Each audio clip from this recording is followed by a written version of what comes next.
Hello, everybody. Welcome to the much anticipated debut episode of Shards of Godsland. I am your humble, true neutral DM, Judgy DM here. I'm Neutral. just waiting for everybody to be like, yeah, fucking true neutral, fucking. Okay, before He's we not. get started, let's do some announcements. So, Liv, do you want to start us out? Sure. Hi, I am the Lady Liv. Um, Find me on such social media applications as Twitch and under the underscore lady underscore live. And also here a lot, probably a lot more than on my Twitch channel, honestly, because I haven't had time for that stuff lately. So, yeah, but I'm really excited to be here, really excited for this campaign and this character that I made. I hope you guys are just as excited as I am. And Nordic, who are you playing tonight? I'll be playing a Syrian Wayseeker. Which everyone can see you're a tiefling bard. Also, where can they find you? Well, they can find me on the internet if they type in the Nordic Geek or the Real Nordic Geek. I usually show up, but I'm not very active, so you can basically find me here. I'm in the Discord, so playing games is what I enjoy. Nice. Guy, I know you've been with us here once, but do you want to remind everybody of where they can find you? Hello. I am playing Nobody, and you can find me nowhere because I'm too good at hiding. But you can actually find me on Twitter at guy_Fody, and I am playing a character named Nobody, who is a monk. Nice. I'd like to rephrase my answer. Next, real quick. Okay, Where is Patty? I know you don't have socials, but Nope. you could tell them who you're playing tonight, maybe. Well, I'm Patrick, and I'll be playing Rafik, the warrior. Or fighter. Oh yeah, I was like, there's no Yeah. warrior in Dungeons and Dragons. Yes, there is. Okay, in this edition. let's keep it real. Okay. So let's get started out with our lovely sponsors of the day, or just our lovely sponsors. I am fixing a typo here. Let's see if anybody can notice it. If anybody notices it, message me, and then you will have won the game of life because I made a typo, but it should automatically update. So, but yes, Liv, would you like to start us out with our lovely sponsors? Sure. Our first sponsor of the day is the Barkley Garage. This veteran-owned woodworking company creates homemade wood items sourced in New Mexico. Now available is a new line of Dungeon Mechanics exclusive dice towers available for order. Use the promo code MEC25 in all caps to get 25% off these fine dice towers today, and tell them Dungeon Mechanics sent you. Nice. Oh, and I have to do. Our next sponsor is Plus One Crafting. Plus One Crafting creates amazing terrain builds for all your TTRPG needs. The next time you have a game session that you need to do and you need to find affordable terrains, Plus One has you covered. They have a wide assortment of tile-based sets. You'll be all the rage at your next D&D session. I like that. Be sure to head over to the link in the chat and use the code mechanics to get 25% off any order over $50. And remember, adventure shouldn't cost a fortune. Stacks, Yes. can I ask you a question real quick? Sure. Wouldn't you like to never have to worry about your videos being demonetized again?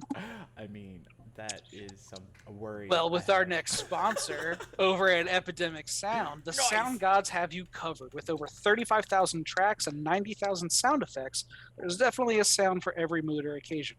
Epidemic Sound links to all of your social media accounts such as Twitch, YouTube, TikTok, and more. Simply click on the link below, sign up today, and get started on your subscription. Sweet. Patrick. All right. Underground Oracle is our next sponsor. Wouldn't you like to have unique content created by best-selling writers and game designers? Well, Underground Oracle has you covered. With their supplements, you will gain access to 5th edition resources for both sides of the screen. Their content comes in a wide variety, available at affordable prices as little as $3 a month via Patreon or Ko-Fi. And in the event that you're too rich for your blood, don't worry, they'll take care of you with free content that is offered each and every month. You can check them by clicking the link below or heading over to undergroundoracle.com or drivethroughrpg.com today. Nice. Nordic. Well, okay, so he gave me an easy one. It's like he's talking about YouTube. And if you like what you see here, you can only imagine what's going to be available on YouTube. So if you'd like, just hit the link below. We're going to have what we have here, and then you can help me convince him to have other things on his YouTube channel. But please don't forget, subscribe, and that way you're notified when we have new videos coming up. So please, your support actually helps us. So thank you. Yes, it does. Also, oh no. I'm so underprepared. No, I'm joking. We are giving away dice now. So if you would like free clickety clacks to roll at your next D&D game, given shipment ties and things of that nature, but if you want new dice, be sure to enter !prize in the chat right now.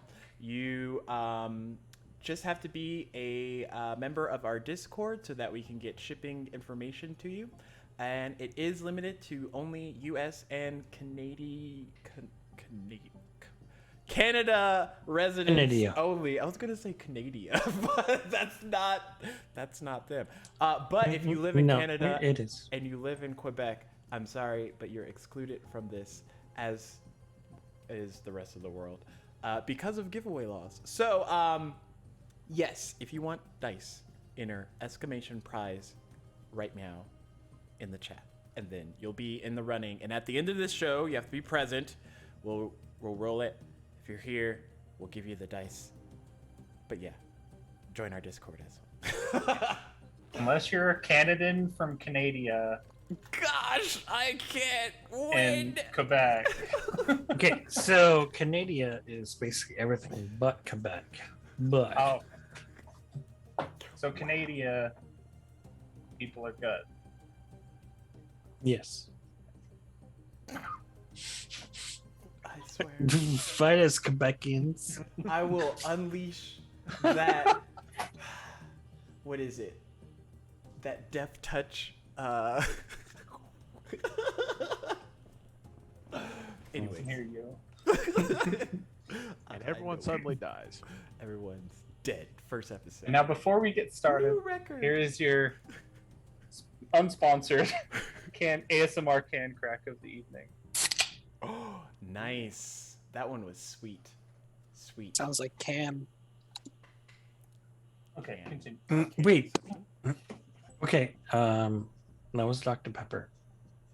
It was. Are we guessing, or did you see? No, I saw, but Oh. it showed up blue. Is it like? Oh, it's Yeah, the there's blue version. a dark berry zero sugar. Sounds fancy. Does it taste anything like Pepsi Blue? I don't remember. Oh wait, I don't think it It's tastes like been Pepsi. decades. I think since I Pepsi played Blue is it. like a unique. I'm sorry, I'm Is- old. Is I'm so dark old. berry just blackberry trying to take on an edgier name? I don't know. It could be I- any berry trying to take on an edgier name, technically. That's true, I guess. It's pretty tasty. That's all I know. It's like I'm strawberry. gonna come out with a drink called Bladeberry. Okay. I'm gonna have to try it because absolutely was my thing. Mulberry,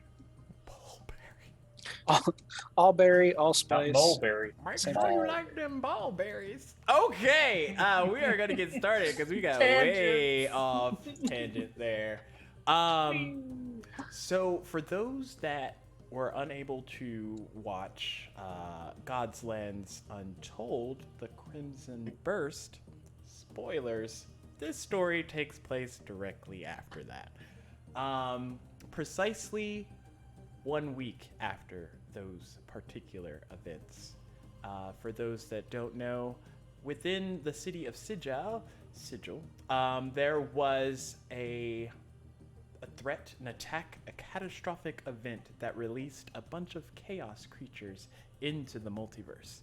Chaos creatures that were once bound within the city, and everyone knows that the city of Sigil is considered kind of like the city of gates and also sort of a prison because you could also get stuck there. But those creatures were, in essence, prisoners within Sigil until they were released by the Crimson Burst. The other thing that also happened is lots of people, citizens, passerbyers within Sigil died because in order to unleash this power, they needed to kind of create a distraction and a display of force. And they killed a bunch of people with like a delayed fireball. It was great. And those that were not raised from the dead and used as immediate land fodder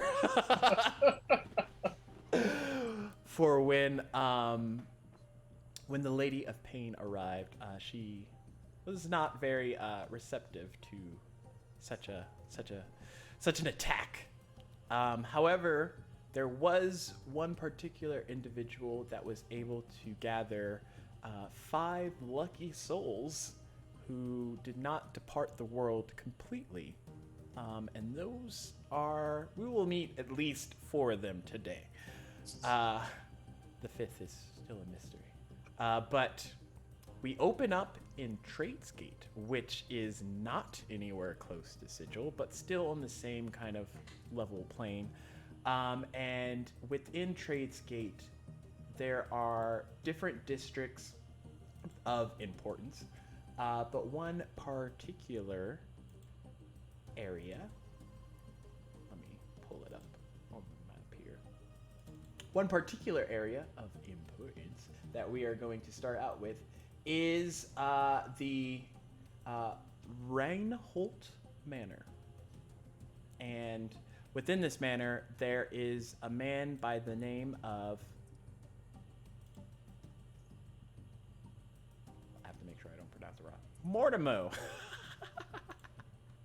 I changed his name like 3 times, y'all.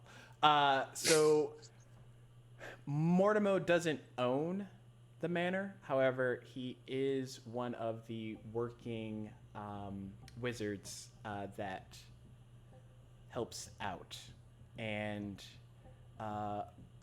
within the basement of this manor, there are various beds set up with different bodies placed on each one. And as Mortimer comes down, checking the vitals of all of you, let's start with... I'll do a d6 because that's the closest. So 1, 2, 3, 4. No, I can do a d4. Wait, no, that's not math. 1, 2, 3. There's only 4 right now? What is happening? Okay, so 3.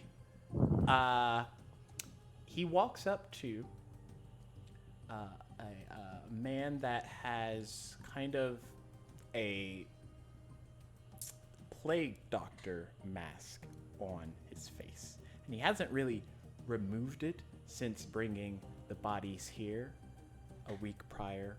Well, immediately after, but the bodies have been here for a week.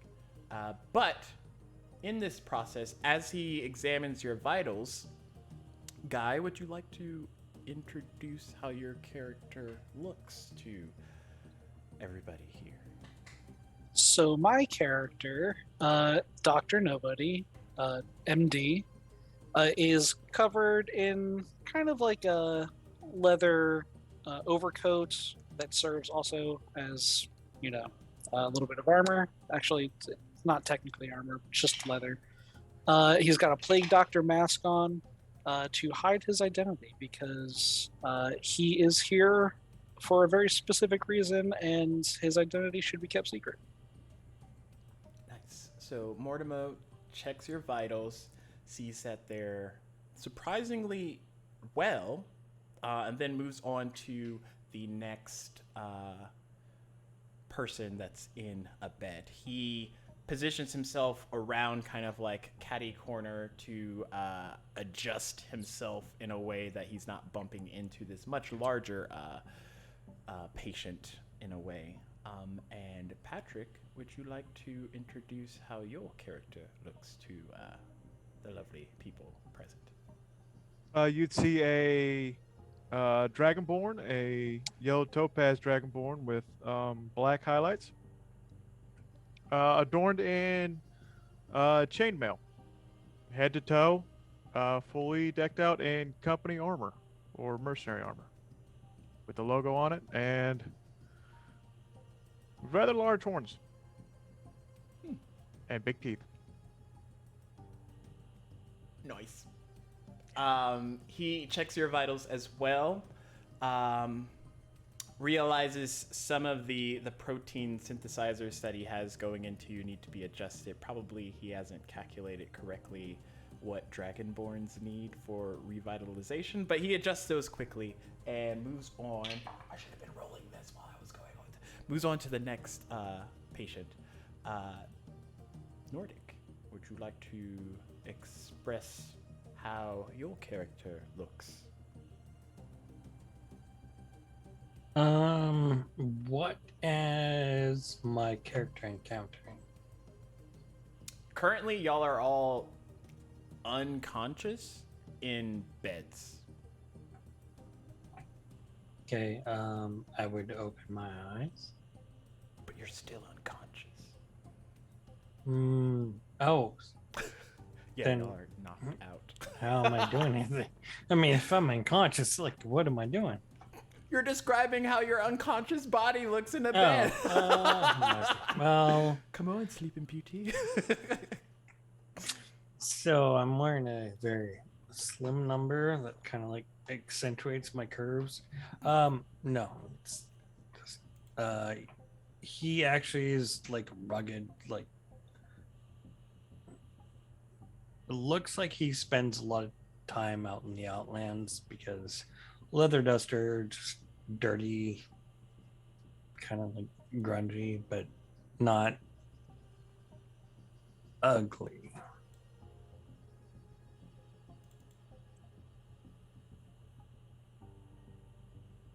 Does he have any distinguishing features?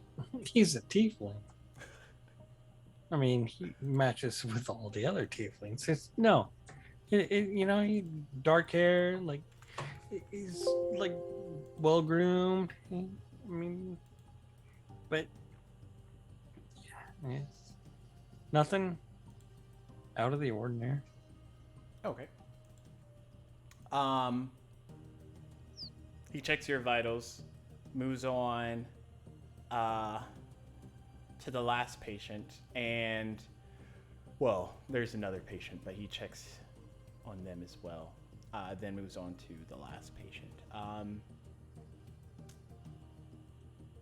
Liv, would you like to describe how your character looks? Sure. So my character is very pale, pointed ears, not much hair except for a single like strip all the way down to the nape of her neck, like a hyena mohawk that is red. Her eyebrows are also red. She's got like markings that kind of come to points in black up above, and then there's two red like teeth, almost markings that come down from her eyes. And her garb is essentially kind of like almost a little grunge punk, kind of whatever she can get her hands on that kind of fits her aesthetic. There's like a tank top. It's like beige. Some straps coming across with the little like shoulder jacket, one sleeve like torn, red pants, and big leather boots with like studs on them. And the most notable thing is her hands are covered all the way up to her biceps. She's got gloves on, and there's some apparatus that is on her wrists that we'll get into later. Okay. And she's also got piercings all over her ears and one in her nose. And as Mortimer checks your vitals as well, I will have you roll a first roll of the campaign. Oh god. I will Natural have 20. you roll a. Let's go with Arcana check. Don't fuck it up. Fucked it up. Oh, It's an 11. Okay, this is a great time to tell the chat. We have these things called mech points, and if you have enough, you can essentially gift luck and not now, but luck and inspiration to players. A luck allows a free reroll that can only be contested between DM to player, and a inspiration adds an extra d6 to pretty much everything except for damage. But yes, what was like 11? What did you roll? 11. Okay. With that I rolled 11, a 5. So. Your connection to magic is different in a way than, let's say, Mortimer here. And because of that, your eyes kind of like spring open, and then a rush of consciousness like comes into your body as you realize it's almost, I don't know if anyone woke up with that like sleep paralysis where you're finished dreaming but your body's just like, nah fam, we're gonna sit here for a hot minute. It's kind of like that, where you're conscious in your own body but you can't move or like speak or talk or anything, but you're like, your thoughts are like rushing and you're trying to realize where you're at, what happened, what's going on, kind of deal. Let's go Mortimer's your sleep paralysis demon. with a yeah, it's like his trademark. Let's go with a history check as your brain's trying to think up like where you possibly could be.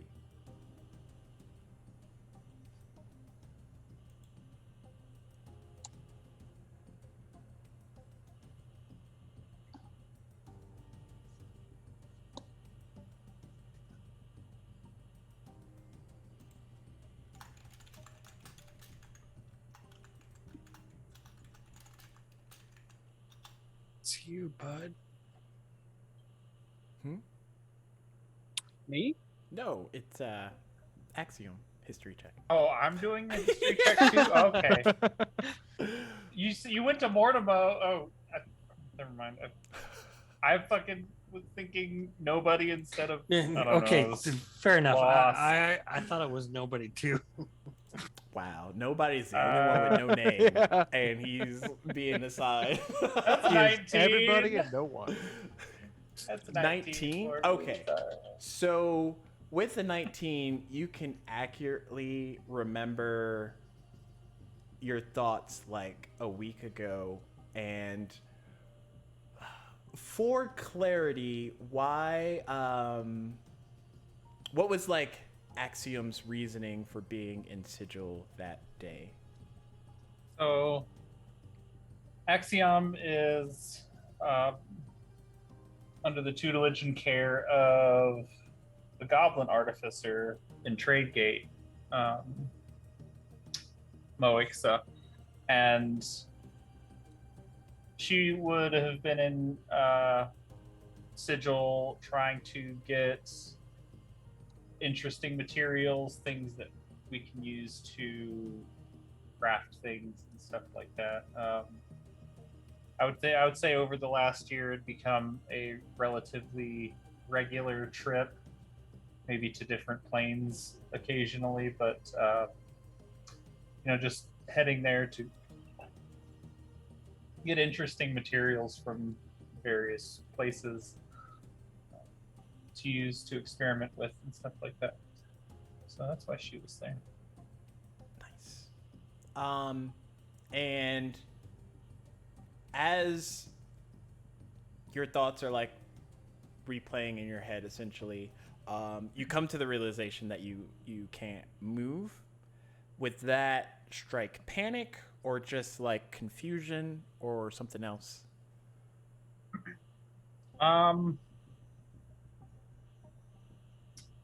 don't know about panic. I think with her mental faculties, she seems like someone that would be more calm and like just trying to figure out what's going on and go through everything in her mind, like what could this possibly be.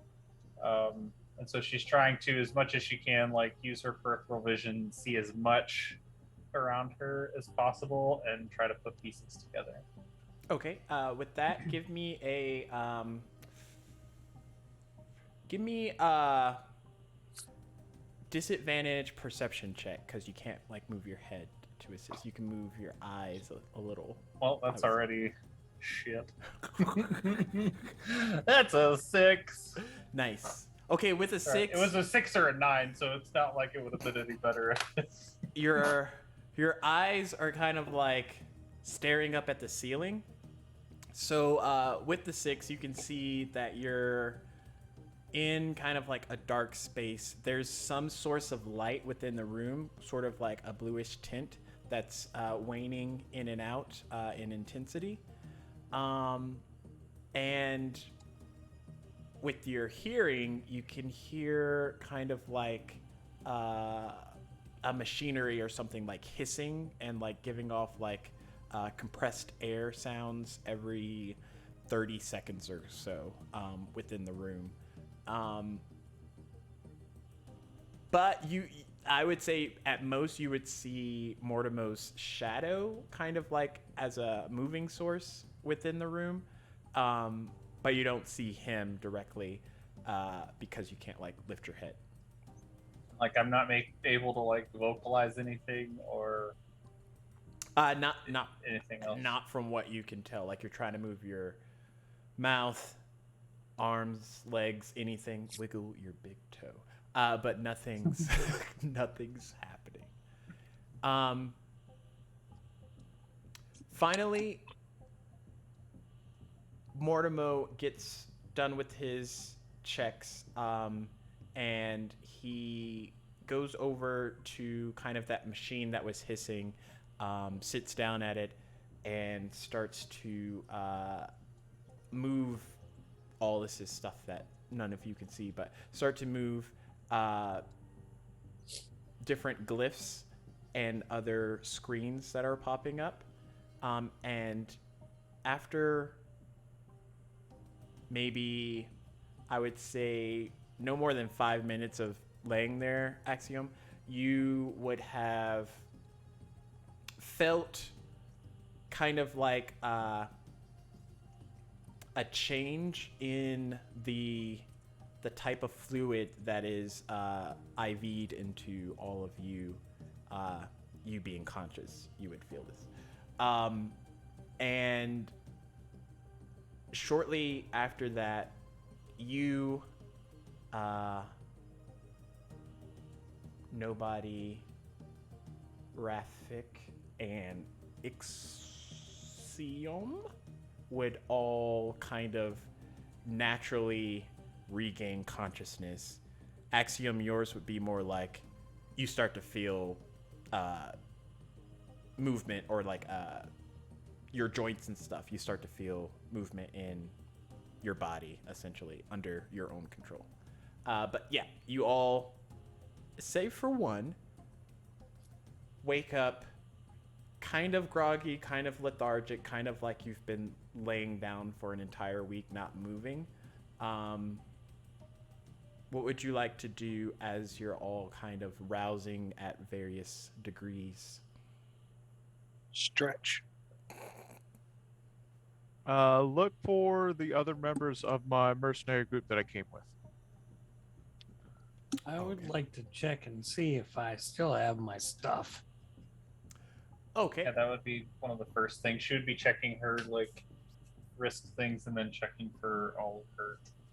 So, Axiom and Ixum, make a investigation check, perception for Rafik, and either acrobatics or athletics for Nobody. Whichever's better. What am I rolling? Investigation. Okay. That's a 17. Ah, good stretch. A 17 yoga stretch. All right, yoga score. That was an 8 perception check for me. Got a 15 investigation.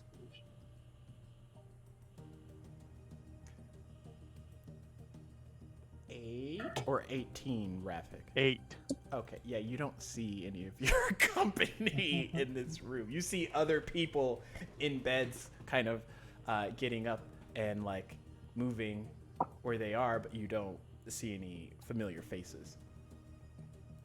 What was your investigation, Nordic? 14. Okay.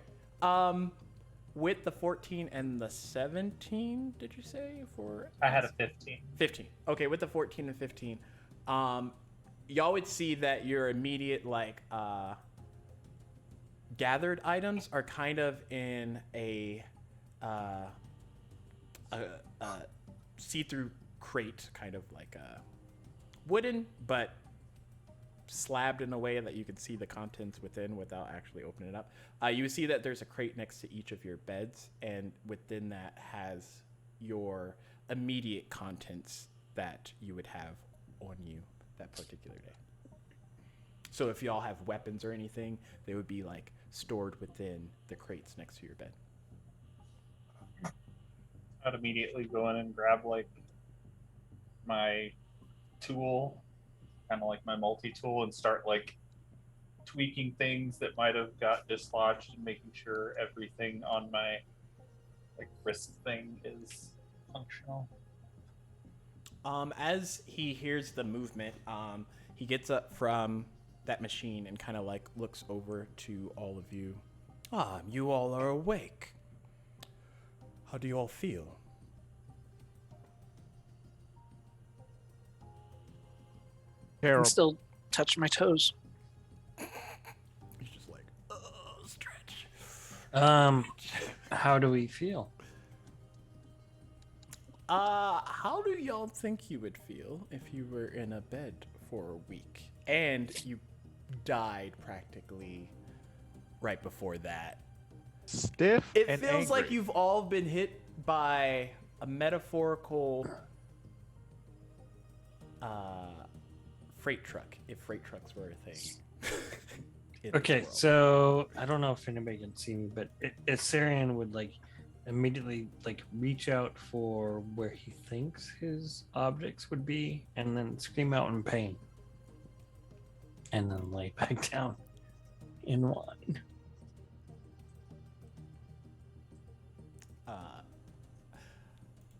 As that is happening, I need all of you to mark a point of exhaustion. And it starts.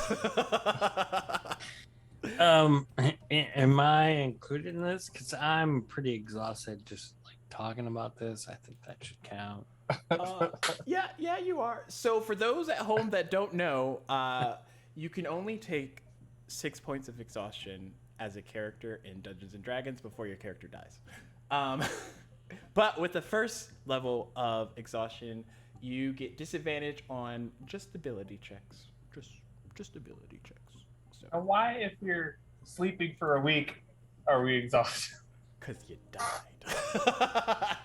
It's been a week. It's like- been a week? It's like so last week. Fine. It says the person who has never been in the hospital. Yes, you do not get to rest. It's been 1 week. Sit and look at me. Oh, Where do you put the point of exhaustion at? So on your You click character sheet, conditions. click conditions, and then click the number 1 at the bottom of all of those. Where do you see conditions at? Conditions is right under your hit points, right next to defenses. Yeah. Oh, I see. I imagine it feels like when you wake up on the weekend and you're like, I'm gonna sleep in late, and then you go back to sleep, and then when you wake up, you're exhausted and you're like, I slept way too much. Same Oh, my thing. back Time to hurts. sleep Oh, yeah. So as he asks this, it almost seems like a redundancy considering what all of your states were beforehand. But yeah, you all don't feel great. Just putting it out there. You don't feel at your best. I would stand up, not seeing any of my comrades immediately, and look for my gear and try to find the exit so I can start looking for my people. Okay. Piggybacking off your previous perception check, because I don't want to know what a disadvantage perception check is going to look off like. You would see within this room, there's like beds lined up against both sides of the room, so like half and half, and then there's one empty bed, one guy that's still asleep, and other than that, there's that big machine in the back of the room, and then on the far side, there's like a set of stairs that goes upwards in this building that y'all are in. Did I notice the doctor? He Me? did address all of you. No. No.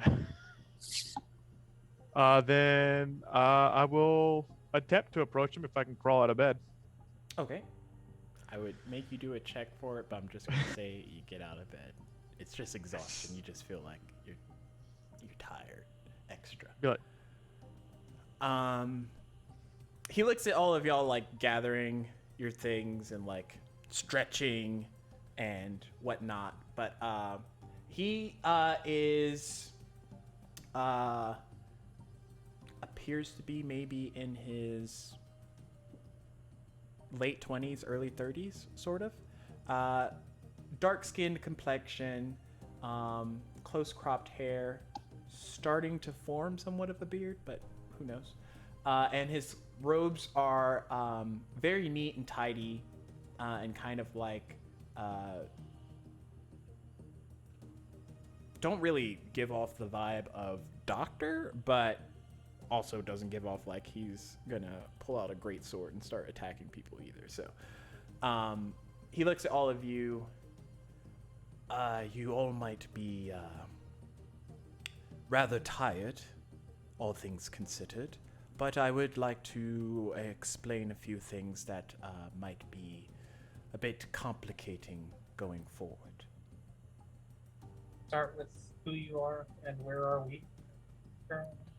I am yep. Be a great start. Mortimer. I am a wizard. Graviturgy is my domain. I am sort of a helper in a way for unforeseeable events, such as the events that you all were a part of merely a week ago. You all may or may not remember that you were in the city of Sigil. There was an attack by a group of extremists, Red Wizards of Thay, as they are called. They unleashed a unfathomable amount of chaos creatures into the multiverse that have escaped within the Godslands here through various gates, of course. Because of that, a lot of people died, including all of you, technically. However, I was able to bring you back here, and using the bit of magic and sort of good luck, I was able to ensure that you all did not perish like so many others did that day.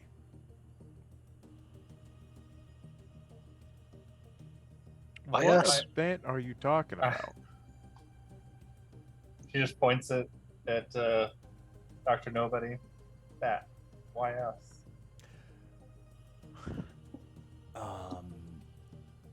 You five, and he like looks over to the unconscious individual still, are technically linked, whether you would like it or not. Because of this, things will be a lot more difficult for you specifically moving forward, just in cadence to your normal lives. Why you?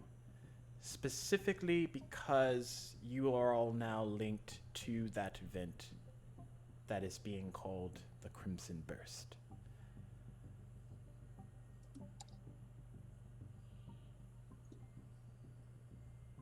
Okay, I'll bite. What was the Crimson Burst?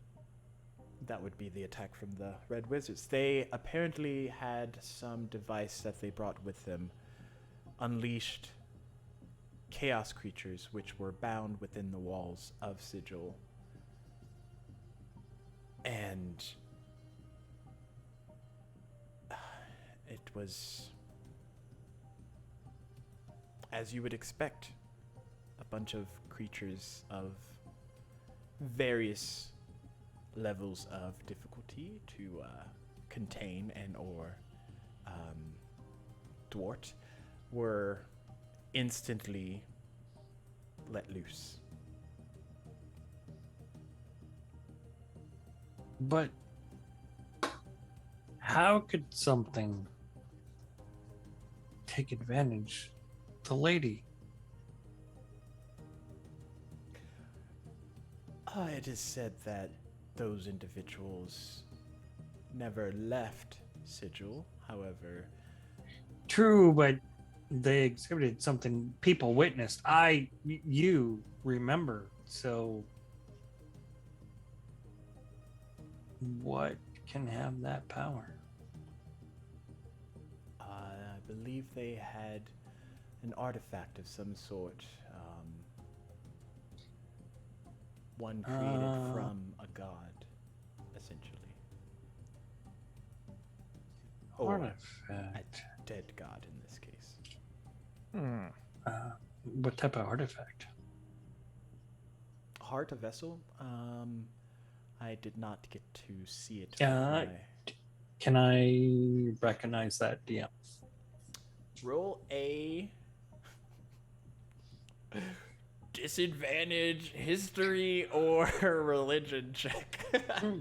Disadvantage. I mean, my brain's. Your I mean- brain's putty. Oh.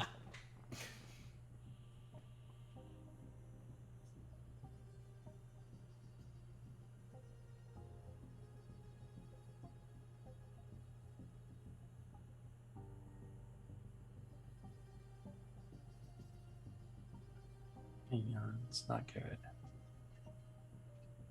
Either or is not good. 8.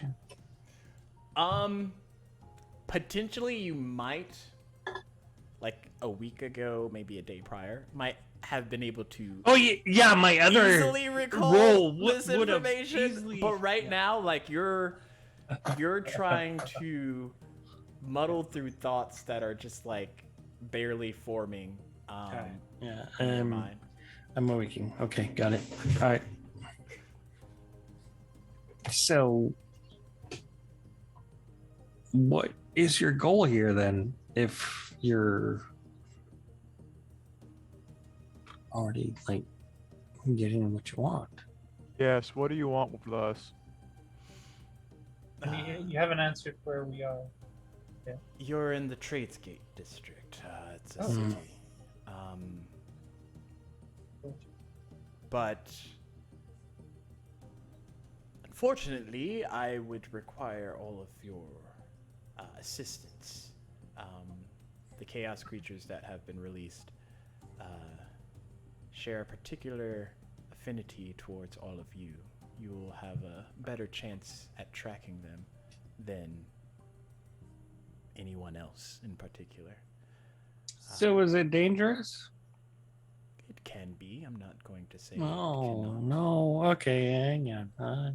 You see a And- huge smile across my face. Assyrian like Yes. starts like just kind of like meandering and like just like oh yeah and walking sort of away like not interested in hearing. Regardless Can of you the danger, elaborate? I Just, express like, where we go and stuff. you will set out, attempt to either contain, capture, or kill these chaos creatures. And hopefully, after the end of it, your lives will be your own once more. Where? Just here? Like here around the city? No, the multiverse. They've escaped Hmm. into all of the gates here in the Outlands. Got my attention. Oh, good. I was worried it would be far away. It's only far away if you don't know where to the go. best crew, guys. Now Well, for the bad news. We already died. What Yeah, bad what's news do you worse? have? The That's a good point. Like, what's worse than us dying? permanently dying, I would imagine. Are we doing I Debatable. don't that? know. So keep going.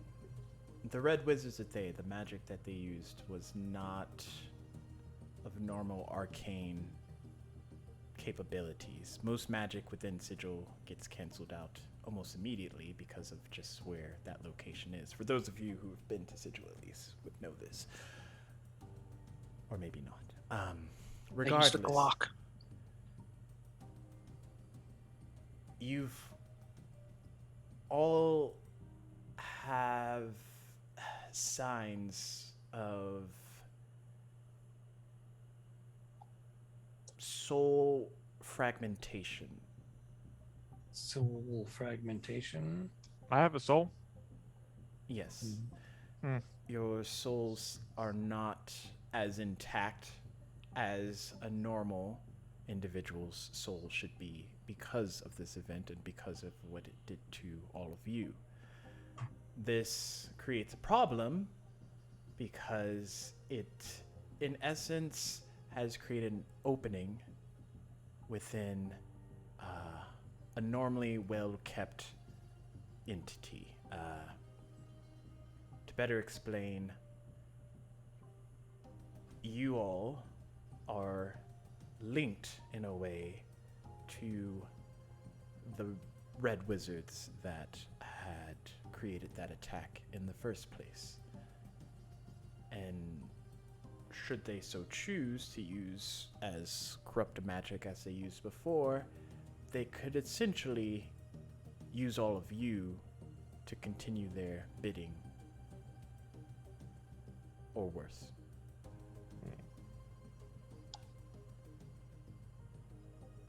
Well, I'm no fan of being a puppet. Now, hopefully, if we are able to gather and restrain these chaos creatures, that will start to mend the process but there are definitely other efforts that we will have to discover in order to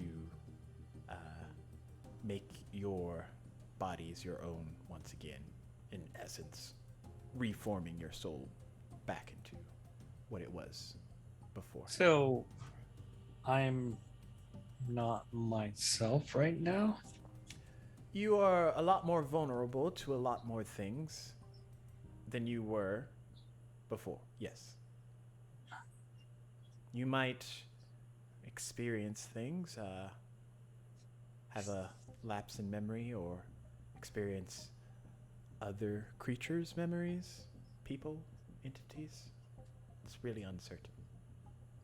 Nobody's just sitting on his bed, kind of like clenching his fists and like looking at his hands. I think I've lost a connection. Inspo to Nordic, luck to live. You've lost inspiration, did you say? I've lost a connection. Oh, connection. Yeah. You say that Looks out like loud? he, yeah. It looks like he might be telling the truth. A connection to what exactly? Home.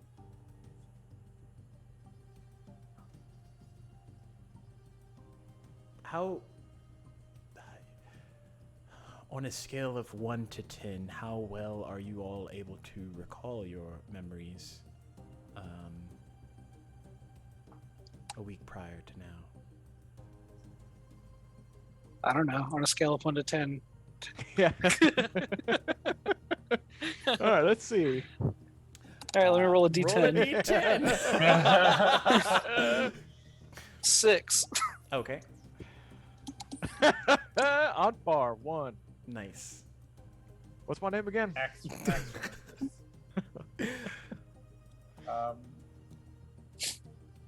remember pretty clearly up until I was, unconscious, of course. Assyrian doesn't realize the difference.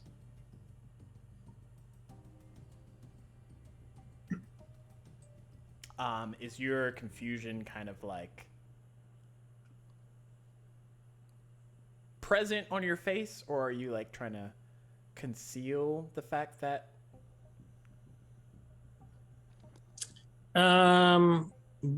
There's trepidation and worry that he would not be able to hide on his face, but it's not like overwhelming. Okay. And Mortimer like looks at all of you.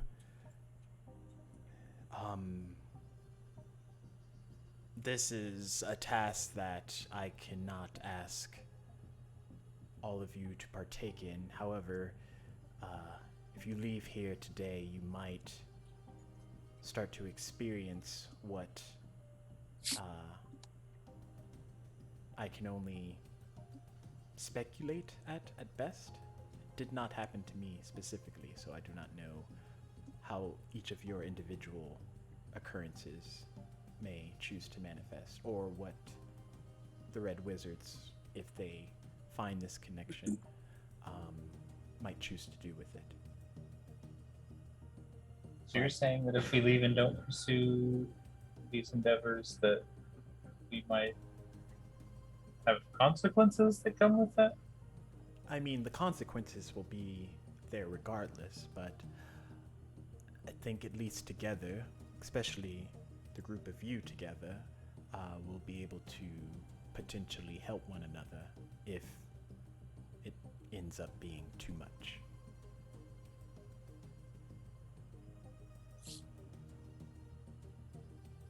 Before I go anywhere, I need to go talk to Mo. Assyrian continues to put his finger out. He's basically like putting it to the middle chest of anybody. So if they like recoil, he'll extend, but he's not gonna like chase. And anybody who's just kind of like there, he'll just kind of like, if he feels his finger contact, he'll put his hand on there and just kind of like, okay, and then continue on. Okay. So it's almost like Sarion's going around, like, consentingly trying to see if everything around here is real. Or real enough for your brain to, like, process all of this. When he does that, I flex a little harder. Harder, daddy.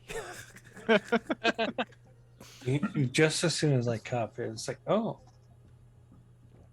When he gets to axe, she would kind of look at his hand and like swat it away. Be like, satisfied?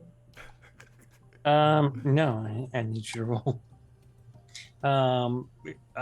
If there's physical contact, then I will just finish there. Okay. I know I'm here for a reason, but I don't remember what the reason is. So, if you helped us by resurrecting us, I will return the favor and help you. Yeah, I don't know why I'm here either. But, I guess that's a good reason to. yeah, somebody needs No. help, I'll help them. I don't know either, but Have most of you been to the Tradescape before?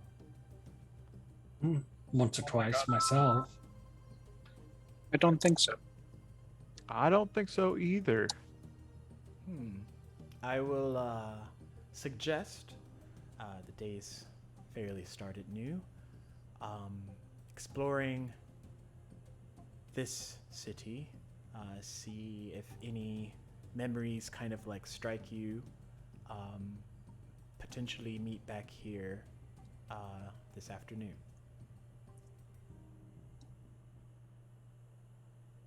But All right.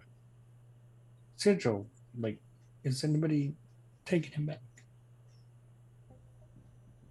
Right now, Sigil is under a restrictive lockdown.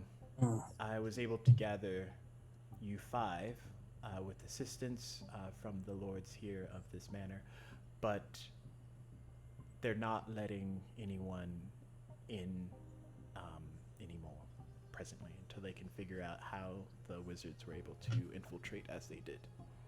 okay. Is this not a hospital? No, this is a manor within the Tradescape district, owned by the house is under the proprietor of the Reinholds. The Reinholds, sorry. But his lordship is not presently here. He is away on business. He does have interest in all of you, I will put it that way. But as I said before, going forward, that will need to be your choice of whether or not you decide to track down Chaos Beast or any other connections, leads that might solve all this. Okay, so is there like a good place to hang out? Like a club, guild, tavern? Anywhere that, I mean, there's like 4 or 5 of us. Like, we're going to take up a lot of room, so we kind of want it to ourselves. Privacy is As you probably say going that, to be a good he thing. goes over to the desk that has different papers and things, muddles around it for a little bit. Finally, he pulls out a longer scroll and like rolls it up, and then walks over to you and hands it over. This is a map of most of the main districts, as well as the guild houses and other barracks and places of importance. That will get you started. However, there are residential areas as well as other places that just exist here within. And I know this place pretty well. I've been here for about a year, so. I have no recollection of this place. I mean, I don't know this particular building. You might Looks recognize right. it from the outside. Probably. But yes, I believe the suggestion of going out, starting your days and possibly meeting back up here this afternoon and seeing if anything feels off, triggers, or any memories come to you that are not present now.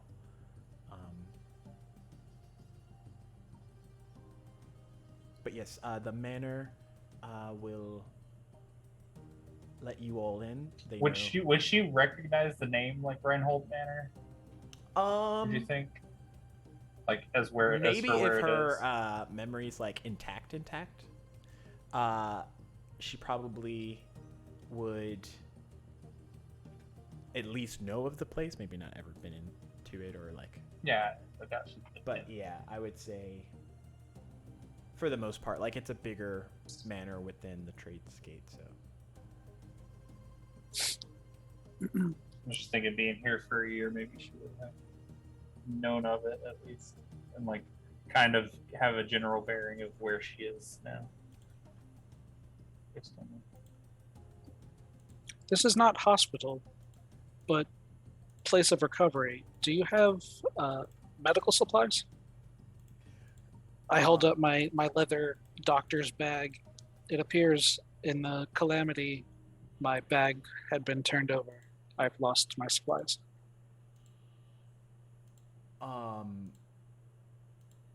actually, Like a healer's kit or something?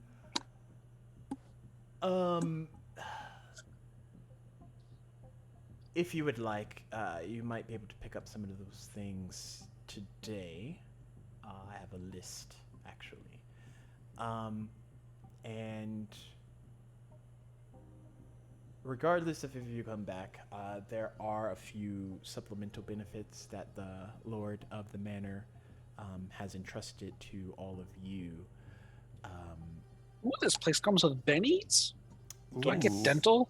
As a show of faith, he knew that he might be out of town during your recovery process and might not actually be here, but he does actually wish to speak with all of you individually at some point. And in the process of gathering all of your things, you would find a collective added 100 gold pieces and 2 potions of regular healing for each of you individually. So we could Oh, split it up and two- just take 20 gold pieces each? No, each of you get 100 apiece. Each of us get 100 gold It's and a two lord two of potions. a manor. He's rich. Well, this lord definitely has manners. All right. Yeah. Keep in mind, people, like copper is basically like a week's wages for most people. They're insanely rich. I'm gonna buy a Porsche. Oh my gosh. Yeah. Don't talk to me, pores. So, what did you say for potions and stuff? What was that? 2 of the regular potion of healings. Each or just to the party? Each.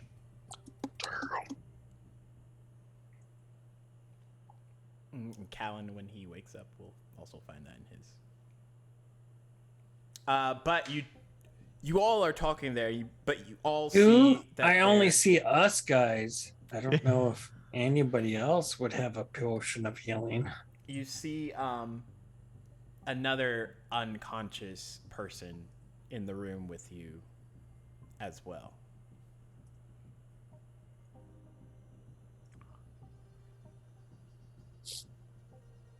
So I don't know if anybody would comment about that. I go check for a pulse.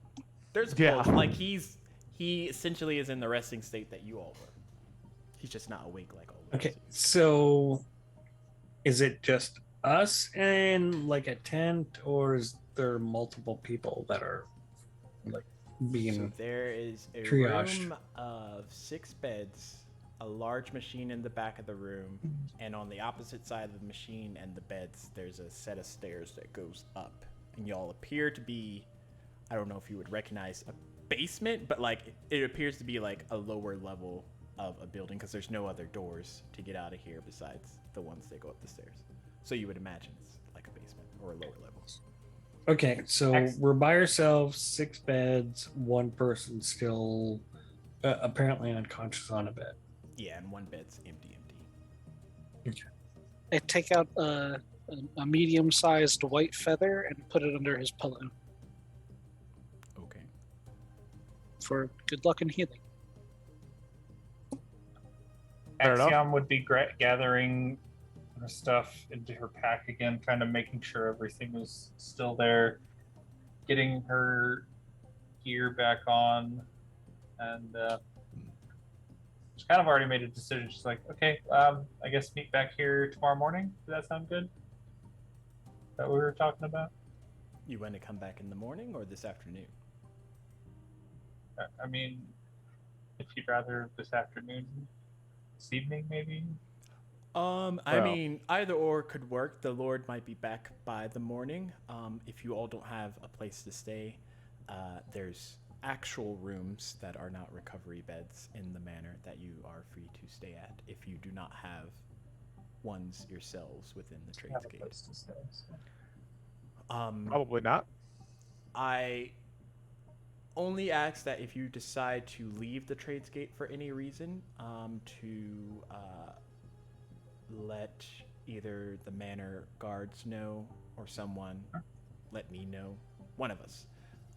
That way we are not worrying that something bad might have happened to you. If you Can I do just not- ask you another real quick? How widespread is the news of this Crimson Burst? Has it reached like public knowledge here at Tradesgate?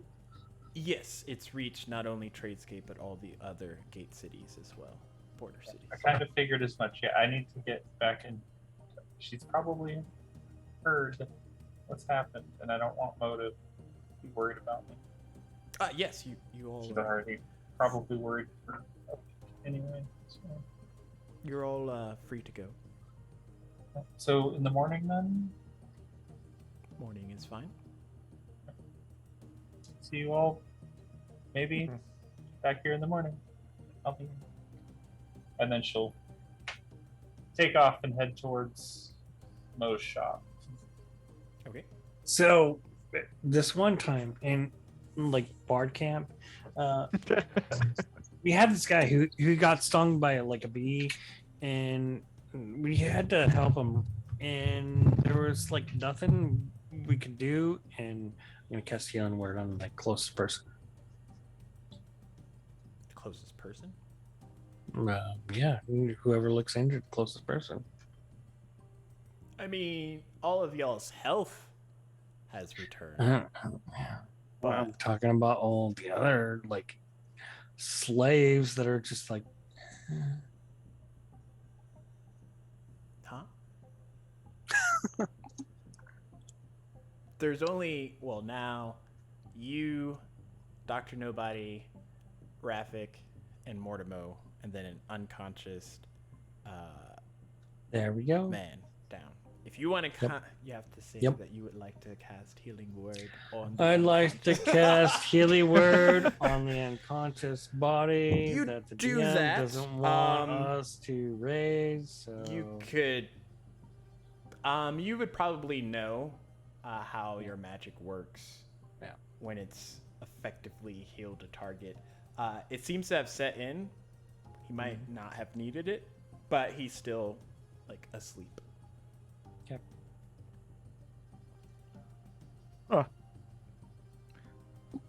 Well, does anyone know this city besides the one who just left? I have never been here. I have never. I don't remember anything. But he has a map, I believe. Would you like to go shopping? Yeah. Well, sounds like a great idea. All right, we go shopping. Yeah. Shopping first episode. Here we go. All right. We don't got to role play it out. I'm just buying a healer's kit. DM would.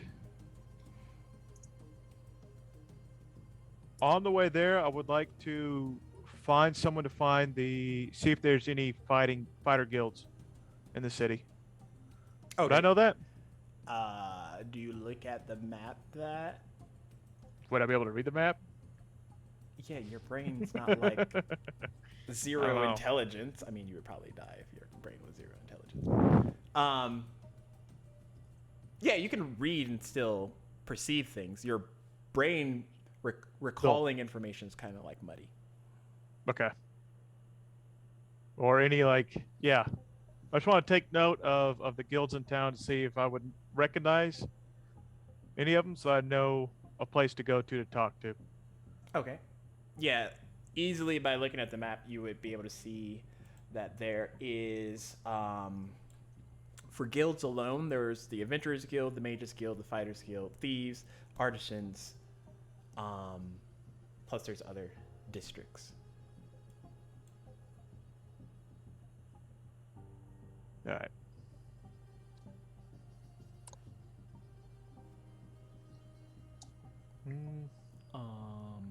And as all of you exit out of the manor, you would realize that this is kind of like creme de la crop of manor houses.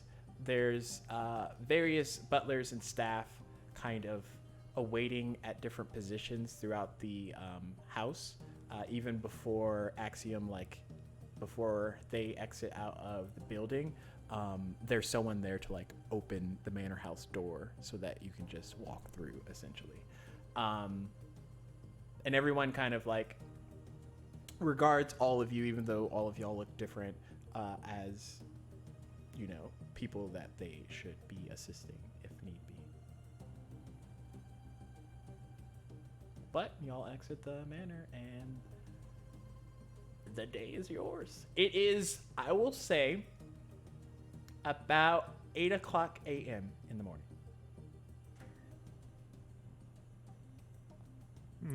And You guys want to get some food? are y'all staying in a 3-party group? Yep. Yeah, I guess. Okay. At least for now. Yeah. Guessing at this time of the morning, Mo would probably, at least based on previous routines, and I didn't establish any names or anything, but there would be a tavern or inn nearby the shop that would be kind of a regular place to get breakfast and stuff. Okay. Ain't nobody got time to cook for ourselves and shit. Well, there is the Golden Hound Inn within the Tradesgate district. It would be one of the more notable inns that actually have lodging in case if you want to stay, as well as tavern assortments. What was it called again? The Golden Hound. It Golden is kind of south point of the star, southeast of the manor house once you exit out. So maybe 5 blocks or so, give or take. Would that be close to an area where the shop would be? Yeah, that's there's what I'm enough looking for, where undisclosed most shop houses for one of those to actually be where the main shop is. Then I would probably head there first. Okay. You walk for a bit and arrive without any confrontation, essentially.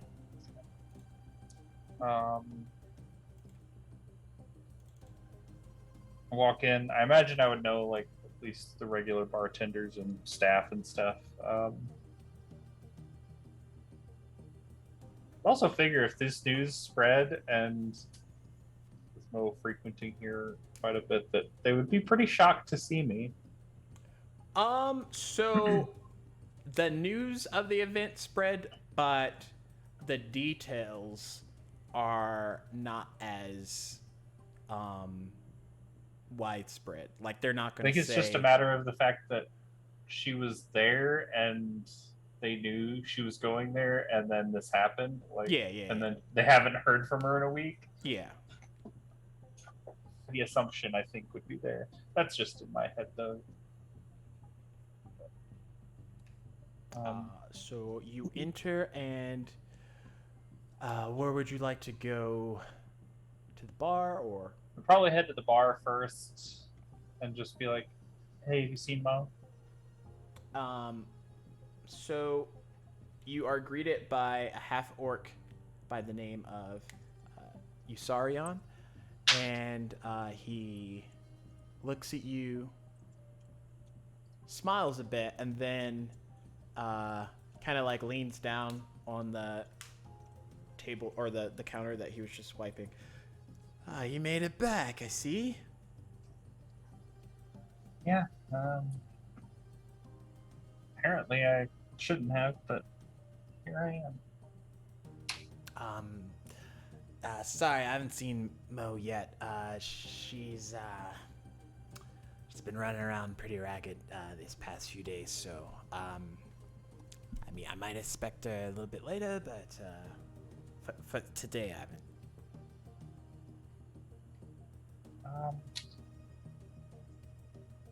Shit. Okay. Thanks. Do you You need see her? a drink or something? No, that's not a bad idea. Just give me a shot of something. I got you. And he starts to make you a drink. He You slides see over her? kind of like a half and half concoction. The bottom part's very dark, and the top part is like a light liquid, and they don't seem to be melding for some reason. Gotcha. Always make the most interesting drinks. She kind of smells it. It almost has a citrusy, but also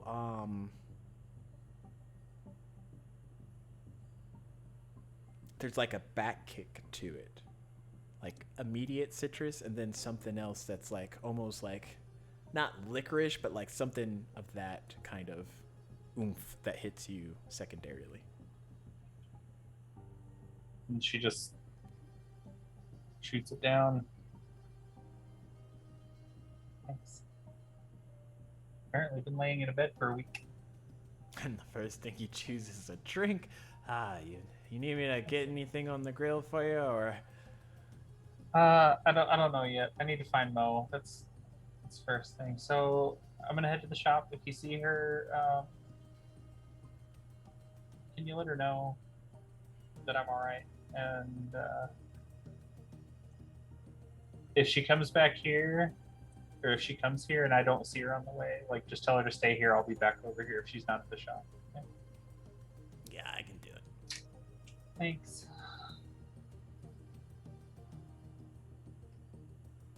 Yeah, I'll be back. And then heads off towards the shop, trying to take like whatever usual path like would be the normal route there in case he sees her along the way. But Okay. As you're doing that, the three of y'all are headed to where exactly first? Gonna grab food, then do a little light shopping. Yeah. Plus, look at some guilds. Like, y'all got a lot on Yeah. the agenda. Well, So, I'll what probably would be- stick I with mean, the we can always go get food at the Golden Town. I'll probably stick with the group for food and like buying some medical supplies, and then I'm probably gonna split off. Okay. Yeah, I'll probably split off after breakfast to see why I was here in the first place. Okay. So I would say, as Axiom's like exiting out of the Golden Hound, you see her like go down and up like another side of streets as y'all are approaching from the manor area to enter into the building.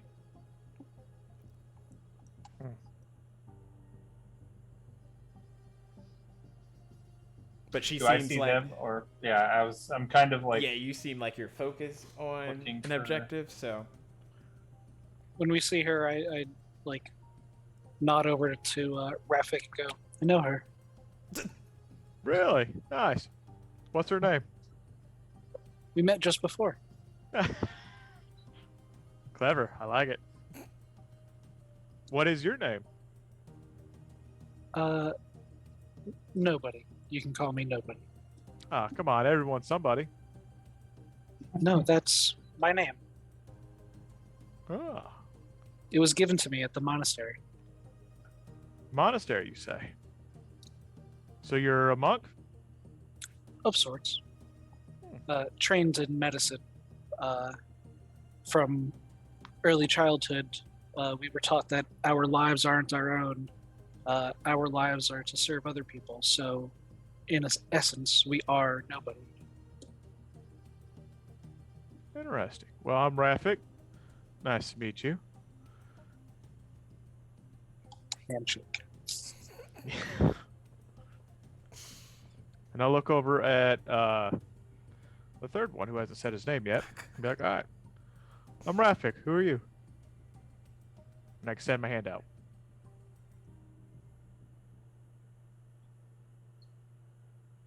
That'd be two. So yeah. And he kind of like looks at your hand. So is it bodies, or somebody asks you like, hey, what's your name? And you're like, no, body. Or is it nobody? It's nobody. Okay, nobody. And he'll extend his hand. Actually, he'll extend his right to nobody and his left to Rafik, and kind of like like cross shake. I'm a Syrian. Kind of interested in like what goes on.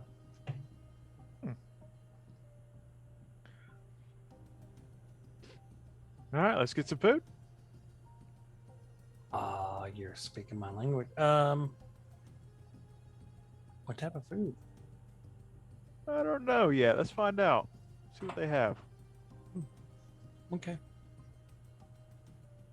So, the three of you enter into the Golden Hound Inn. Off to the side, kind of immediately when you enter, there is a bar area where there's a half orc kind of like cleaning some glasses. Straight ahead is kind of, well, straight ahead. Like as soon as you walk in, there's a counter to your right, a set of stairs that goes up.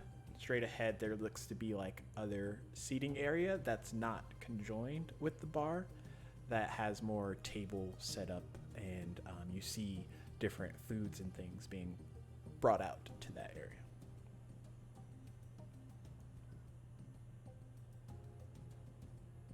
Bar or table, guys? So this one time in Bard Camp, we actually like tried to get on the bar, and then somebody came in and like created a ruckus. And actually, I think we should get the table. Well, that works for me. Very interested in your bard camp. Seems like a fun place. So you all make it to just like an empty table, and I guess y'all would just sit down without checking for somebody to see you. It's empty, it's clean. And a halfling woman comes up with a few slabbed menus that she quickly hands out to the three of you. Good morning. What can I get ya? Let's start with drinks. What did you like to drink this morning? Something moist. I'll have a double shot of whiskey.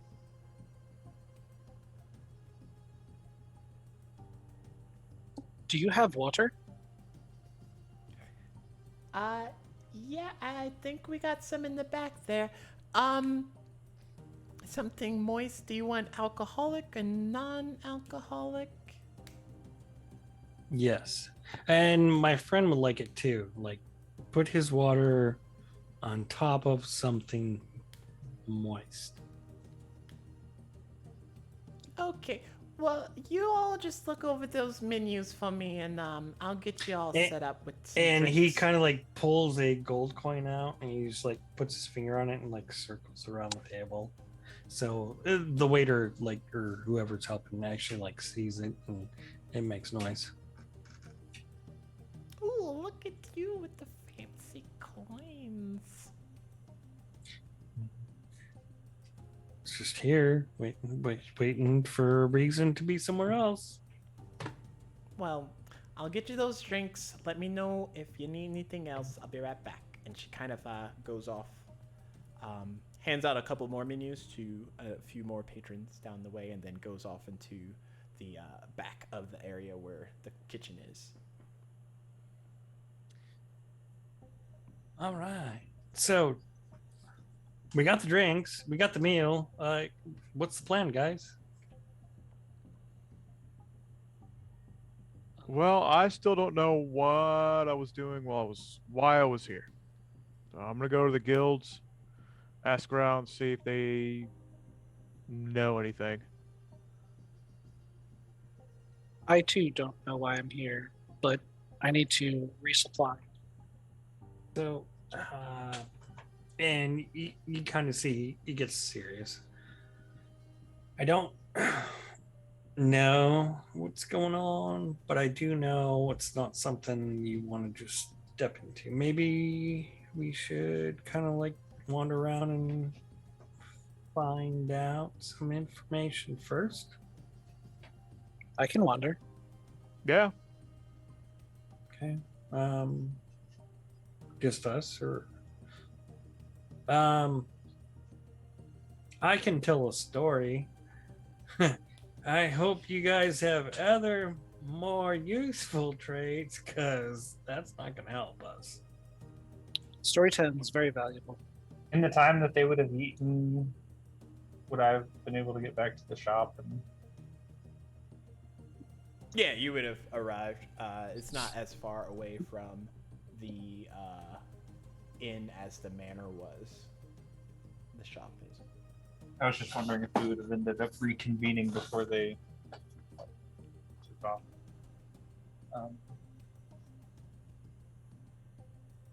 As I get to the shop, I didn't see her on the way. Obviously, I'm guessing. Would you know how to get into the shop if the shop is? Yeah, I mean, I live with her. So Okay. she does. So you get there and it's still not open yet. But you rummage around in the area that has the one thing that you grab, and then you go into the other area and you get like the key, the spare, and then you go and you open up the shop and you walk in. You do hear a bunch of trinkets and things going off in the shop itself, but the memory kind of like sits in that like that's just the normal sounds here, and it kind of gives you that sense of familiarity in a way. Smell of burnt ears and metal.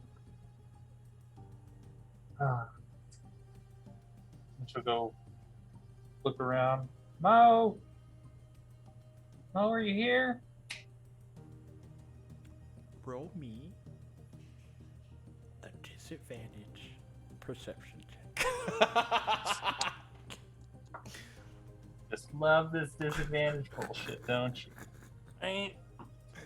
Hey, this is a hard campaign, just so y'all know. It's like next 14. level hard. Okay. You kind of like set the sounds from the machinery into the back front of your mind, and the forefront.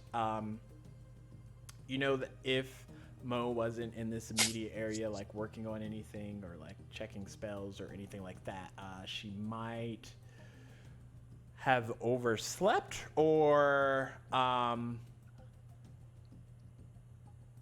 mostly overslept, most likely. So you start Go to to her bedroom. peruse upstairs. Mo! Open the door. You see a lumpy bed and like one foot might be out with like a half put on sock and then just like snoring. I'll go over there. Hey, Mo. No, and try to jostle her awake. What you see is this being get up, hair like all over the place, more than normal. And she groggily like rubs at her eyes before instinctively grabbing for her glasses, which she puts on. She looks up at you.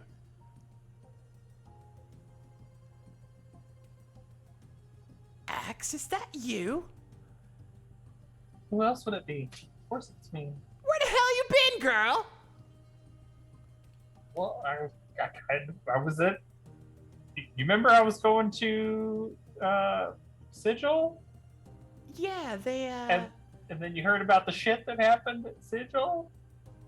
Did you see any of it, or? Yeah, I wouldn't say I almost died. I did die apparently, and then was unidentified somehow. And I was at Reinhold Manor. The Manor House? Yeah, there was this Mortimer guy that like apparently revived us. I don't know, it's a long story, but now they want us to like go all across the multiverse and like chase down all these creatures that got out in the Crimson Burst thing. It's a whole thing. We should let's go to the Golden Hound and get some food and some drink. It's probably going to be a lot easier to do this with some liquid unmuddleification stuff. Yeah, I like to call it liquid encouragement, but we'll go with mellification for right now. And she starts to get up and starts to get ready, slicking back her hair a bit, and tying it back as best she can. She's not really like taking the time to get gussied up or anything, but just putting on the bare minimum that she needs to like leave out of the house as she finally is ready, and the two of you start to head that way. The rest of you see a tray of drinks come up. There is a whiskey, another whiskey, and another whiskey, and on two of the whiskeys there's like a board and a cup of water on top of both of those whiskeys, and then there's a water on the side that she slides up and she starts handing out to all of you. You said you wanted the water on the top. I didn't know if that was actually a joke or not, and didn't want to ruin a drink, but there you all are. Do you know what you want to eat? I appreciate your novel architecture. I mean, I like to stack the drinks. It makes it a little bit more challenging.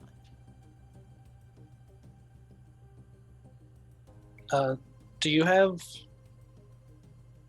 any vegetables Yes. or fruit?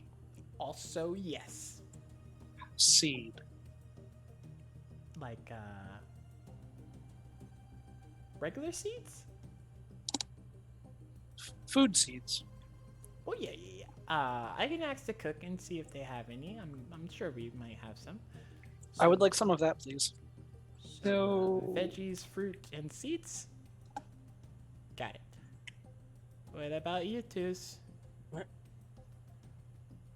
Sarian's gonna like take the water and he's gonna put it off to the side. And then he's gonna take the board and put it off to the side. And he's gonna take one of the drinks of alcohol. And then he's gonna like present it to nobody. Like, so how do you drink? Carefully. That is a good question.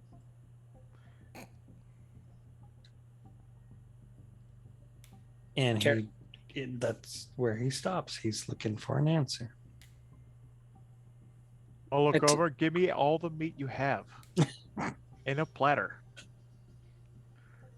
Okay. She starts scribbling at that. Lots of meat. Just give me that.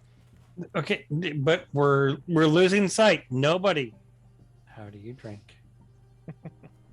I take a cup of water and I lift my mask a little and drink. When I lift my mask, you don't see anything. It's like all darkness.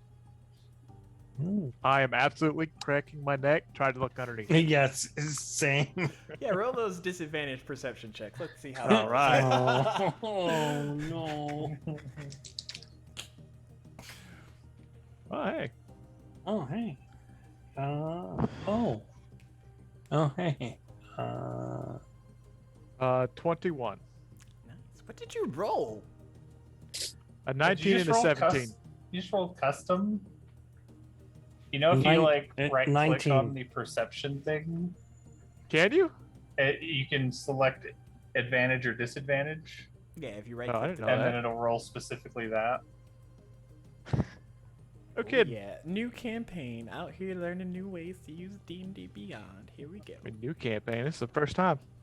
Hashtag not a sponsor, but it could be. So yes, with those checks, y'all would see that it's just like darkness drinking water. Like true darkness, or Like you can see the faintest outline of a chin, but regardless of what angle you get, it will just be magical darkness. interesting. Okay. Fascinating. But do you drink the glass that I offered you? No, I drink water. Are you giving it to me, or Yeah. did you just put it in front of me? I'm trying to give it to you, so it's an alcohol drink that he presents to you, and then you drink the water, and he's kind of like, huh. But I'll take that if he doesn't want it. I mean, it is pretty early in the morning. Speaking of which, do you eat? Do you like just a regular smorgasbord of foods? She's looking at the only person that hasn't placed an order yet. I mean, there's food, but no No food? food. All right. Well, if you need anything else, just let me know. Name's Heather. But What was that name again? Heather. And she scurries off to go put those orders. Around that time, Axiom and Moixa, you make it to the inn. You walk in. Do you go to the bar or do you go to the dining area? Probably be getting a table for food. Okay. You walk in enough to see the three guys kind of sat there. And then there's also a table a little bit further back. Is there space at their table Yes. for the two of us? I'd walk up to their table. Mind if we join you? Sure. I don't have a problem.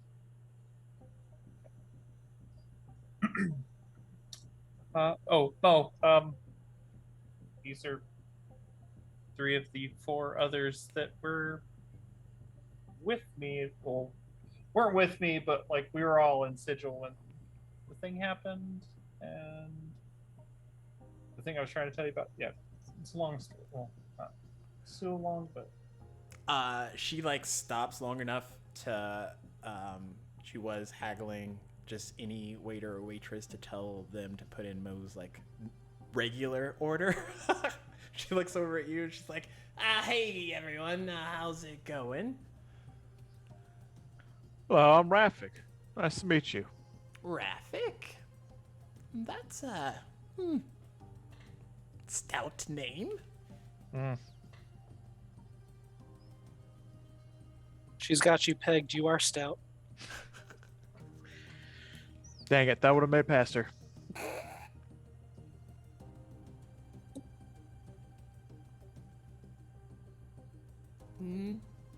The name's Mo.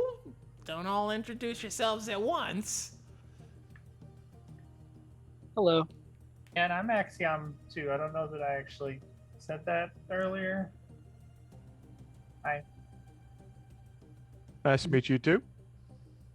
You may call me nobody. Nobody. Fair enough. Get overview the question.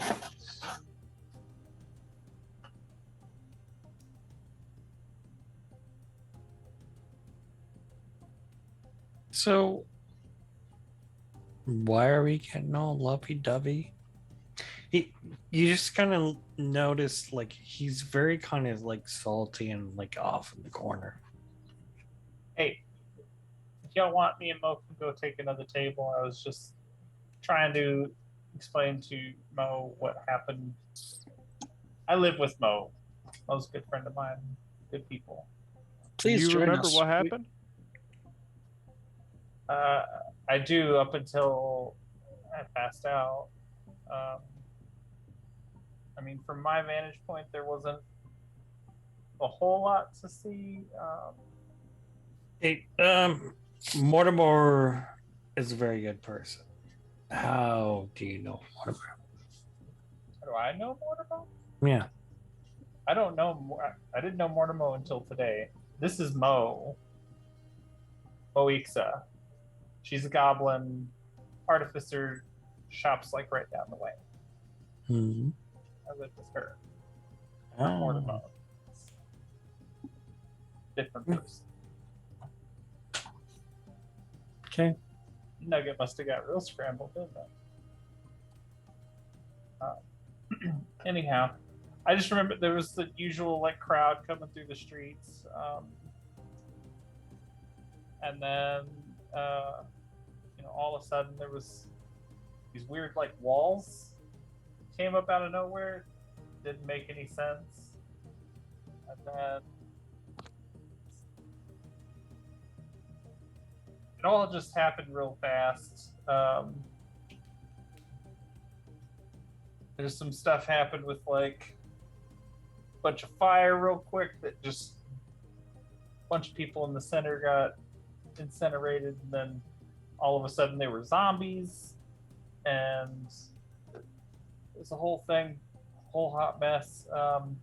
And then something happened that like broke all of the little wall things that were holding in the creatures and stuff, and I think that's where I got blasted and knocked out, and woke up here. You guys, same as you want. Yeah. I also remember seeing a lot of people. And Pretty standard for that section there. As they explain this event of the Crimson Burst to all of you, I need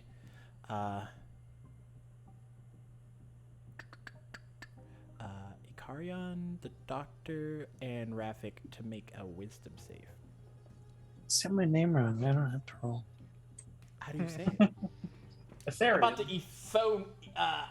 What is it? Oh, the person who never heard me say it says it right the first time. Okay, sorry. I heard you say it several Yes, times, and that's why I upset remember. the god of the Godslands. Yeah, that would be a. So it's Isaria. I got a 20. I got 20. a 5. 20 total, not natural. What was yours? You're muted, Nordic. Oh. I said the pronunciation is correct, but the intonation is correct. Am I at disadvantage or at advantage? Well, you 'Cause wouldn't have it- disadvantage because of the exhaustion. Do you get advantage for anything? If Like it's if a it's magical? trap, I do. Is it a trap? No, it's not a trap. It's more like a recollection if y'all can piece together. Okay. The horrible events. 18. Okay. This is kind of fitting. So, I don't know. I have no idea what's going on. as they finish the story, you all kind of get flooded with a bombardment of the events that took place up until the point of you all entering the streets that met at the different junction. And the event replays to the point that you remember the walls, you remember the fire, you remember people dying. You also remember like being on the ground and kind of like bleeding out. It's all fun. It's a great time. But what you don't remember is back in present time. You all presently hear a voice. Well, I'll be damned. And Did the it, like, all of voice, us? yeah, to everyone that's sitting at the table and also still standing around the table, you all hear a voice. And the voice is recognizable to only one of you. And that's where we're going to take a break. Oh yeah, we'll be right back. Also, if y'all haven't already, make sure you enter exclamation prize to enter in for a chance to win some dice. We'll be giving that out at the end of today's session. Report it. But yeah, we will be back here shortly. Don't go anywhere. You're not my real dad.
back.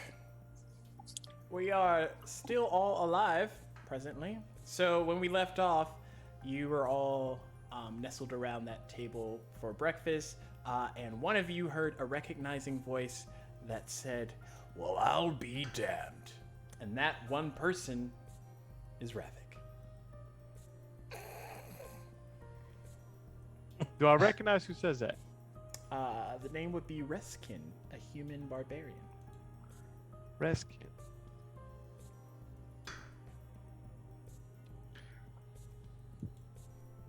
Is he part of my clan? No, he's part of the Adventurers Guild, though. All right. Hey, Reskin, what's going on, man? Ah. So it's like that then. Yeah, it'd be like that. Well, what's going on is, word on the street, you took a bunch of slick skins, noobs, into Sigil and got them all killed. On just a routine mission. Yeah. Maybe I did. Maybe I didn't. And we're all still hearing all the rest of this. Mm-hmm. I'll chime in. There was nothing routine about what happened at Sigil a week ago. Okay. I'm just saying what the word on the street is. Wait, What is the word? that sounds was a to me week ago? like completely coincidental, just timing. I mean, timing or not, he's sitting there looking perfectly fine, drinking. Us An that just ale. got out of beds for the last week unconscious. Okay. Yeah, we're not fine. At least y'all got out of beds.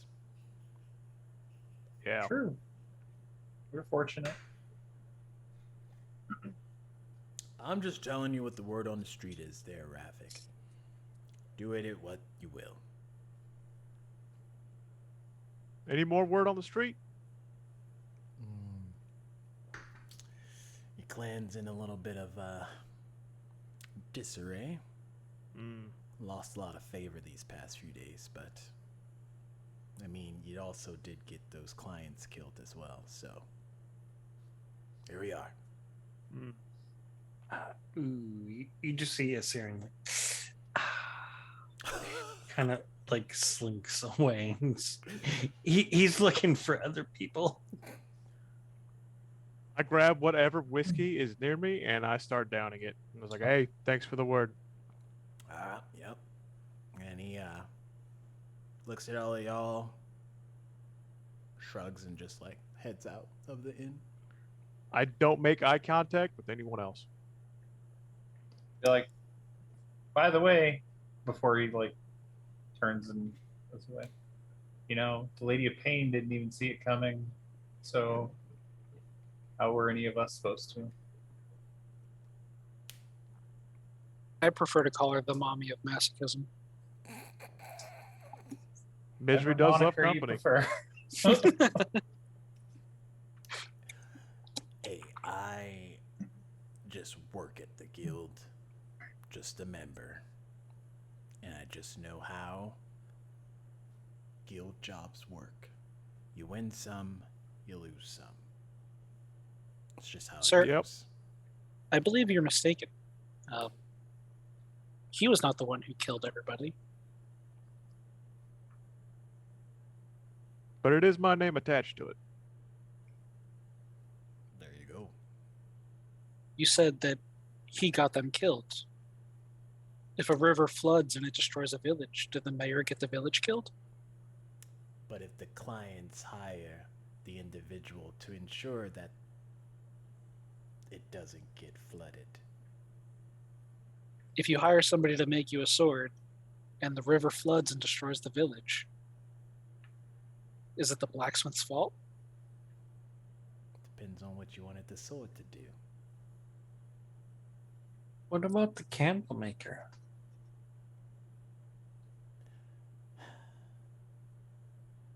Axiom's kind of realizing that he's not gonna budge and kind of starts ignoring him. Hey Heather, can I get my usual breakfast? And can you bring five of the drink that Four. Usarion brought? Four What? Four of the drinks. Oh, you don't want any? Four. You don't drink? Yeah. Just do four of the drinks. Just 4 of whatever it was he made. Now, Yeah, sugar. Well, just a sec. I'll get it out here in a minute. Thanks, Sam. Well, sir, you weren't there. And we were. And now we're here, unlike a lot more powerful people.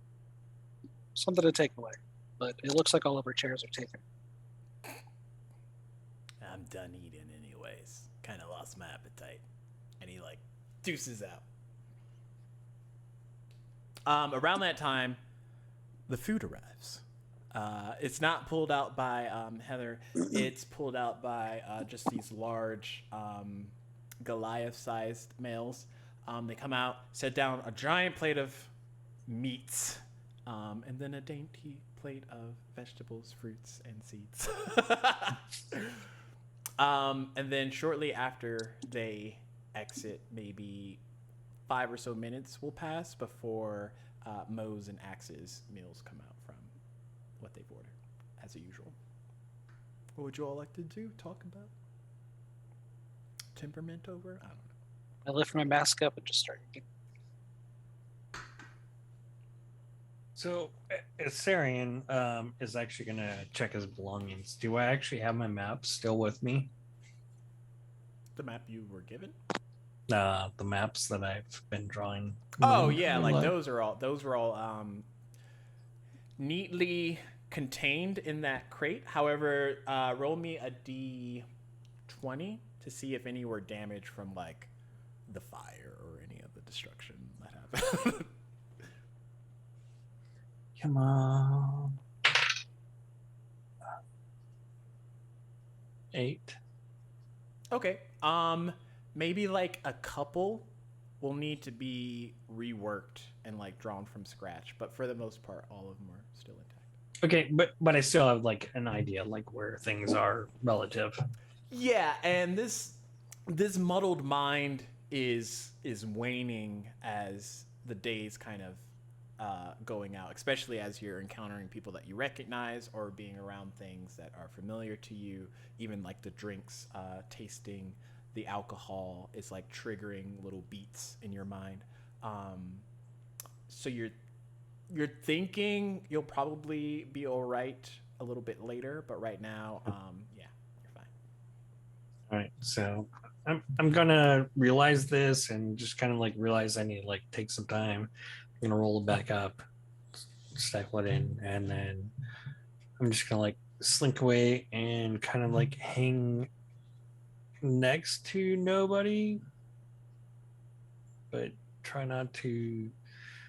I don't want him to like see I'm hanging next to him, so I'm gonna stay in his blind spot because he's wearing the mask, so it's really easy. Even if he noticed, he wouldn't mind. Yeah. The 4 shots come out. The rest of the food comes out, and you all have your food. Have you been eating your food, Ravik, since it arrived? Not really. Okay, so you just ordered all this food from the cook, and you're just gonna waste it. I'll nibble on a bit. Imagine after that confrontation. I would actually like sneak anything like if I notice he's not eating, I'm still hungry. Like I'll take a bite. Why not? If I see his hand, I'll push the plate a little closer to him. You probably wouldn't. He wouldn't be. It would be Obvious, actively but- looking. Yeah, he'd engage you in like a question, and then he kind of like snake like a little piece. It's not anything big. It's just like, does yours taste better than mine? All of you are more than welcome to share my seed. gosh. Thanks, Nobody. Really appreciate it. I like how he singularly put it. It's a little too foragey for me. It's too close to. You could also partake of my fruit. I fucking cannot. Mm, I don't know what he's gonna do with the vegetables, but I'm here for I it. take one of his fruit, I wrap up my meat, and I just throw it all in my mouth. This is X just takes one of the big slabs of meat and just like, family content, folks. I love everybody. Oh gosh. oh my god. Well, with that lovely transition, I need you all to roll me a d20. Oh. At disadvantage? Nope, just a regular roll. Ooh. 19.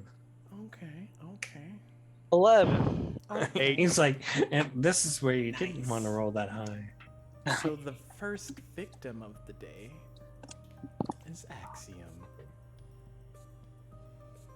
Axiom, as you're sitting there, whether it's mid drinking your shot or eating through your food or whatever have you, your vision shifts and you are not of yourself anymore. You see images of I'd like to, just for flavor's sake, have it be like right after the shot goes down, and I'm like,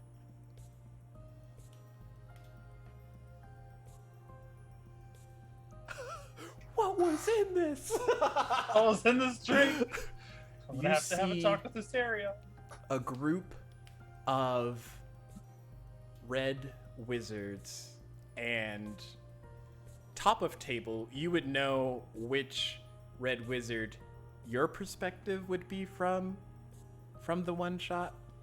You are them, and you see in front of you almost So a black. You're saying that the one that I portrayed is the one that I have the vision Yes, from? directly. Okay. You see in front of you a black skulled individual with kind of like a crescent crown on their head, and they look terrifying in a way that they're challenging the set of wizards in this maze of a place, but also heavily outnumbered and not in the slightest bit concerned about it. And as you look around, you see each of them. You see Hubris, you see Mywin, you see all of them fighting against this creature.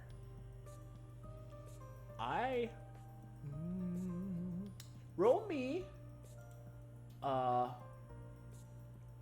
D20, just regular. Well, Okay. I would say with that, from your perspective, even though it's like secondhand perception, you see your hand go out, and this make sure I don't get it wrong. This form of frost start to conjugate over the creature, in a chill touch, essentially, and the creature just like bats it off like it's just a tickle of a skull or skeletal hand that has caressed it in a way. And there's not so much a terrified look upon your new compatriots, but there is a sense of, will this creature die? Like, whatever y'all put against it, will it ever go down? And in that moment, you are drawn back to your immediate thoughts. And you all see kind of like a fraction of a pause in the shift in her demeanor. she just like looks over at Asarion at the bar. What did you put in this time? I'll have 2 of what she had. Luck to nobody. I wonder if that actually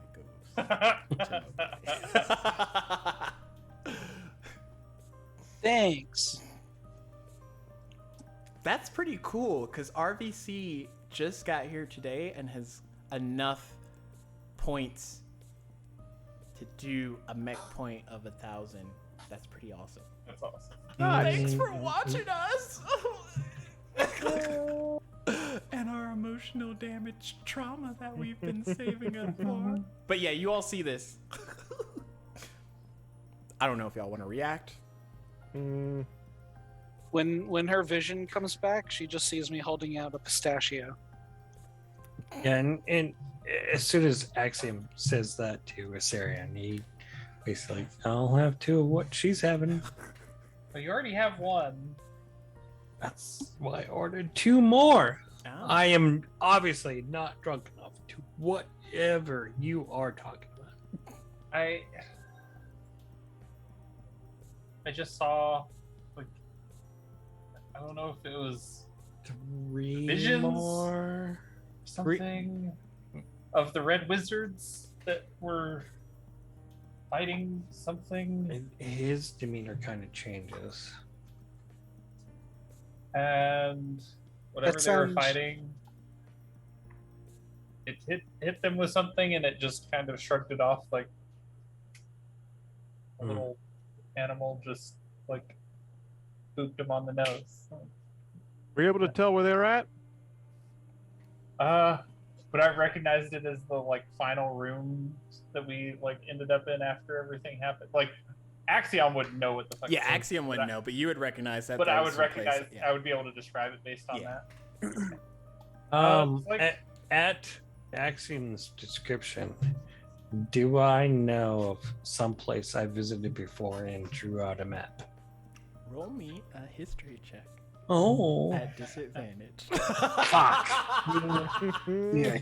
So Uh, it was this like they were on these like rocky crags, and then there was like some lava like down below and stuff. This huge guy had a gigantic sword. It was weird. I don't know exactly where that was, but That sounds harrowing. And then I hold out a pistachio and go, "Would you like my nut?" There wasn't even nuts on the list.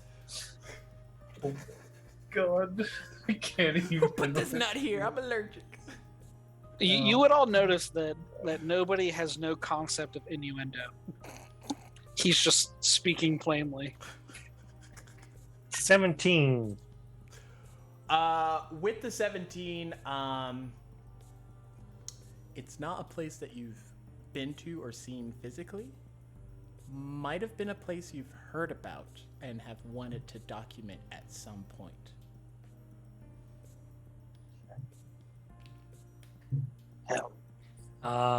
So Axiom would actually see like the Sarian, like he's pulling out notes, like going through like papers, and then he's like, fuck it, like pats it in, and he's starting to like describe what you're saying, like in just like shorthand.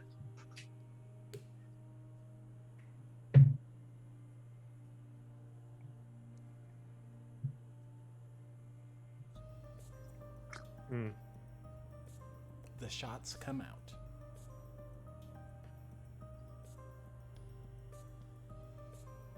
nice. Axiom, you would have noticed this whole time as you're describing all this stuff that Mo's attention. Roll me an insight check at disadvantage. Oh, okay. Well, the first one was a 1, so I don't need to roll. Okay, here we are. Do you have any pluses to insight? I got a +1. Okay, with the with the 2, you would know that she's just being exceptionally quiet for what she would normally be in this particular situation. Normally, she strikes a lot more conversation, but she has been listening to the things that have taken place so far, and hasn't really said anything, but you can't really gauge her temperament by like if it's good or bad. Saying Yeah.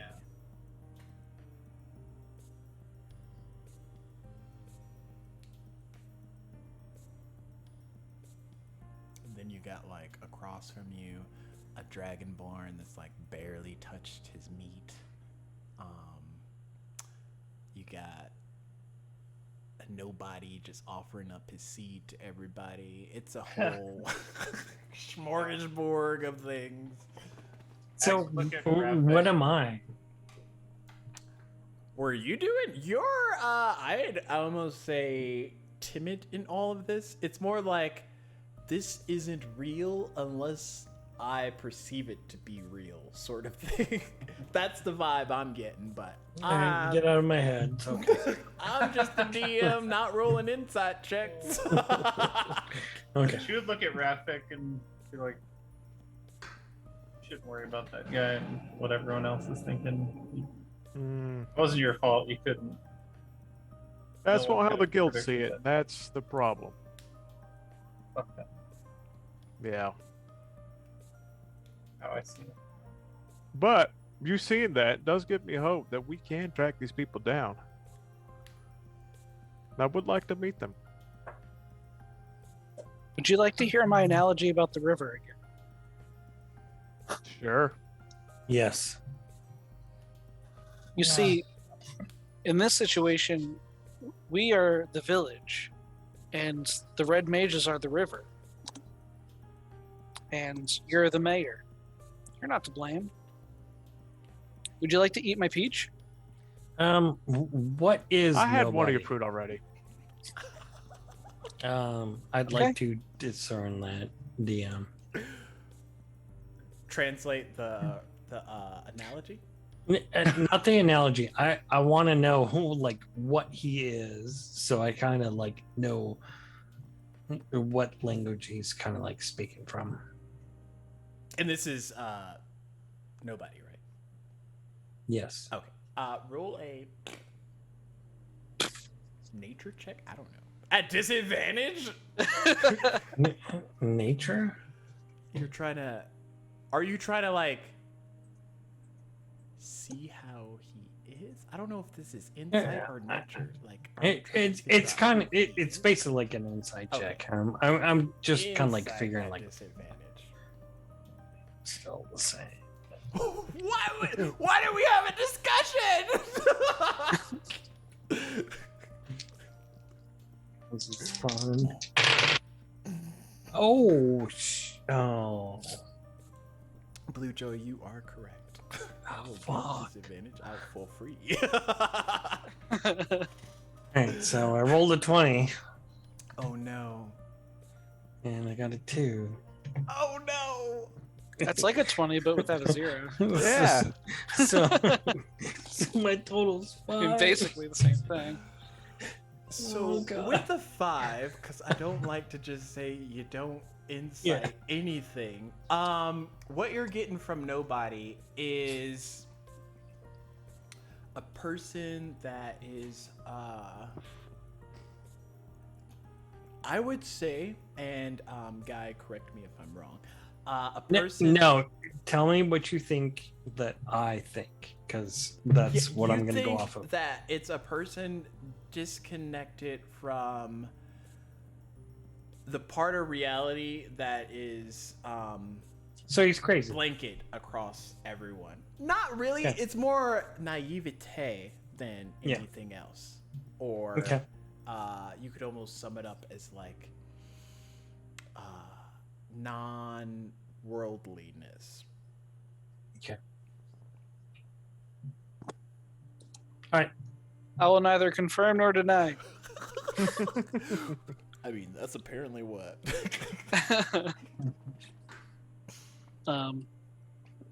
But we all look rather exhausted. I feel like we should at least try to take in some vitamins and nourishment.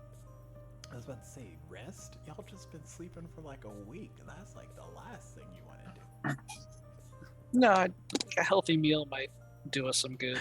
I'm okay with like food, but I don't think we need to sleep yet. Like, I'm not recommending rest. This is more directed towards Rafik because he's not eating. I'm like, you should probably eat. And this is coming from a doctor. So. Yeah, I Why aren't agree. you eating, I push Rafik? my whiskey away. I take the water and I start digging into my meal. Hopeful for whatever axiom it's seen.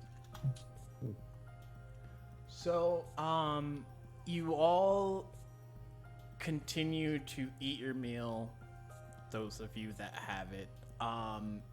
And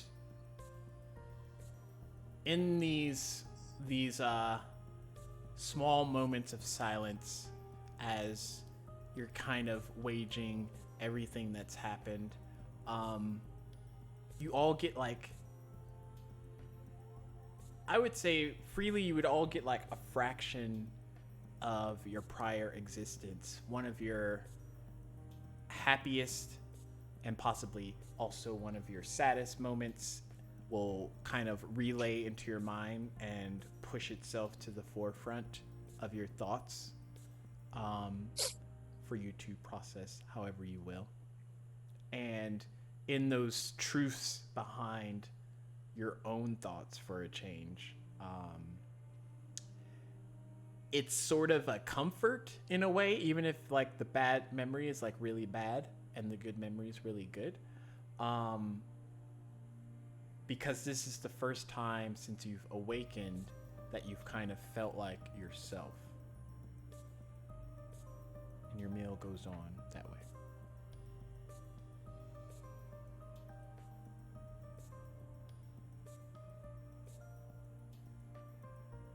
Axe would probably like stop in her tracks when that bad memory hits, and just like drop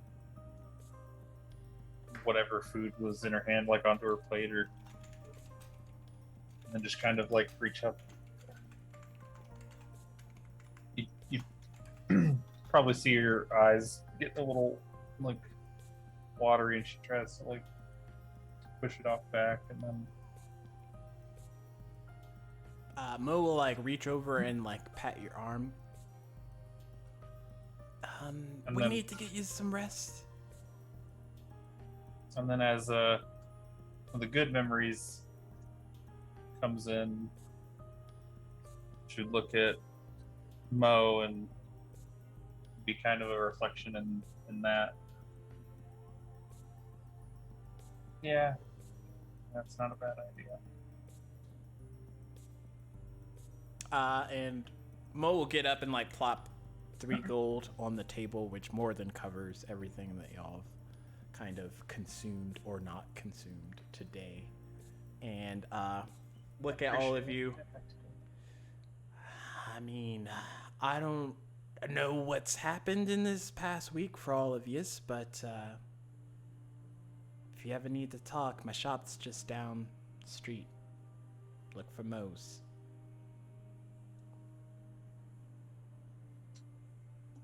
We Got it. mostly just slept this past week. He's not wrong.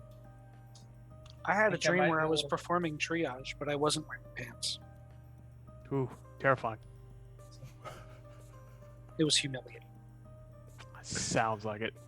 The mirror part Assyrian was that he visibly was like performing triage. face palms at nobody's statement. Hey, He's y'all. trying not to laugh, but yeah. I will see y'all in the morning, maybe or not. I'm not your mom. That's correct. I don't have a mother. They can be overrated anyway. Hmm.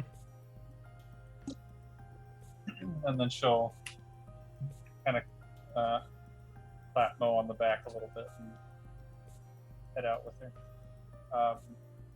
Also look up at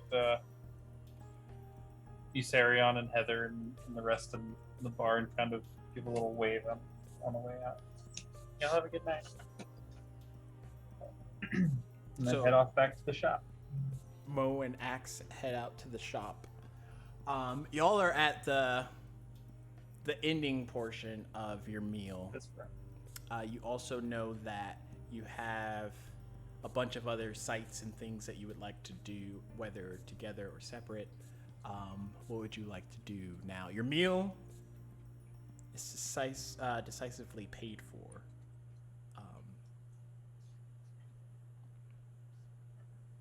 Well, I don't need to go to guild anymore, but I believe nobody need to go shopping, right? I need to pick up more medical supplies. Start with that. Wander around. After I do pick up medical supplies, I would like to go over to the labor district and offer free medical services for any of the people over there, because that is also like the poorer area of the city. And with the other two like to accompany, or are there places on the map that you've keyed in that you might want to check in with or see or just explore this trade district? Assyrian would actually like very willingly like join nobody in this endeavor. He's trying to get the lay of the surrounding area, so he'd be like asking people, where'd you come from, like, you know, what do you know about the area, so he can kind of like map it out in his head. But other than that, he's like humanitarian. Okay. And Yeah, I will follow suit.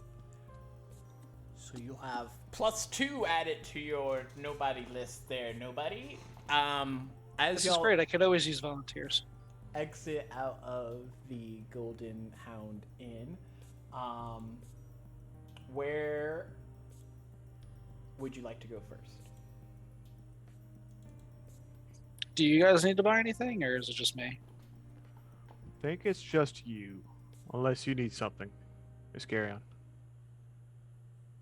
No, I mean it's basically you. Like, if I need something, I'll just ask somebody for it. I mean, no. So I'm gonna roll a D100, and the number that I get is how much gold I will have spent on food, blankets, extra medical supplies, and just alms for the poor that I would be giving away. Oh my Gold? gosh. Is this a charity roll? What's happening? What gold? What kind of rich person? No gold? 90? Oh, so I spend 90 gold on various food supplies, blankets, medical supplies to help the people over there, and the people who are particularly down on their luck, I will be giving them a small amount of money to help get them back on their feet so that they can find a job, they can pay for their housing, make sure that they're okay. Roll me. Since I was like part of that, like how much of that is mine? You all have your own individual 100 pieces of gold. Yeah, this You is just all coming out watched of my pocket. Nobody drop 90 pieces of his individual. 100 And pieces I of want gold. some of that 90 pieces of tea. Oh, you're one of the afflicted. Here's a blanket. some of his Technically, fruit. I mean. Oh, you poor leper, here's 10 gold. I mean, I'm not gonna lie, that's what I do. I mean, roll a disadvantage persuasion check to see if nobody would consider you to be. Or like a deception check, Yeah. because I could have like given you some gold and been like, hey, can you go pick up some supplies? And you were Oh, like, gosh. yeah. I really need to roll my dice before game. I don't want. Oh no! So Yes. perhaps the way he said it, you can sense his intent behind what he would do with the gold. Nobody. Do you still give him the money? Yeah. And how much do you give him? I give him 10 gold and I tell him to go pick up some meat and chicken stock so that we can make stew, some rice, And You're just gonna guilt trip the man. hang on. So chicken stock, beef stew, and what? Rice. and rice. We're gonna make a hearty stew for Ooh, people. okay. Do a soup kitchen style line. Mm-hmm. So here's 10 gold. Buy as much as you can for that amount. Okay, done. And he's gonna go, and I'm gonna search the. I'm gonna try the live market districts and figure out where the really sickly chickens are. So at nobody the trade would- district, you would probably find most of those things that he said before. So nobody would be able to, with a natural one, he would know that he's up to something shady, but he would also just be like, I mean, if he's gonna take it, he probably needs it. So as Rafik and Nobody are assisting those that need assistance, you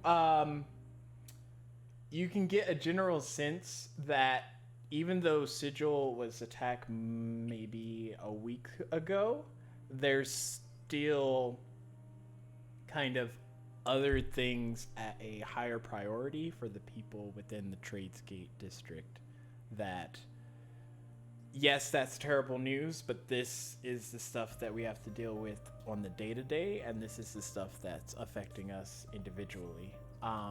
So as far as refugee status, what are we seeing here at the trade gate versus what would be coming from Sigil? Roll a percentage dice, so it's accurate.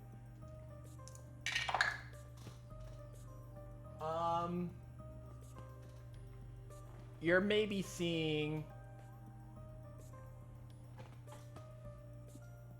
Okay, I rolled 2 of the same. Okay, maybe if I use the actual dice. Okay, that's better. You're seeing, for whatever reason, probably because trading to the Tradesgate has also become a complication, so those vendors are being affected by it. But you're seeing maybe, roughly, if you had to guess, a 50% decline in the normal commerce that would happen within the Tradesgate. That's bad. Okay. So, when Sigil went down, all these other city-states have also been heavily affected by. Yeah, no, 50% is ungodly. Okay, all right. So, you have 10 extra gold there, Sarion. What would you like to do with it? I am going to hit the animal markets. I would like to purchase a rooster. I want to see you barter at disadvantage. I mean, continue as you are, but yeah. Okay, so I'm gonna get 3 hens, 1 rooster, and I'm going to get a ounce of rice seed. Isn't that a A- small amount? Well, 2 seeds for rice. I mean, that fucking shit It's an grows ounce. everywhere. It's like a handful. Of seeds. Okay, so, and I'm going to get a 25-pound bag of feed for the chickens. Oh, you're going the Yeah. opposite direction where you're just gonna build up the supplies that they need to ration out their own. But you're not just gonna give them the stuff that they need. The opposite end of that. Okay. So you start to barter with the different vendors that are selling their wares. I would like you to roll me either a persuasion check or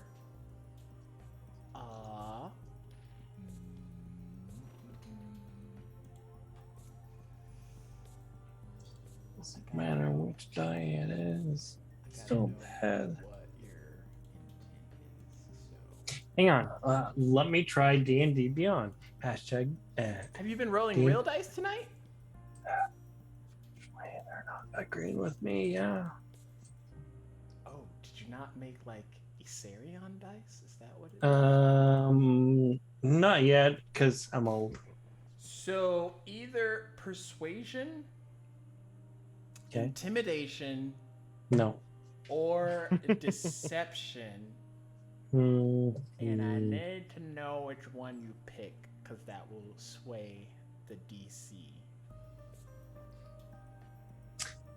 would be. But they're all at disadvantage, persuasion. whichever ones you do. Oh, yeah. 14. Okay, and you're coming at them as a way of these people need help, these people need this stuff? Okay. Yes. Like, I understand what they need, and people need to realize, like, they need to give me their money so I can help them. So I rolled higher, but you got a 14, right? Mm-hmm. So with their insight, they're able to see this.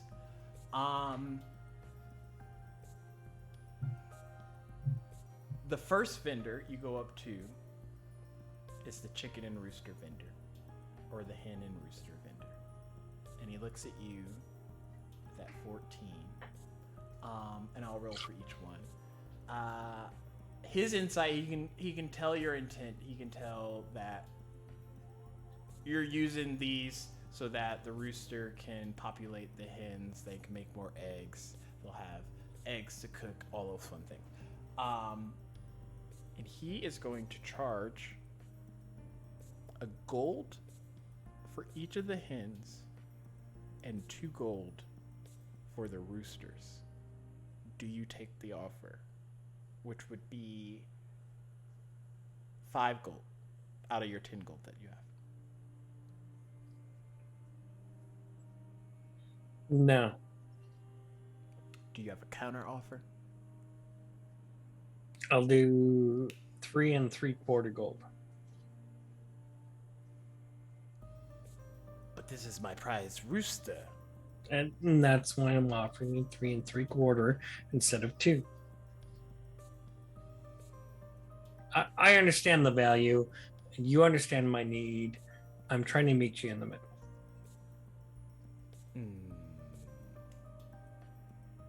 All right. You have a deal.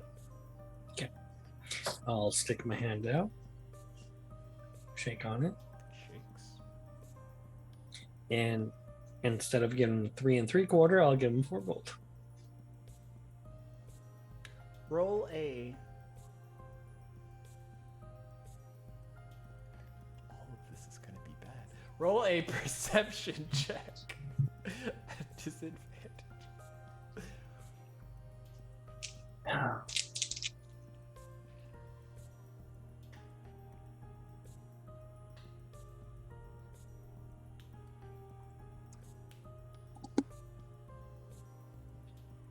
$21.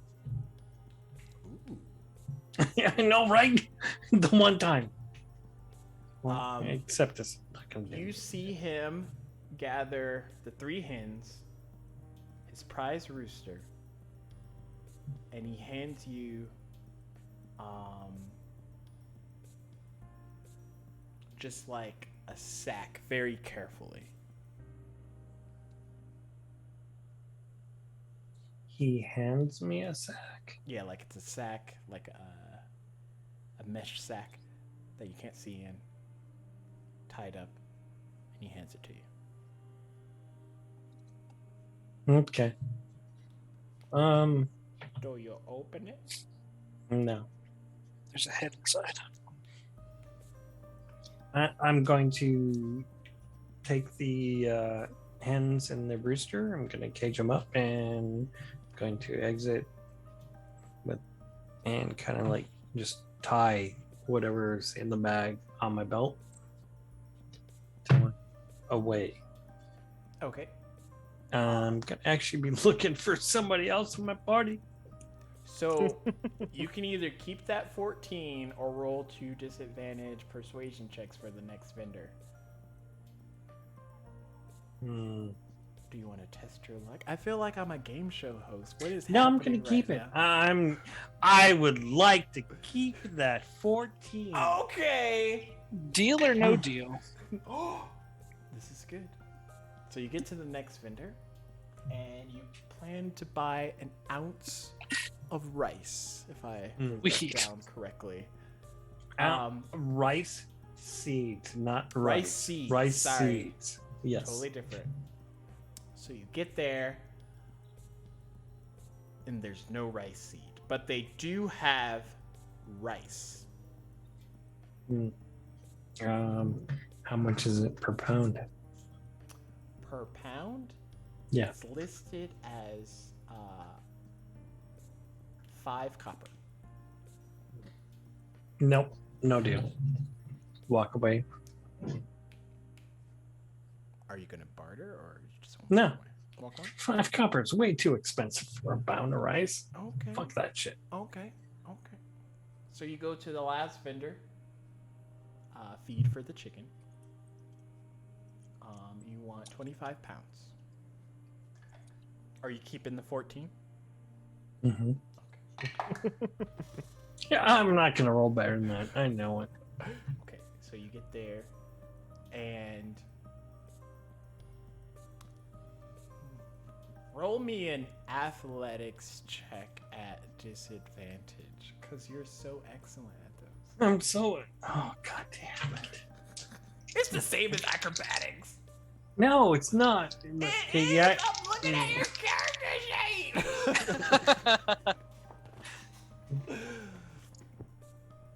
Right. But it's not the same because it's like 1 point different. It's, 7. Okay. You get a bag that causes you to like kind of drop it a bit on the table or area near where they handed it to you. What's You in know that bag? You're not that weak. And from what they've given you, like they were just like, oh yeah, man, I can get you some chicken feet. They've overcompensated on the weight of the feet. Like they didn't even put in the scale. So you have for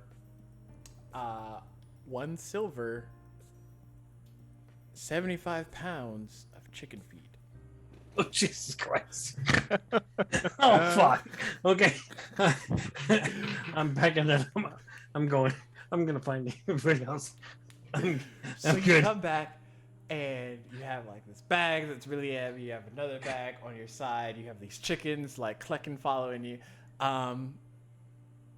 He apparently has acquired your list, nobody, but in a way that is unconventional to what you probably imagined the list should be when returning. Oh, great. Thank you. Creative. I find one of my volunteers that I'm sure is helping out with all of these people, because you said there's a bunch of refugees, and I have them kill, pluck, skin the chickens, throw them in a stew. Instead of like a rice stew, it's just going to be chicken soup. And then I'm going to Are find you killing all the chickens? Yes. All And then I'm going to 3? find a yep. No, he's not. And then I'm going whole to find a point- farmer. The whole point of him getting the chickens is so that they can have self-sustaining chickens. And Yeah. after today, I'm Besides the sorry. soup, Like they nobody. would also you- have eggs if there's enough chickens. No, but these people need food now, not food in several I'm- days. Do no, you okay. check the bag that Isarion has with him that was given to him by the first vendor before you execute the chickens?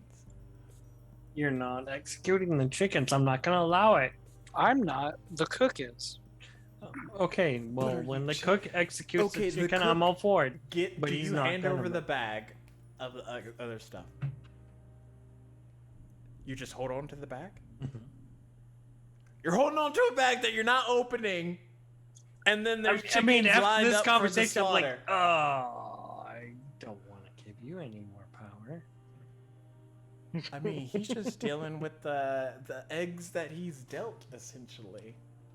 What do you mean, give me more power? I gave you money to buy something for me. You're right, and I'm gonna give his gold back. Oh, how much do you give him? How much gold did you give me? He gave 10. you 10. You spent 3 3/4, and then a 4. silver piece. Oh yeah, you gave him 4, So- and then you did a silver piece. Right, I'll give him 10 gold out of my own money. So I'm confused. Is this? He's given you back all the money that You you've given him. cannot for- have. And then he's gonna like grab his little chicken and like, You've purchased pets? yes. Okay. And then I just find another runner to go and get You rice. give the 10 chicken gold that he stock. gives you to go get more stuff. Yeah, Will because you that 10 ever gold goes into. Open the bag that the first vendor gave you, Asarion. Or are you just gonna have it at your hip for the whole campaign? Maybe not the whole campaign, but today he is. Okay, I'll give you that. Today you have the bag. Okay, during this whole time, Rafik, what have you been doing?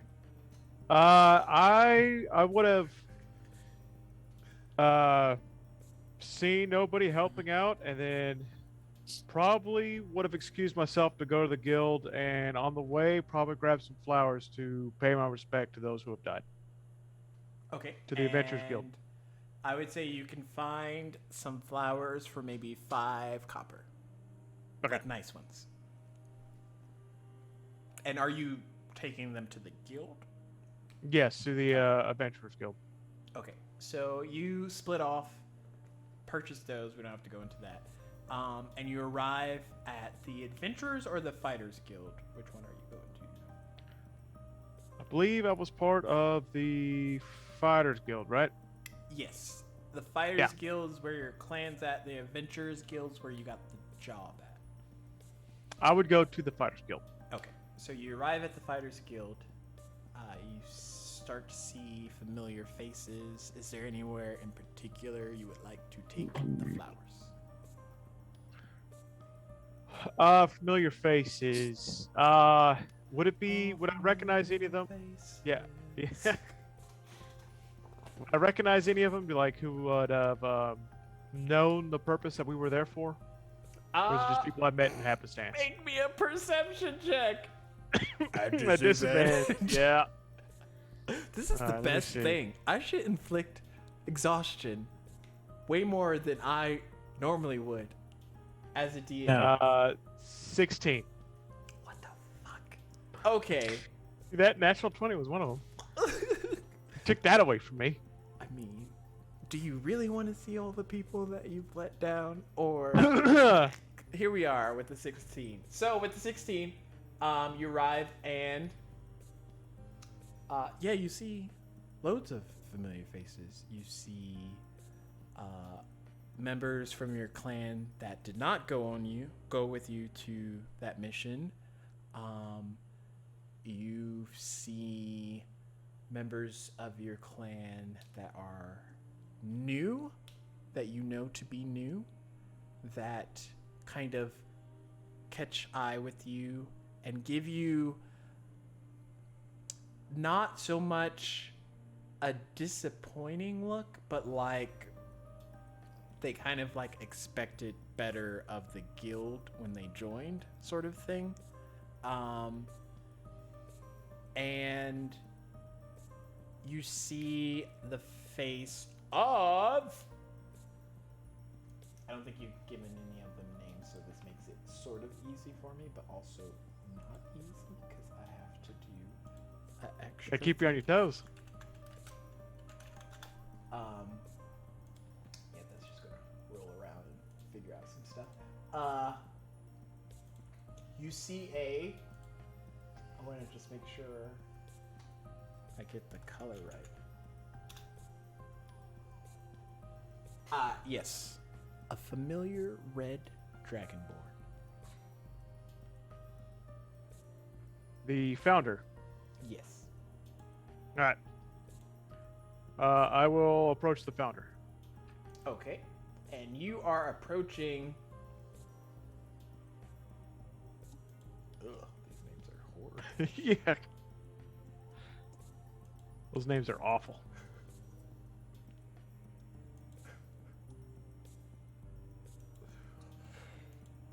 Cthulhu.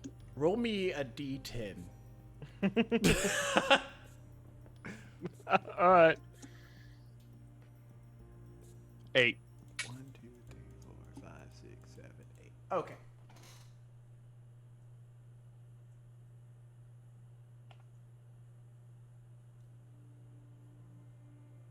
Out of the ones I can pronounce, Didn't you write them? we'll go. No, I'm on the name generator side. Oh, okay. We'll go with Shalkeed is the red dragonborn of your particular clan. You set eyes on him. All right. You never just run into a Glen, do you? No. There's no Dragonborn. Bobs or Georges either. There's a Jernad? I don't know. It sounds like Gonad, so I didn't go with that one. I feel like a clan leader wouldn't be like, my name's Jernad. Either way, he has to deal with me and my character name, so I don't give him a shit. I know! Uthvos Wait, that had none of those letters in the name. Another game. Hashtag YouTube. Oh yes, it's on the YouTube. Find Uthvos. So yes, you find Shalkeed. Yep. Who kind of sets eyes on you, but does that like, I see you, don't look away, come here. I make eye contact and I walk straight towards him. Ravik. Shalkeed. I am here to pay my respects. I see. So, would you like to say anything, or I Tell take him about the river. responsibility. what happened? Something that we could not foresee. There was a large explosion. Outside forces. Something that not even the Lady Payne could foresee. Or stop. I see. Well,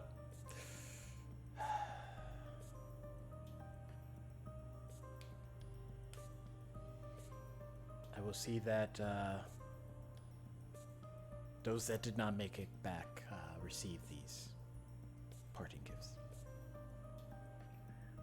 DM, how many? I believe it was a 5-man crew, right? Counting myself. Yeah, that sounds about right. I will leave 5 gold per person.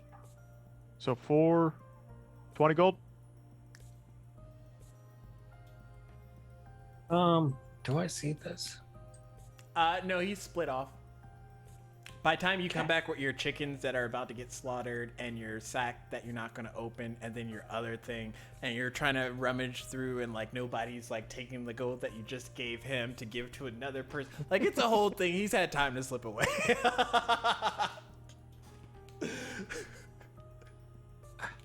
I feel like the DM's trying to punish me for something.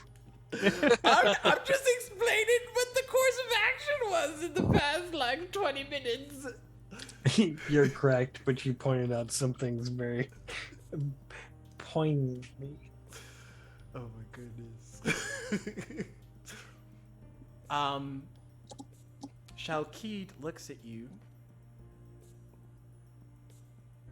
and look, I don't know if there was a different way to go about it because I wasn't there, but you don't have to punish yourself for this. From the looks of it, from what we could salvage. It was an unforeseeable event.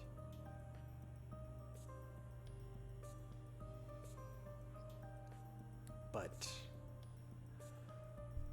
per the bylaws of the clan, we would like it if you could take some time off. Perhaps there's some other endeavors that you could partake in, just until we can cool down any of the events that have transpired and rebuild up the clan name. I understand. I'll work diligently to bring back honor to our name. I will come back to you. I know that you will, Ravik.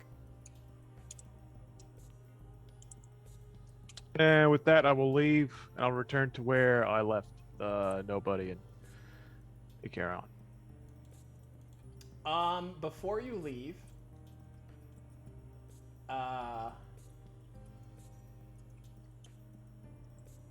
you watch as Shalkeed tells you to wait there. He takes the flowers and the gold off into one of the rooms that one of the messengers will be able to send it out to the families. After he does that, he goes into another one of the back rooms, and he comes out with a shield in hand. It's kind of like wrapped up. And he sets it down in front of you. Take this with you. All right, I place down the shield I was carrying and grab the one that's wrapped up and unwrap it and stick it on my arm. And you'll find, without disadvantages in perception, we'll go with passive. You find that the emblem on the shield is your clan's logo. Even though you're not with us presently, you will always be a part of us, Ravik. Thank you.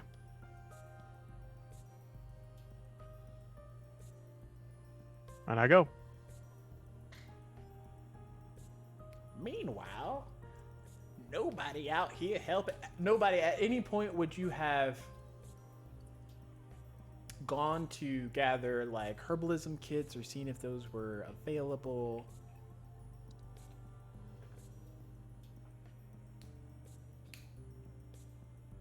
Wait, what was the question? Or healers kits?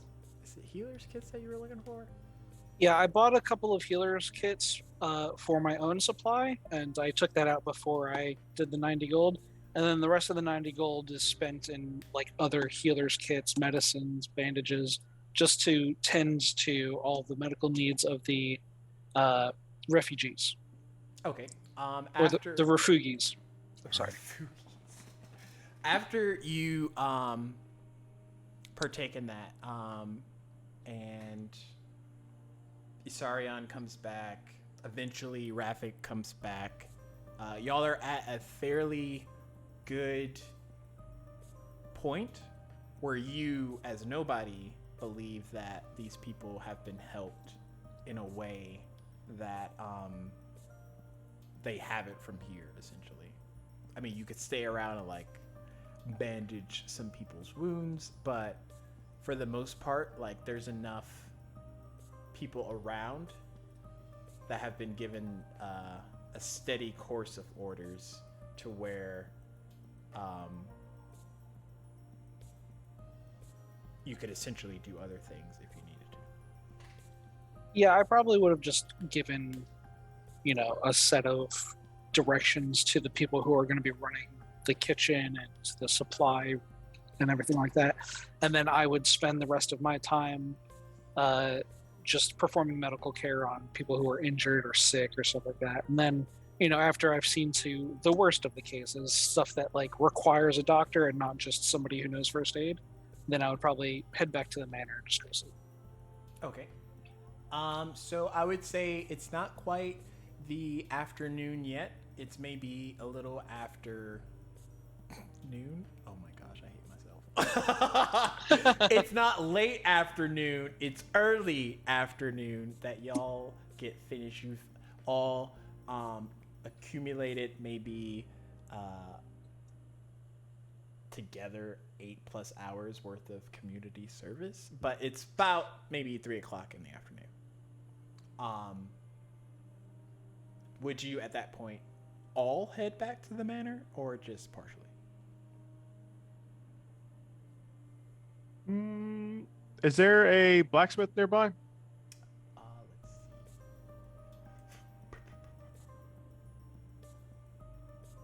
see. You would probably find that in the labor district, which is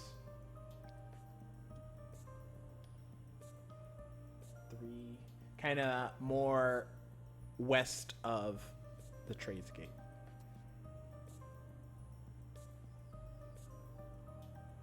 Yeah, we'll check out the blacksmith before going back. Okay. Just to have my armor properly looked at to make sure that in the case or when I died, nothing actually broke my armor. If any repairs need to be done.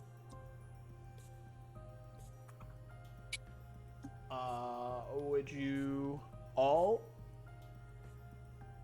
kind of So, as we're all walking, doing our thing, like Assyrians actually like stop randomly in the center of like a cross section and just kind of look up at the sky. It's like, if the Red Wizards of Thay attack us, why can't we attack them back? And that's kind of like he's gonna get like a fugue state and just gonna like sit there for the moment.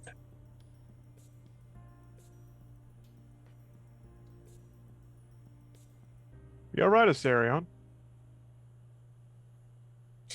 He's kind of like you can tell he hears it, but he's not responding.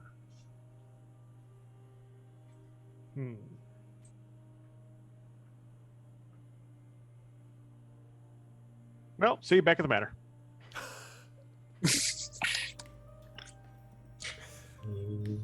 Assyrian's just kind of like standing there. Do you do anything, nobody? As you Um, watch if- as Rafik kind of like walks off after a few minutes of a non-responsive. If there's still daylight left, I would probably go back to the labor district, and instead of helping with first aid, go and seek people who are maybe beyond care, and with their consent, help them have like a faster, painless death, as well as maybe provide some like grief counseling for the people who have lost people. And I would probably just hang out there until it's dark, trying to help people as best I can. Roll me a persuasion check at disadvantage to see how receptive everyone that you've grief counseled is. That's double 3s, so it's a 4. Okay. As you would expect from a family receiving... I'm going to use my luck. Oh!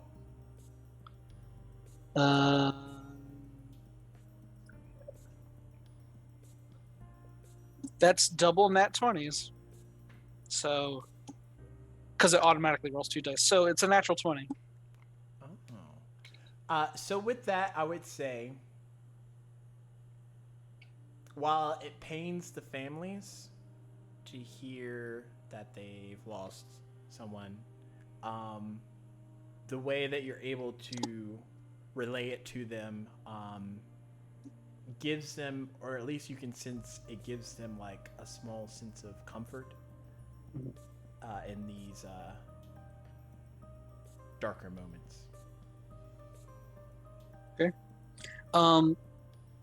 With all of my work with all of the people, do I learn any information about the events that had happened, any rumors about what has been going on, or anything affecting this city specifically as well? Roll a. I almost feel bad for y'all for rolling everything because you're gonna suck at it. But, what's your higher intent out of all of those? Like, what's the more prominent? What do you mean? What do you want most out of the information that you might have gathered and try and retain? I'm looking for like people who were there the day that it happens. I'm trying to help jog my memory of the events because I know that I'm here for a reason, but I don't know what the reason was. So maybe if I could recount what happened that day, that would point me in the direction where I need to go. Okay. Roll me a.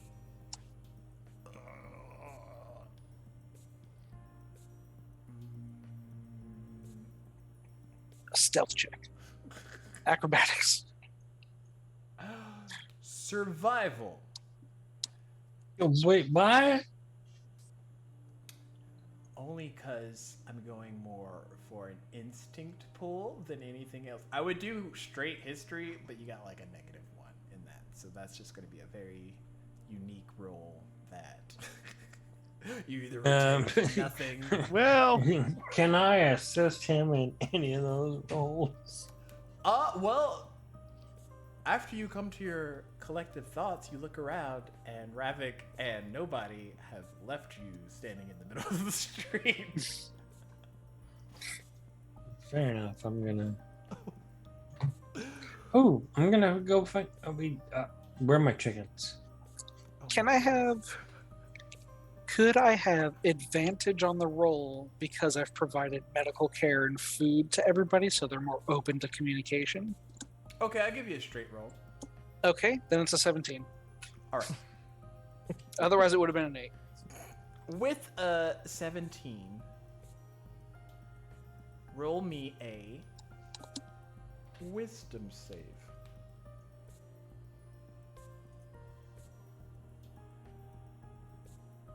Eight. So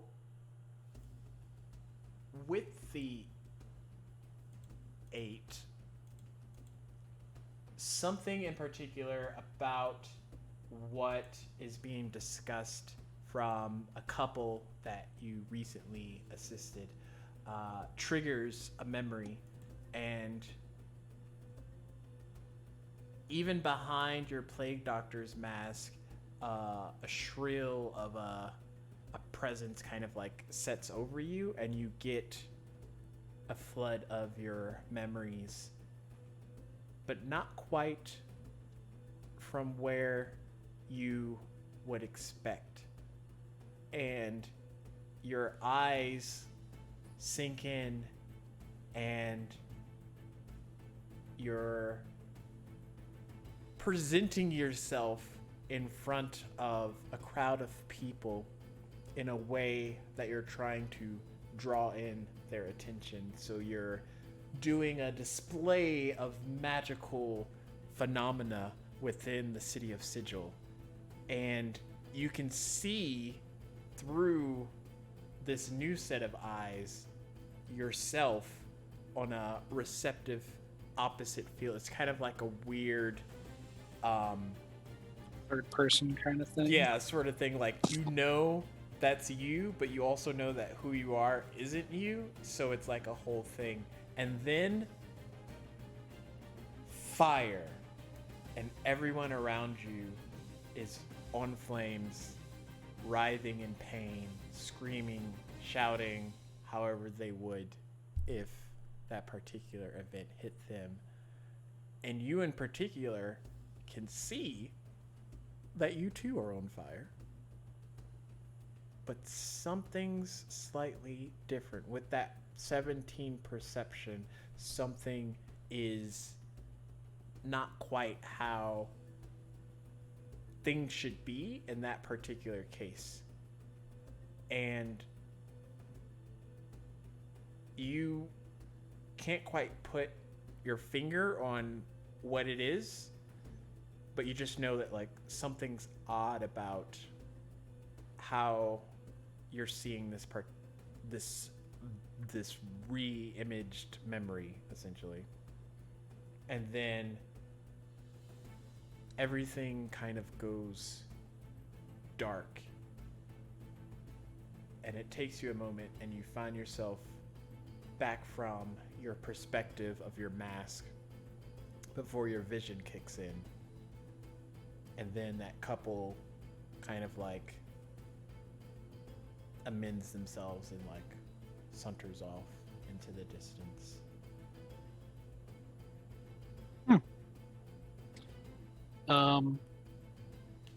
Would I be able to tell what part of Sigil I was in when this happened? It would have to have been either similar like a trades district or a labor district, because there was just so many people present at that particular time frame.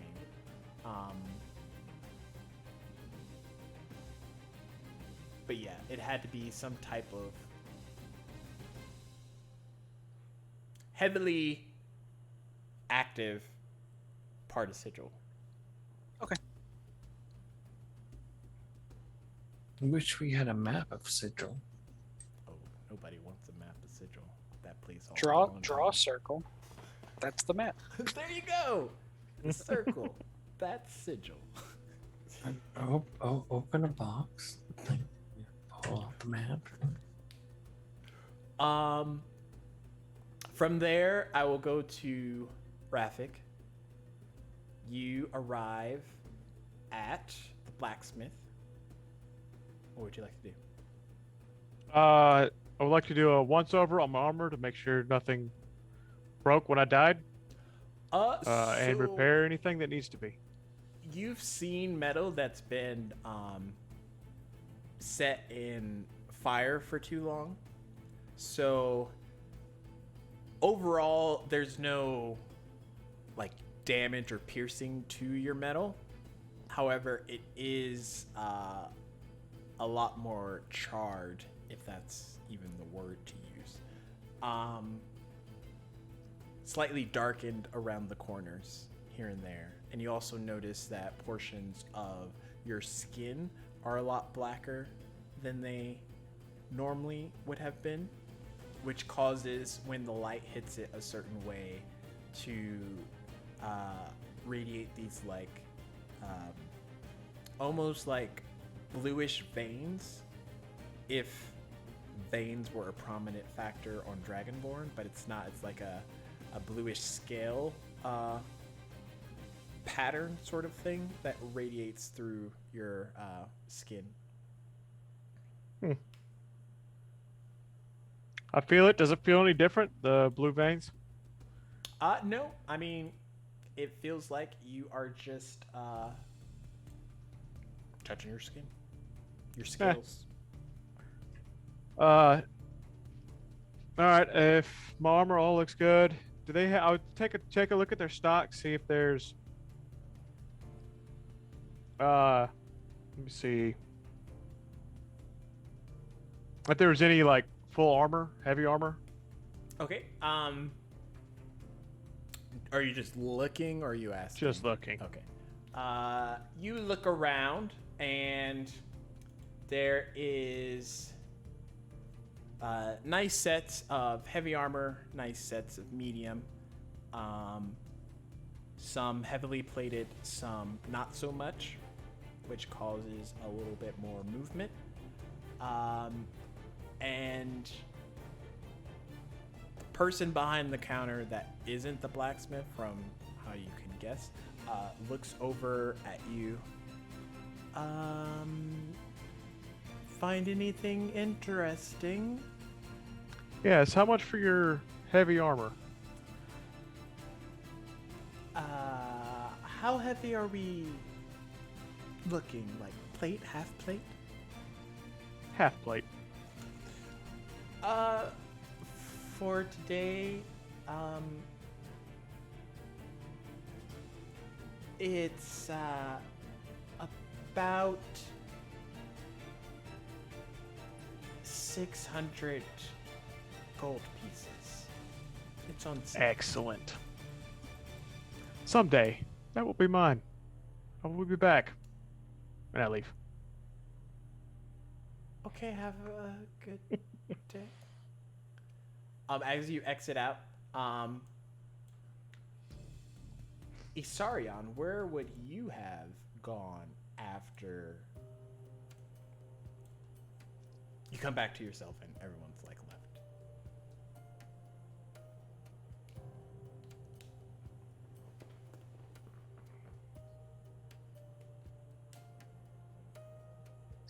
Library.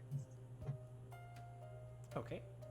There, you would be able to tell from the map, there is a library, the Golden Leaf. Sort of, also a little bit west of the city, but not as far west as the labor district. And from, y'all were at the trades. It takes you a bit of a walk, but you get there without much. What time of the day is it? I think I said about 3 o'clock in the afternoon, so like 3:30. Okay.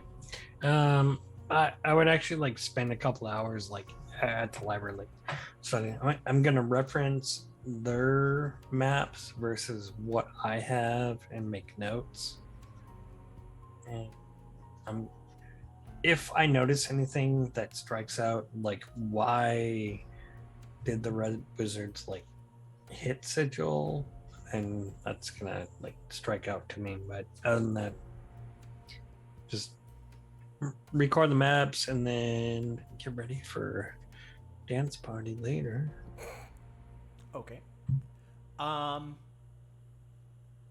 As you do that, I will give you advantage on the roll, but I'm not going to have you do the roll just yet because you're still researching through all the different papers as you're going through it. But just keep that in mind for when the time comes. Around this time, Axe, you will have rested for a bit, whether it's Atmos not doing extraneous activity or actually like just taking a nap and seeing if that would help out any. I think what she would have probably tried to like take a nap, but then her mind would just be like kind of all over the place. So she'd probably get up and go to her like little workbench and like just keep tinkering with her one of her sleeve attachments that she's been working on, trying to kind of incorporate pages into it. She's essentially trying to get to where she can incorporate her spell book, which she's not a wizard yet, so that's why she's kind of just working on it right now. But she wants to be able to incorporate a spell book into her sleeve, and so she's kind of just tinkering with that. Like, oh, God damn it! Oh. And then she gets frustrated and like. In the midst of your frustration, Mo comes in with like a hot cup of joe. It's black. It's heavily joed, so it's thick once you drink it. If you weren't awake, you definitely will be by the time you finish this cup. But she sets it down. She kind of like looks at you leaning against the wall near the table that you're working at. She just like gives you a look, more to try and gauge like where your mind might be in all this, but also to like give you that chance to offer whatever it is that you will freely without someone like trying to pry information out of you. Oh, hey, thanks. She'll take the cup, kind of turn towards her, just sip at it. You know, made that trip how many times? And it's never like more than once in a month. What were the damn chances that I show up there as right as this shit happens? Now somehow I'm linked to all this. I don't know. It's a lot. You know, Axe, it's a lot, yes, for maybe your average person, but you damn sure ain't an average person. You've been through hell and back, and you still haven't broken, so Yeah. I don't expect some fancy doodad red wizards up in Sigil to change any of that. You know, I tell you all the time, but I probably wouldn't be around if it weren't for you, so thank you. I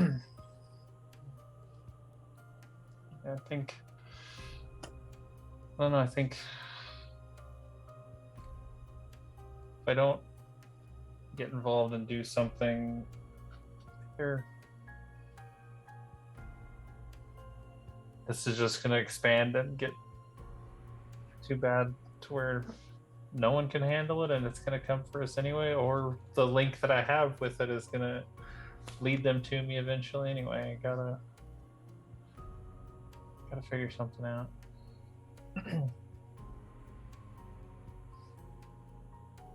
Oh, God. Oh, I forgot. I actually have some of the stuff that I went to Sigil for in the first place. So she starts rummaging through her bag and like starts tossing her some like. Does random Asarian hear that? Oh no, they're back at Yeah, we're at Mo's shop. Yeah, we're at Mo's shop. Mo's not more to Mo. Yeah. Sorry, I didn't mean to make that confusing for you. That would have been my fault.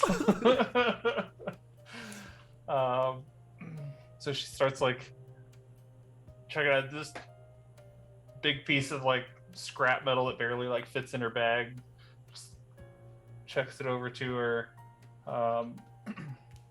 Some like cogs, some other stuff, some like really cool like arcane rocks that she hadn't had a chance to like fully identify what they do, but like can probably do some fun stuff.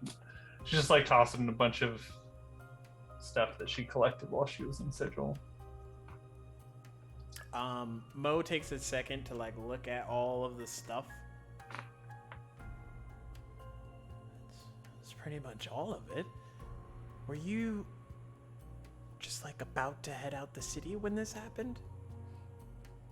Just about. I think I had one more stop to get that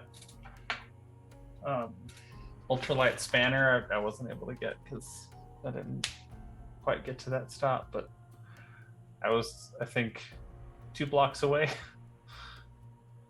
and then would have been heading back. The difference in a block. Yeah. Look,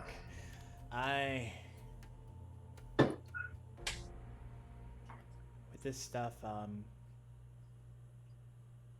we'll be in a good spot here. I don't want you going back to Sigil anytime soon.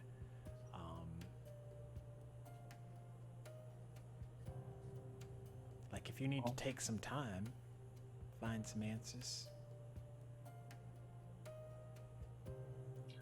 In the way this sounds, I don't know that I have time. Meeting up with them tomorrow morning. I don't know where I'm gonna end up. So.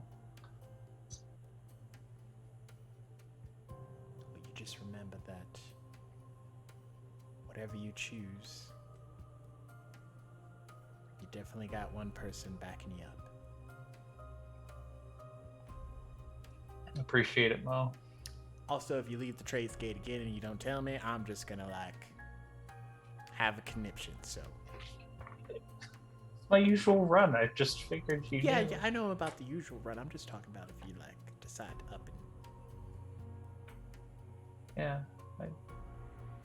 I'll always let you know if I'm doing something out of the ordinary, which will probably be tomorrow. So here's your heads up. Not sure where I'm going to end up tomorrow, but I'll try and make sure someone gets word to you before I leave.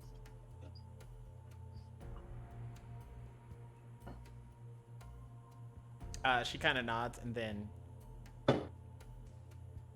takes like a sip of your coffee. Oh, I make this so strong. I was maybe going to take a nap, but this says otherwise, so. Let's see if I can get anywhere on this the next couple hours, and then I'll probably knock out for the night. All right, well, if you need to talk about anything, you know, just gotta holler. Yeah, how about breakfast in the morning? But I can't be waking you up at like late hours in the morning again. I'll go to sleep at a decent time today. You weren't up like worrying about me or anything, were you? Me? Nah. Insight check at disadvantage. Oh, that's an 18 and then a 5. Good. Oh, something's there. You're not quite sure. Total of 6. Yeah. I will remember this. Caffeine is holding us together. Now, if I use my luck, do I roll both of them again, or just the shitty one again? Both. I want to use it on an insight. Oh, you are gonna use it? I said, do I want to use it on an insight? I'll save it. Yeah, I mean, the night's almost over, so Yeah. just use it. Don't use it at- Do it. Do it. Do it. I still got like 20 minutes of trauma. Come on. Okay, that didn't help. Oh, Yeah, 7 and a no. 19, so made of 6 and 8, I guess. Nice. With an 8, I will give you that you've known Mo long enough to know that if something is affecting her in that way, she's not gonna point it out directly because that makes it like too real. But Yeah. you do get the sense that like she's really, really glad that you are sitting here right now with her drinking this cup of coffee. Good. Alright. I'm gonna keep plugging away at this. Do what you do. Make use of some of that stuff. Hopefully you can She make starts like something gathering it, balancing it interesting. and stuff, and then like nods and like starts carrying it off. Shortly after she leaves, no perception check required. You hear like, oh shit, as like some stuff like tumbles out and she like quickly goes and collects it. With that advantage made to a normal check, Isarion, what am I gonna have you roll? I would like you to make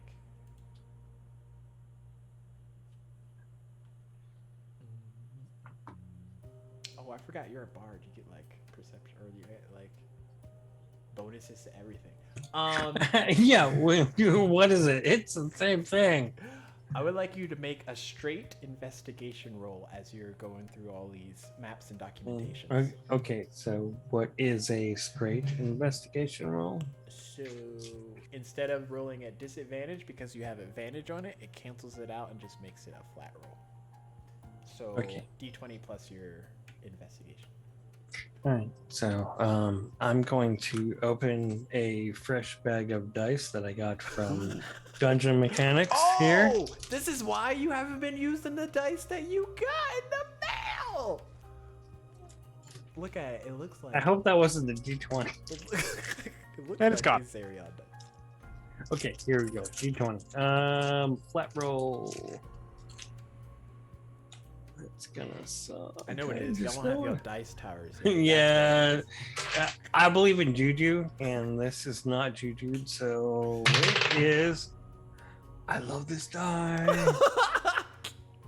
17 on the die. Oh.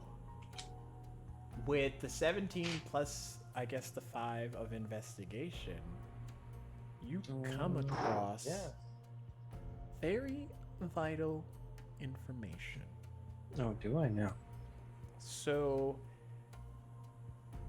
your skill in cartography is kind of unmatched in a way that, like, when it comes to maps, you almost have a photographic memory. Like, if you see a map, you've seen, like, all the maps.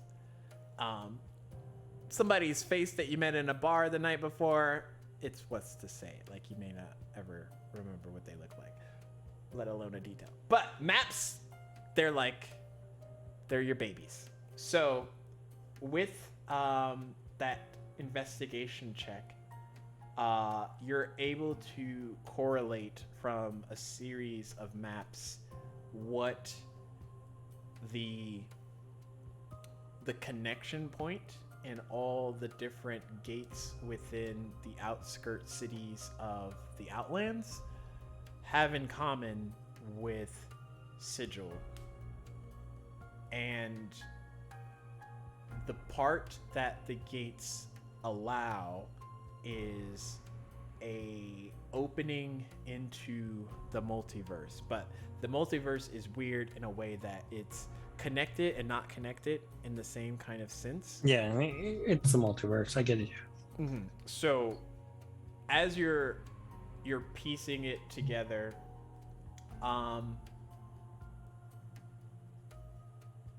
you realize that Sigil was just the beginning. Like, they just needed to get to Sigil so that they could start something much, much bigger. And as you're quickly trying to, like, gather your notes and, like, check out whatever books you need to be able to convey this realistically to another source human, you're hit with something. Back of the head. And it's a vision. Because I've been dishing those out all night. Can you roll me a wisdom save? I can.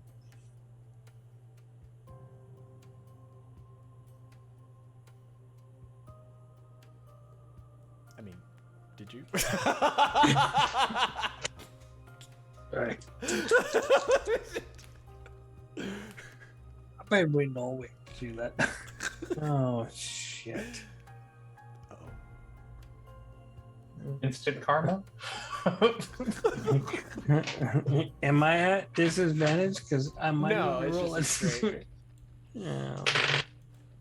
11 plus. You said what save? Wisdom. 13. So with the 13, and as you're kind of excitedly gathering all of this information, you're hit with a vision. Except it's not quite the same as everyone else here. Because, spoiler alert, for those that did watch Godsland Untold, one person present here was not present there. And then there was somebody that's not here that was present there. But regardless, points aside, your eyes open, and before sight recollects what is going on around you, you're hit with smell. And you get a heavy sense of decay and like dead flesh. Where's it coming from? Everywhere. Like as you're inhaling, that's what you're smelling. And you look around and you're on this table that's kind of propped up, and there's different instruments kind of outlined around it. And as you look, you see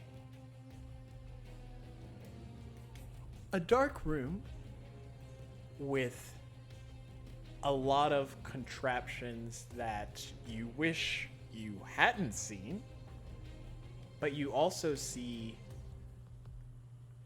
bodies on other tables. Except they're not quite bodies in full. Some are missing arms, some are missing like a leg.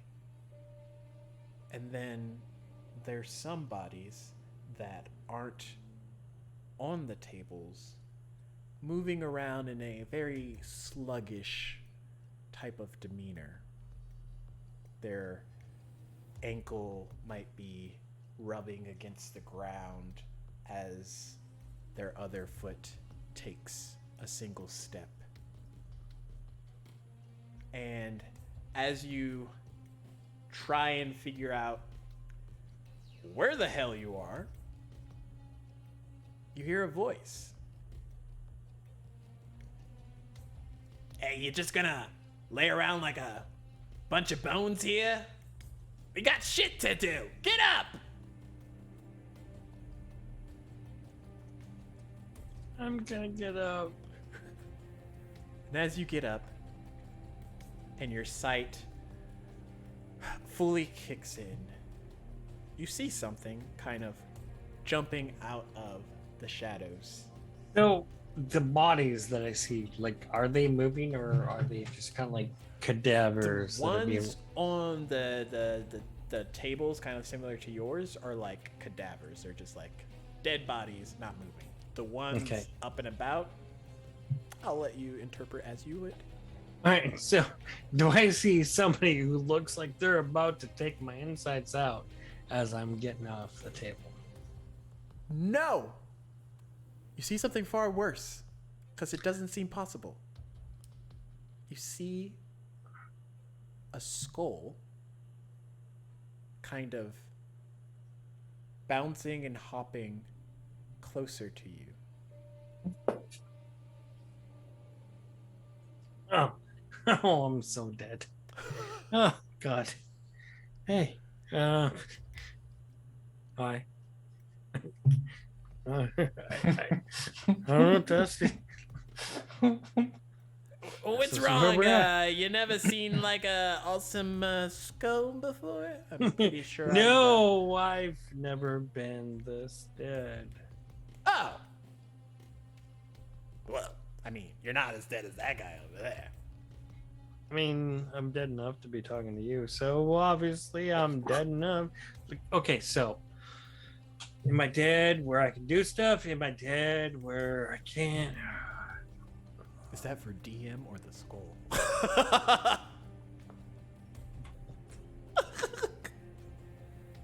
That's in character, so.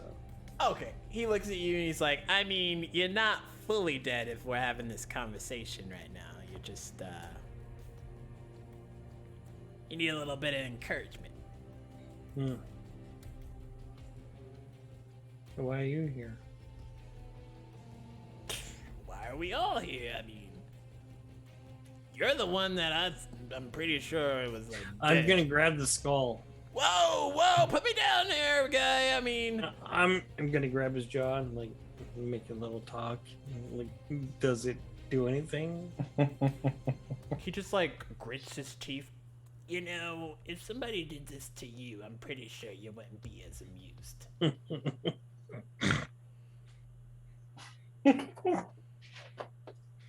I wasn't until now. Well, after you have your fit of hysteria, maybe we can figure out a way to get the fuck out of here. How's that Oh, sound? I'd like to get the fuck out of here. What am I? What are you? What's going on? Well, there's I'm a gonna- door over there, but it's locked.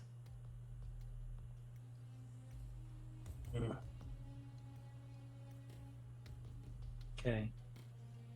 But I'm pretty sure those, those guys moving over in that corner over there, they's got the key. Wait. And I'm gonna kind of like take a look around the room.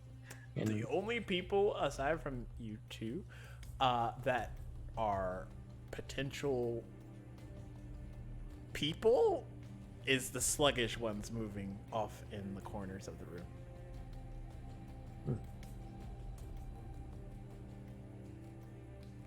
I mean, you could just hold me all day, or you can go over and see if they got a key and we can get the fuck I'm out. going to throw the skull. Oh Basically, as a weapon, I'm gonna bless them. no! Roll me a d20. Okay. We're going to use this as an improvised weapon. What does that mean? I mean, you get a +5 to it. Oh, I have inspiration. What key do I use? An extra d6 as well. Oh my gosh, you're about to yeet the skeleton skull? Oh shit. Hang on.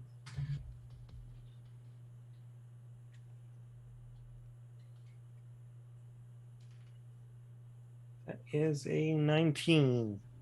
Plus.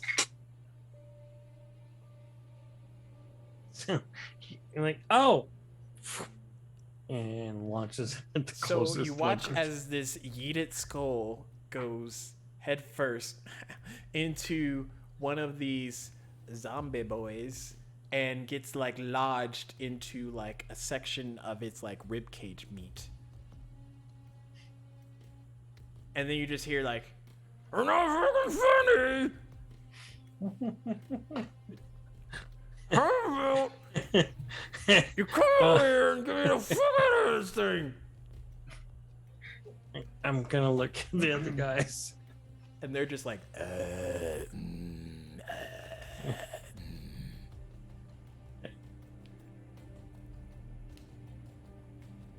Make a perception check. Oh.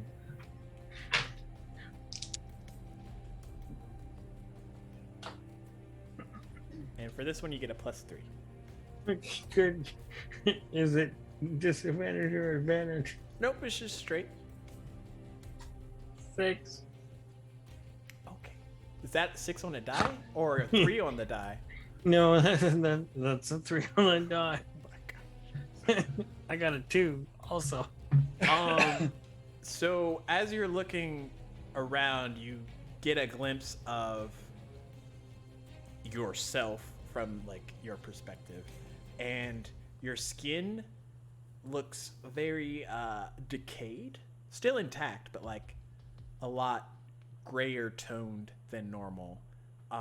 There's a lot of cut marks and other wounds on your body that haven't necessarily healed, but also haven't necessarily like gone away. And in those moments of realizing that your body's not quite right, you sink back into your present day thoughts.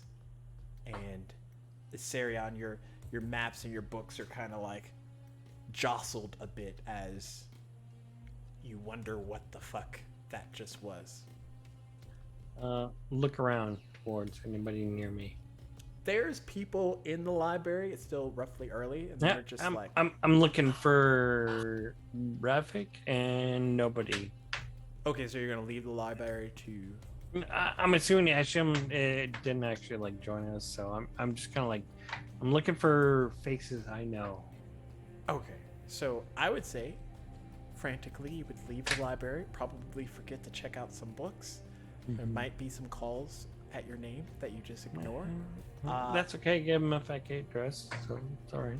And you head back to the only place that you know that you might be able to get all of them. That's probably the manor. So you reach the manor first. Is anybody else headed that direction after they finish? Yeah, I would have head there after the armory check. Okay, so you get to the manor. Rafik, you arrive shortly after, and you see kind of like a panicked, distressed Isarion that has like maps and books in his hand. You look a little panicked. You all right?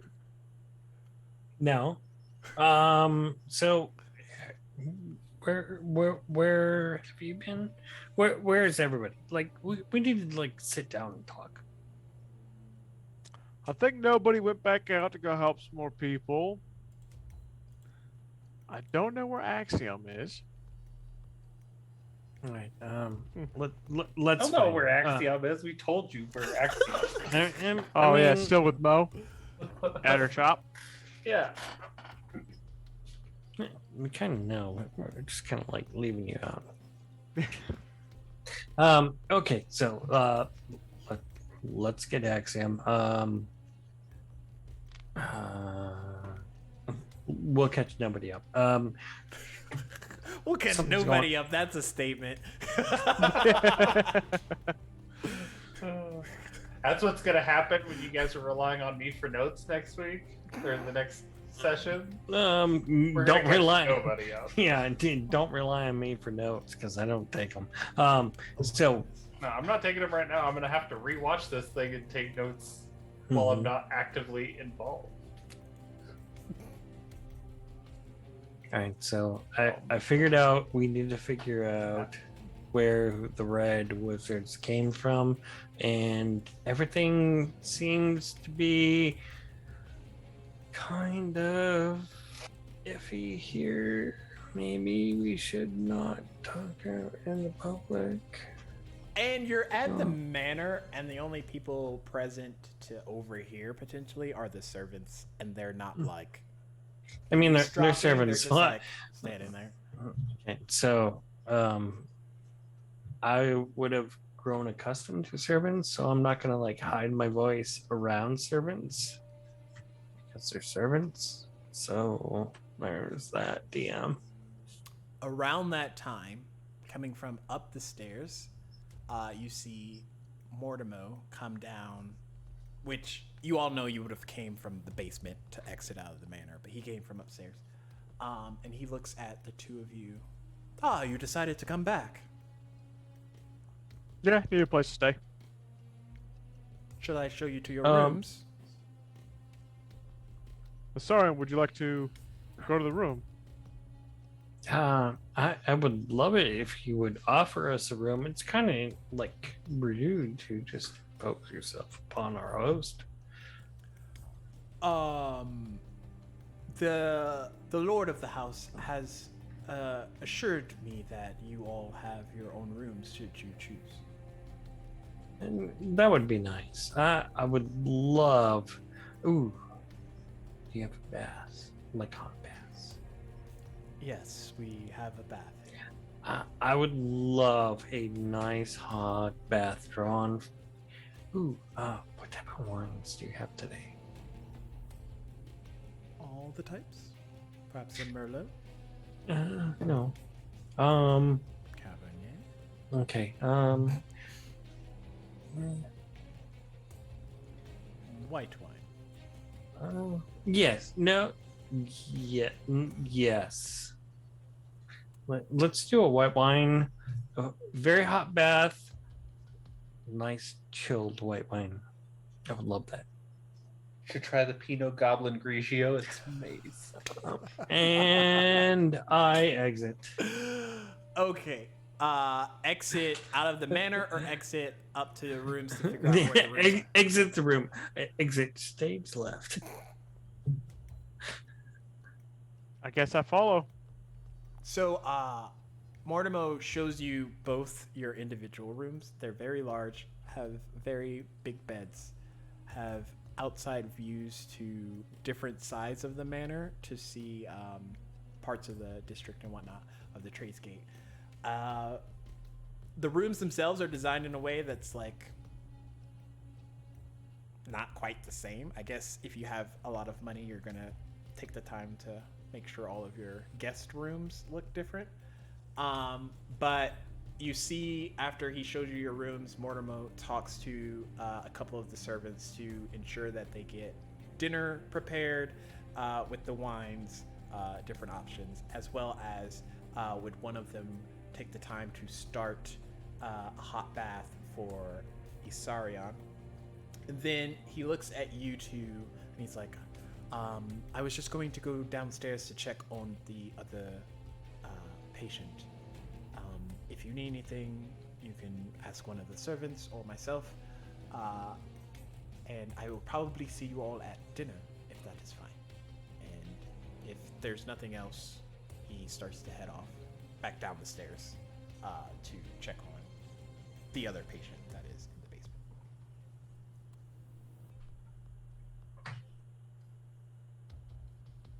Well, do you want to find nobody and grab Axiom? Or do you want to try again in the morning? Well, right. So let's grab everybody. But I get the first bath. If you want. No, there's probably only no, one of us that's covered in blood and viscera. But sure, you take the first bath. Not that I want. This is how it is.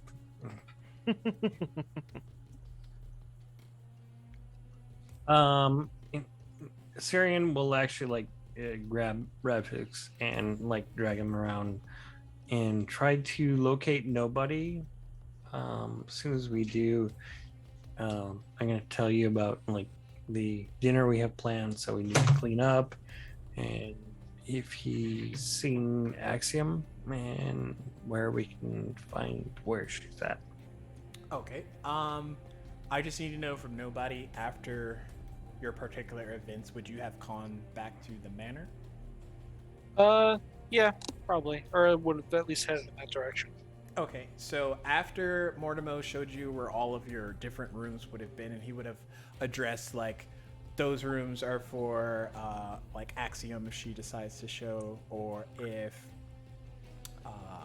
nobody comes as well. There's rooms for both of them. You would know that the bath hall is further down the hall, and then the dining facility is on the first floor.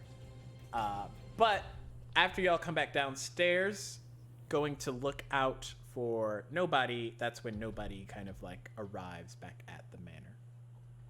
And you see an urgency in Isarion, and then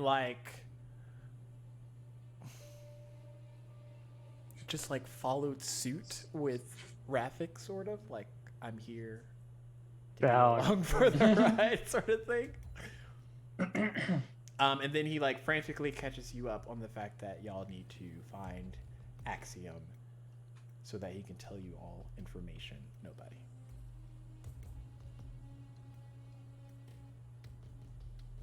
All right, I believe Axiom had said that there was a shop up the street from where we ate breakfast. Shall we head there? Syrian will actually look at nobody and Rafik. Do you think that's a good place to find out if she's been? Oh, I mean, we can find out if she's been or if she's there. I mean, let's go. Oh. I answered my own question. And he kind of struts down the street. And are you still holding the books and maps? It would not be in kind of like a hug, but You would it's in have his scored pack. them, take the time. Yeah. Okay. Mhm. So you have them on you. Okay. So Yep. you all find your way, because even though the map doesn't say it, you would have figured out where Mo's shop is. You arrive and you see this tinker shop off in the district. Would you like to go in? The Syrian would. Okay. He's not gonna be brazen about it, but he'll just kind of walk in, kind of. As the three of you walk in, Mo kind of like stops what she's doing and goes over to you all. Ah, are you here to see Axe, or are you here to Nope. shop? No. I would love to see one of your axes, but we are here to find a friend. Oh, I was meaning Axiom. But yeah, I don't. Oh yes, Axiom. What type Hey, of axioms do you Axe! have? You got some visitors. I have. Yeah, Oh, it's your special friends. okay. Yeah. We call our One friends second. special. Y'all wanna disadvantage insight check that real quick? Yeah, let me. All right, let's see what I roll. She This- comes out like kind of with a rag, just like wiping grease and stuff off her hands. Hey guys, thought we were meeting in the morning. What's going on? I rolled a 9. Yeah, normal. You think Oh, you're a shit. special friend of Axe's. We should have got ready here. What can you make us? Specialize in trinkets and discount spells. Can that be a voluntary failed persuasion check? I mean, she sees you're trying to haggle, but she's also in the business of making money.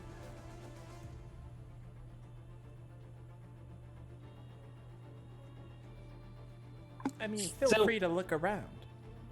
No, I'm looking. Right. Aserion wanted to talk to you and all of us together. So now we're here- As yeah, Asarion's that's like right. looking at perusing through.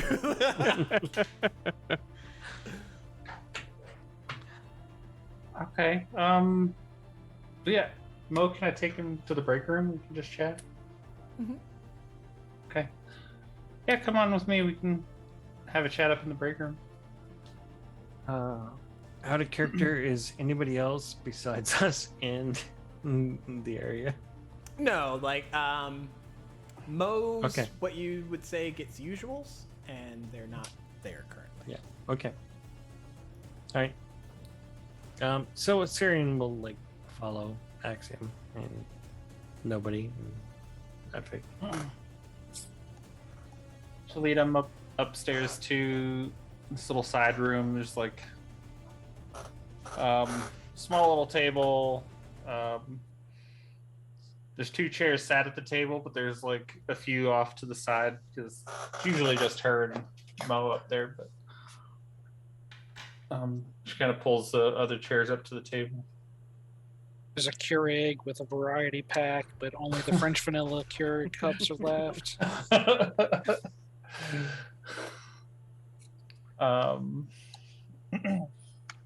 So, what's going on? Not a clue. Aserion, would you like to start? He brought us here. There's a hot bath back at the manor with his name on it.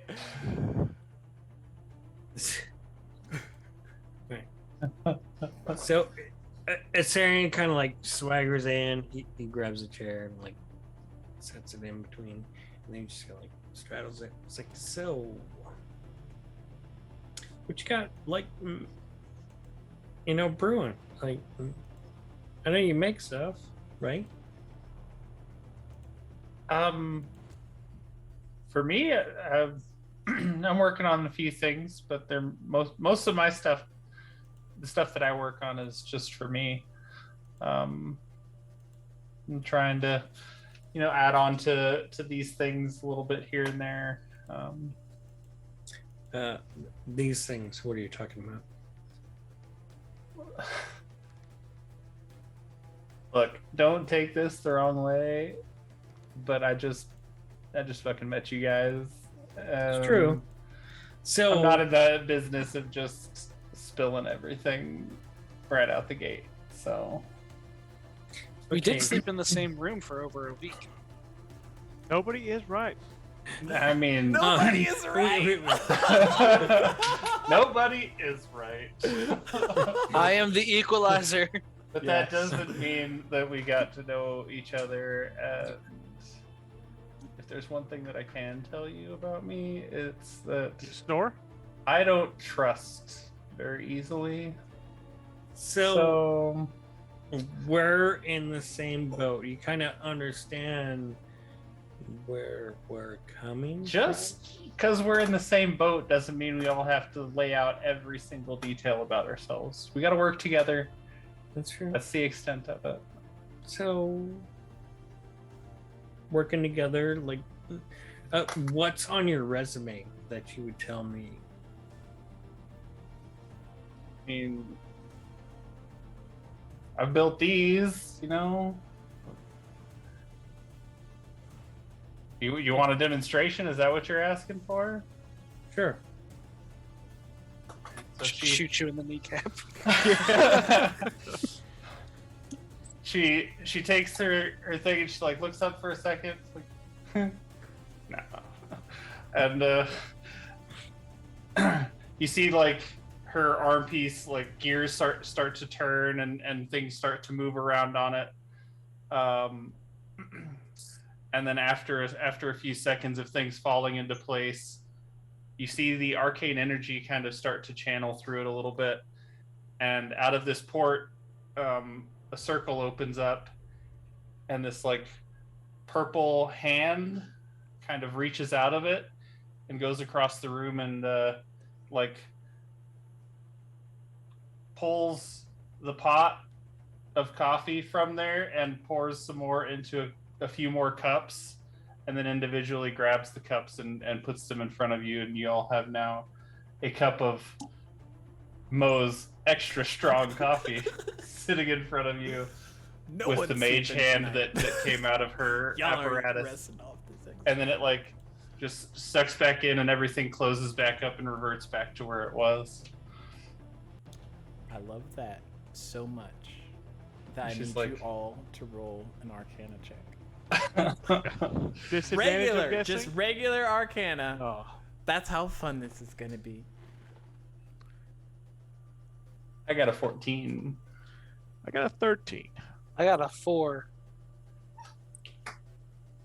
23. Nice.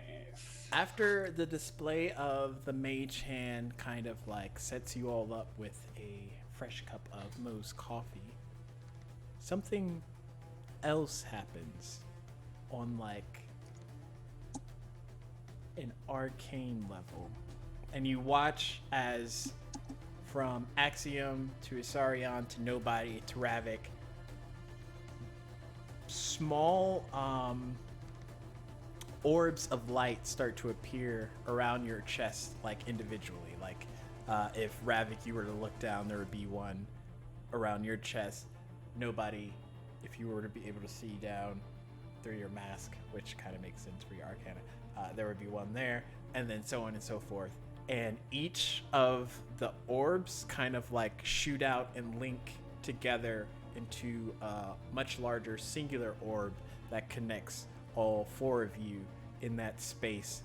And the orb shifts to red in a bloody kind of globule of collection. And in this moment, I didn't do that. That was not me. Axiom, let Fuck. us have a memory from your past. Oh God. Your choice. Your poison. Just any memory. Any memory. No, not the Stay Okay. Puft Magic Man. No, you're not getting the big memory yet. Yeah, This just isn't the time for just that. the teaser memory. All right, so let's say this memory would be we'd be outside, and it's kind of like a damp forest, really dark, really gloomy area. If any of you have ever been to the Shadowfell, which not many probably have, you would recognize it as that. except it's more like a small little village that's kind of isolated from the rest of the normal existence on the Shadowfell. And in this particular memory, Axiom is getting scolded, reprimanded for her excessive curiosity and her not falling in line with the rest of the people there, with their thoughts and beliefs in their entirety, and wanting to always learn more and understand more. And they just want, like, you can feel her sense of just frustration, and she doesn't want to keep herself contained in this little box that they want her in. She wants to learn all there is to know about the world, the universe. And it's just you get the sense, if you're feeling the same feelings in this memory, you're getting the sense that, like, this isn't the first time by a long shot that this has happened. So she's just excessively more and more frustrated every time this happens. And then it would flash back out.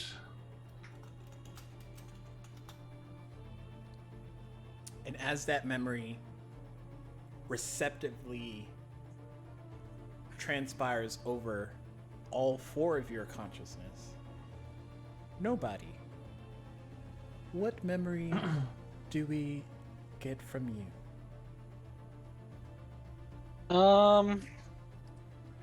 You see a barren type of structure amongst clouds. The pillars and ground are made out of marble, and everything is like white or off-white. And you see two towering figures with silvery skin. Their hair and eyes are gleaming with an unearthly luster, and large feathery wings are wrapped around their shoulder blades. And they are giving instruction to nobody who is sitting crisscross applesauce in front of them.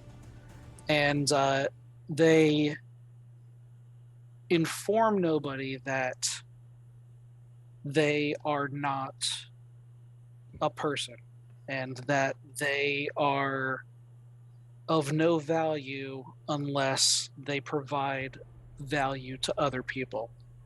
They are instructing him that he is nothing if not there to help people. And then they display like a divine image of the cosmos and show how everything is connected, and they show his place in the universe and how it is essentially everywhere and nowhere at once. And to clarify, when you say they in the aspect of describing the no value, you're speaking directly of nobody. Yes. Okay. So that memory also correlates and gets transpired through the group of the four of you. Graphic, what memory must be consumed from your thoughts?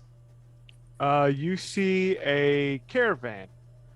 You are in the back, carrying your shield. You see many other people dressed in similar garb as you. We're all in sort of a marching order. And when you look up, you see a land. Instead of the sky, you see a land above you and a land below you as you walk. And the land above you looks much nicer than the one you walk around into the hovels and dirt roads. And you catch yourself just staring up there until someone in the front just starts yelling at you to pay attention and to always keep an eye out. And that memory too seeds out and is receptive upon the four consciousness present. Sarion, what memory must we consume from you? Don't hide!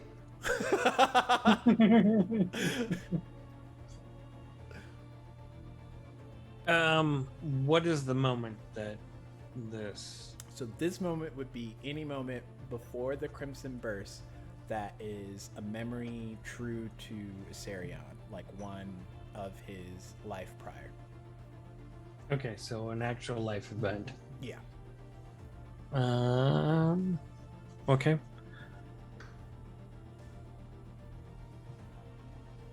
Oh God, he's so shallow. Do it! Shallow this water! No, I feel so bad. So Muddy it. all right. The birds would be kind of like tweeting on the outside, louder than usual. It's like, why are they so loud?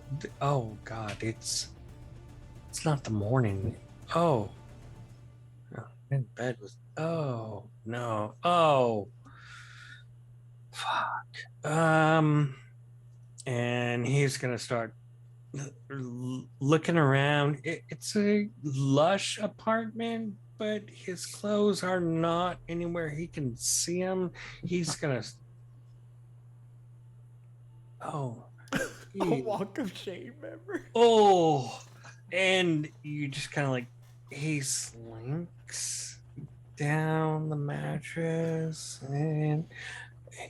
Oh God! Thank God for the birds. And You know okay. what?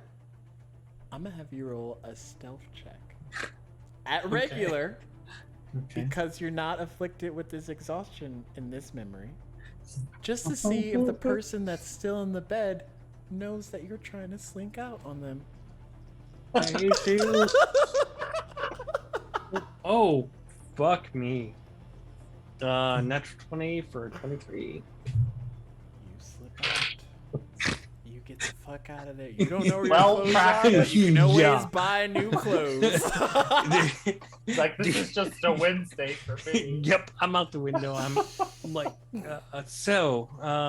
my last thoughts are traveling down the little like briquettes of the roof and popping down the street, and it's a nice morning. You know, people are going about the business. I'm fucking naked, but who cares? Got out there. Oh, God. And that image too receptively hits all four of you. I mean, it's already Asarion's memory, but now it's Sorry, yours guys. as well. I'm so sorry. Question that I'm not sure I want the answer to. Does he ever see a mirror, or does he ever look down in this I don't walk need a of mirror. shame? I think in this memory, it's More almost for like our sake, third that we have to person do looking Ugh. in. So you're like watching the whole scene, as Oh. it were. Oh, so we Yeah, get I like mean, a like bird's a- eye view of this. Yeah, it's like a Oh, whole. okay, good. Oh. It's the full walk of shame, but like there's hardcore parkour involved in it. Axing that moment is probably like closing your eyes, like, no, it's not going away. Stop! So, in that moment, as the magic officially like correlated out of Axiom, and then that globule appeared, and it is blood red, like blood red. There's a singularity beam that connects into all of you that shoots out, and that blood red kind of like erupts, and you feel something besides mere pain, mere discomfort erupt over your entire body. And the memory of Mortimer speaking about your shattered souls kind of like clicks as this pain shoots out, and everything goes black. And that's where we're going to end it for tonight. Episode 1, folks! Everybody knows what Asarion looks like naked. Good. Oh Jesus Christ! Fuck! That's out of the way early. Yeah, I mean, I thought we were gonna have to wait for the bath, but here we are. What a butt! Oh my gosh! Is that a tattoo? So, Is that a birthmark or a freckle? we are.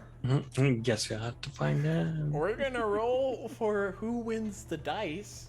Then we're gonna stick around because we're gonna do a box unveiling right after. So, if you haven't already, if you're in the chat, if you just want some dice, if you don't even fucking care, just put exclamation prize in the chat right now and you'll be up for the running. But I'm gonna roll for that beautiful bean footage. If you're not here, you're not getting no dice, just so you know. But go in once, go in twice, go in, ooh, new person, way to go! 3 times. Got it in just in time. I mean, if that crazy Willie wins these dice, I'm gonna be like, okay, Tiny Turtle. Wait! I know who Tiny Turtle is, because his face showed up on my side. That's pretty unique. Oh, well, Tiny Turtle, hit me up on the Discord. Also, new person, we do the dice thing like all the time, so there's chances for you to win some dice, you know, throughout all our shows. But anyways, if you would like, make sure you hit me up on the Discord, Tiny Turtle, I see you. And I will be sure to ship out that dice to you after I get out information of figuring out where I need to ship the dice to. But we are going to go to our Be Right Back screen here shortly. And when we come back, I'm going to have a box. And I'm going to unveil some things. Because why not make it like a 5-hour stream? Like, Yeah. we got time. Yeah, it's fine. We got time. So we're going to take like a 5-minute break. Go get something to drink. Go use the restroom if you haven't, because it's been a trip. And we'll be right back after that. Okay, bye-bye. Bye-bye. This is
Tree aunts and tree uncles. Well, I'm gonna put on much less intense music as we are back, and we are gonna open this box that you can't see because my face is in the way of it. Anyways, for this particular campaign, you might notice it's in the Planescape land of things, and there is not currently any Planescape information in 5th edition, so we're just going to take it back a couple steps and go back to when that was a thing. Anyways, let's open the box. What's in the box? What's in the box? What's the box? So What's in the first bag? thing in the box, which I don't know if he wants me to say anything, but this was donated by the Nordic Geek, and it's amazing because it arrived at my house, and I was like, this is so fucking cool. Anyways, the first thing in the box. Thank you, Nordic. Manual of the plane. Wait, is this like the planes? Like the planes that we're gonna be like planing in? Mm-hmm. 3.0, 3.5 era, yes. Okay, there's a letter. I'm gonna read that in a bit. What a fun addition. It's like that book looks very. It was. Oh wait, it's it, got like so much. It's got the abyss. and yet it has. Things used to be Scarred? better. Guess where y'all Things- are fucking going to all these fucking places. So when am I coming over so we can Right? When are you nerd out going over to the see all the planes? Oh, that's rough. Like I can't just go over and Is the hang out. Shadowfell in there? No, it is not. No, it's like the outer it- planes and maybe even Well, We'll I fit mean, it man, in there somewhere. It's like fine. it has Hades. I mean, I can't. it does mention like the Shadow Realms, so That's a very it's- bad 2 webcam presentation. These are like OG books. Mhm. So the next book Oh, that's OG book. is the Advanced Dungeons and Dragons Monster Manual, cause By Gary Gygax. we're on a monster hunt. So let's get. Hang on, no. That's first ed book. That's What what? you got? First First edition? Yeah. That's like First when edition D&D was like 80s. created or something. Yep. Just after, like the first iterations were just like little pamphlets, right? Oh my gosh. There's Yeah. there's an ape carnivorous. Like, I don't know if you can see. I don't know if you can see. So Not really. How? There's words there, and the words are cool. Okay, that's all you gotta know. some of the art still has boobs. Ooh, there's like They're all on porn here or Google. something. God damn it. I mean, I'm a child. This is back when they were just like drawing stick figures and putting. Parents pieces out on there it. will never think to look in D&D books. Oh, it's got Asmodeus in here. Oh my gosh. So yes, Yeah. with this book, I can see myself throwing some first ed confrontations at all of you in this campaign. I mean, if y'all are ready for it, prepared, if y'all can I'm handle it. sorry, everybody. I mean, there's a lot of books in here. We just started. How come the only boobs in this book are on beholders? The next book is the Dungeon Master's Guide. This is first edition as well because Mhm. So one of the best things about the DM's guide back in that, they actually had like a random dungeon builder, so you could roll die and build a dungeon as your players like experience it. That's I actually don't understand how Yeah. big my brain's gonna be. Build as you go.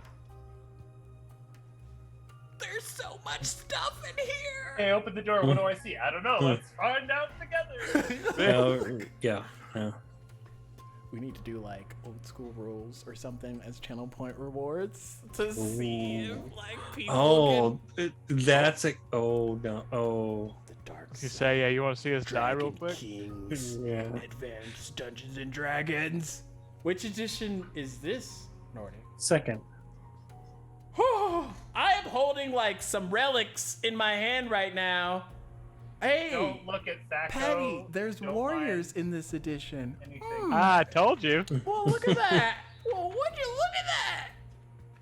Oh my goodness, there's war vehicles. There's wizards. Poor wizards. They were always. There's priests. They didn't have clerics. Rogues. They redid like Psionics. magic, it's psionics, like that was their thing. So yeah. There's a lot of information in here. Man, that's Dark Sun. That's not Planescape. How many fucking books are in here, Jordan? Look at this. This is like a 12-pound book. And there's books inside of it. What am I doing with my life? So these Dark are. Sun. How heavy was that box? These are. Oh, It was heavy. yeah. I might have worked out a bit. Are these second edition as well? I'm just going by Yes. like themes of Second what- ed. Okay. This is the Arcane Shadows. Oh, and it's got like a little. Oh my goodness! Why wasn't I So- a geek as a kid? Like, why was my parents like, "You can't do this. This is devil stuff." Hey, just so you know, Frisky's asking if he can see the cover of the DMG again. Oh yeah, totally. He wants to know which version it is because there's multiple. This one versions. is the first edition. It is Advanced Dungeons and Dragons Dungeon Masters by Gary Gygax, because that's the guy that we all love so much, because we get to play this game together, even That's when what I we're was not named after. together. Wait, what was named after Gary Gygax? Me, my Sort name's of. Guy. Wow, Gygax? you were named after Gary Gygax? No, I wasn't. I'm okay to support your story, so if you want to stick by it, Spoiler Yeah, alert, his he was middle my name's he was Gas. my This one's got- godfather. okay. This is the only part that you need to read. The NPC master table. Where was this when Patty was like, "Hey, just make up this Dragonborn name real quick"? Oh, hang on now. I had talked to you before, and I was like, "Hey, man, when do you want to sit down and do this?" You're like, "Yeah, we'll get to it." You were like, I'm gonna make a bunch of people, but I'm not gonna give them any names. And Has he guess not what? found fantasy name generator yet? Like, Yeah, that's that why is I where have to go all for of my everything. freaking names. I was say, have you come seen from. what Dragonborn name generators look like? They look awful. So Hey, deal with Nordic, it. while I'm or going name through him this, Tom. Like, Yeah, I was gonna call him Bob. can you see, tell my us? my character's name is not a Shadarkai normal naming convention. She has Same with one, mine. I think Can mine's you- actually Goblin. but she doesn't use it. And Can if you- anyone calls her by that name, she wants her. Can you tell us what like the second edition Dark Sun grouping is? Or is that Like, was just group- like a supplement or a type? So, second ed, they had settings. First ed was kind of like Greyhawk setting, and then they came out with like Forgotten Realms. They had Dark Sun, Ravenloft. There's Planescape, and a bunch of others. It was Worlds, and then they kind of like Spelljammer was one setting. It's just kind of like a grouping of like feel and rules and different things that can add to the table. Dark Sun was basically like a world where magic would draw the life out of the actual earth and kind of destroy it, and so the entire earth was basically like desert, and that's why psionics. And then you had these kings who were basically like dragons, kind of like Egyptian gods. Like it was like a slave world, and it was harsh, so harsh. It was just Nordic don't. just gave me tangible kryptonite for all of you. I'm sorry. That's what you This think. is so Nothing's good. immune to fist. Y'all I'm have so to go to sorry. these places and survive. Oh my gosh. No. What happens when you get to a planet and your magic doesn't fucking work? Like, what are you gonna do? Well, that's why I got a hammer. I don't need magic. I'll just beat it. I to death. punch. Yeah. For those I, that don't know, this is like a very hard campaign. I'm trying to like break the No, rules yeah. a little bit to make it to where when you get things, you earn them. You gotta like put some effort in, like I your cross-posting? subclasses and archetypes. Dark Sun is Dark Souls of D&D. Oh my goodness, and it's right here. It's like Oh. y'all can get into an airship and land on a planet, and y'all be like, "What the fuck?" And I'm like, "Well, roll for I'm sorry. initiative, bitches." Can I Yeah. just say Roll that I disadvantage don't like again. any of the I Dark don't Souls like any of games. this box reveal. I'm sorry. This is the Thank next you, one. But I'm not. Nordic. Thank you, Nordic. But I'm not. Fuck you. Fuck you. This is Valley of the Dusk and Fire. I think it's also second edition. Wow. So did We're just pooping. Nordic, did these? I know how frequently 5th edition content comes out for us, like now, every couple of months. Wizards of the Coast like releases something. Did this stuff come out a lot more frequently back in the day? I wouldn't say it came out more frequently. It was just like better marketed. So, as a bookseller, I mean, obviously they wanted to release a product every now and then. So, I mean, everything kind of like fell on that schedule. Some things fell flat, some things didn't. There's a bunch of worlds that people loved, and a lot of these new ones kind of got dropped or were held on to for moments like this. Now, I guess my other question would be like between these two like different supplements, would these come out together and you could purchase them No. together, or like this would come out 1 month and then like a couple of months later? Yeah, this will- yeah, it's separate. Like, I mean, it's capitalism. I mean, yeah, that makes sense. Yep. This one is the city of Tyr, which is an actual city map of Tyr that I could possibly open up. I don't know how big this is gonna get. Okay, we'll just do half. So, this is- and the other thing, back in the day, they actually like gave us stuff. Oh, like with it? I mean, that came like if you bought a box set, that came with it. Okay, yeah, that's the One of many like objects. You don't get Wizard that of in- Coast. Why are you chipping us? right? Okay, this is a front and backer. So another map. This one is the table. No, that's just the thing. This is the Dark Suns, the Tyr region. So this will just show like the different regions of Tyr. Essentially, is what I'm getting. And then also on the inside, there is like the hexagonal. I map forgot about one that. Ooh. That is always fun to traverse through because hex grid maps, ever since I experienced them in Middle Earth, are just like the spawns of Satan. They are. This one's another Dark Sun. Let's see. I don't know if you can. A comprehensive guide to the lands and people of Astas. But yeah, second edition. I think that's actually part of like the base game. Like everything else you had, except for the maps, were just like additions. I think that's like the base game. Cool stuff in it. I don't know if y'all can see all this, but it's so cool. Okay.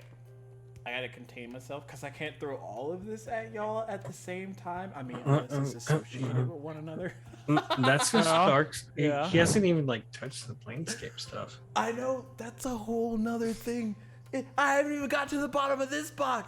I told y'all. So I am gonna have to step out. I have work in like 4.5 hours. okay. So Look, I will. I will be going to sleep. Yes, night. Guy. Thank you. It was a pleasure.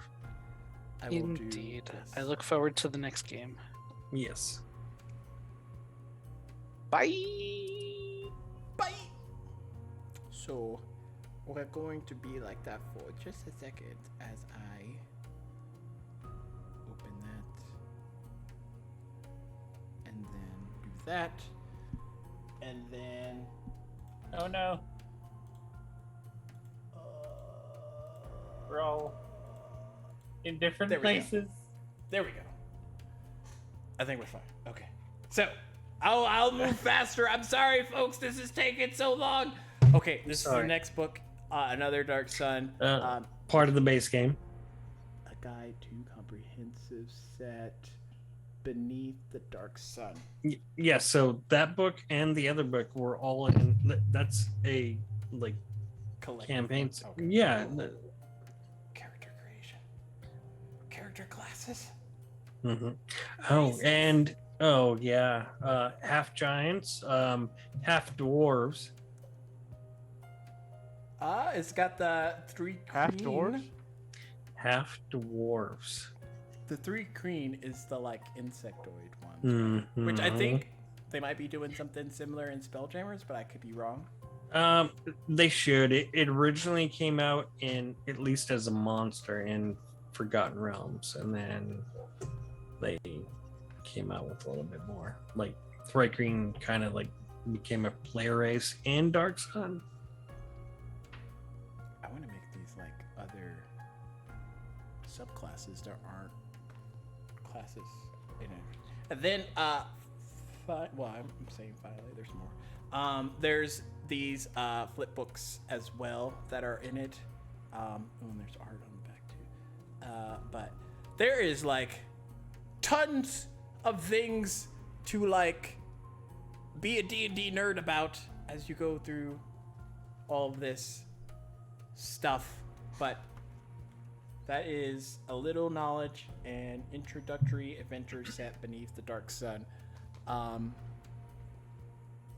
it looks like a picture book with also like other designs of like how things look in the world, which is pretty interesting because that'll probably, and a few maps I think of the areas. And then this one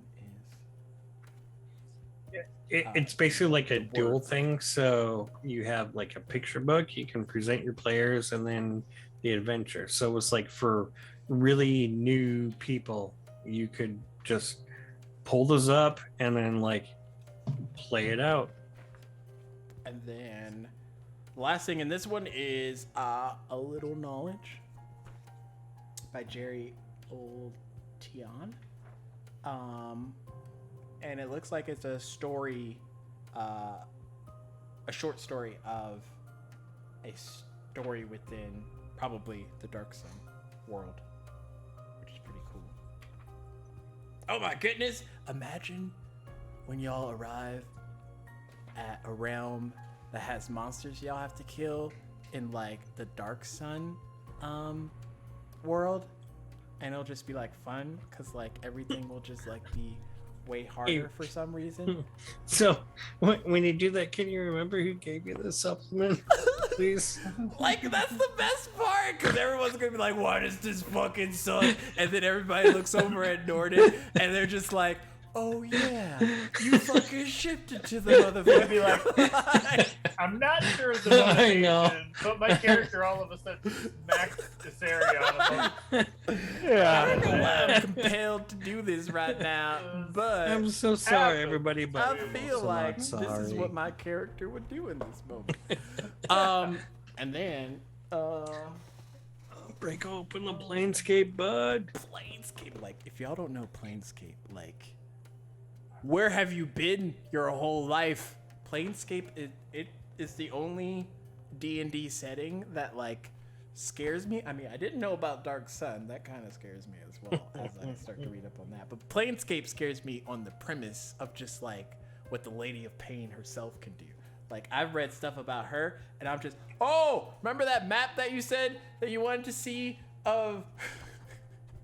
Sigil? Like, I don't know if this is Sigil specific, but Oh no, those Oh, are the the Outer planes. this is Like the the- outer outlands. And then there's so Oh much my god. information here. Oh, Love it. oh my gosh. I haven't been this much of a geek since. Okay, so Let's be real, you've always been. Yeah, but like I haven't been as much of a geek as You this haven't been able to particular. geek out this Like hard in a while? the Is that most what you're trying to I say? probably would have been a geek in this. Okay, so these are the different factions within Planescape. For those that don't know, I'm sorry, I'm holding it all upside down and pajama whammied for you. But like, if you don't know, just look up Planescape factions, and you'll come across a bunch of cool like symbols and stuff, and each of those like represent different things within Sigil. Kind of like So- a guild. yeah, like guild. Which, oh my gosh, this I can recognize it from like a mile away. This is the map of Sigil because of how convoluted the fucking thing is. It's like, essentially, it's like a city that's like a big circle, except like on the top of the city there's also city, and on the bottom of the city there's also city, and it just goes around in a big like loop, and it like repeats itself. But like, look at this, imagine, okay, so like you see that little up here over on this here is the circle that I'm talking about, and within this circle God. is all of this all of this loveliness, both top and bottom, is happening at the same time. And if you don't know, like, you can get in pretty close, and it's a lot of stuff. So depending on where you are in Sigil, like, you should never have nothing to not do there. This is another image of the Outlands, which is let me see if I can find Trigate real quick, just so that people have a point of race. Okay, so Trigate is here, which is where we are starting this campaign, which their gate opens up to Bitopia, which if anybody was paying attention, is where Ravik is from, because he was talking about a place that's similar to Sigil in the fact that when you look up, you see another also thing on the sky portion of it. But there's like Elysium, ecstasy. Oh my gosh, we'll never go into ecstasy here. This is Wait, this what? Is a family show. Excuse me. So, first book content within it is, wait, is Dragonlance? I threw that in there. Okay. I was about to say, is Dragonlance part of Petlands? Okay, because so that's not the entire box set. I'm sorry, I only have the book left over, but that's no, it. that's fine. That's fine.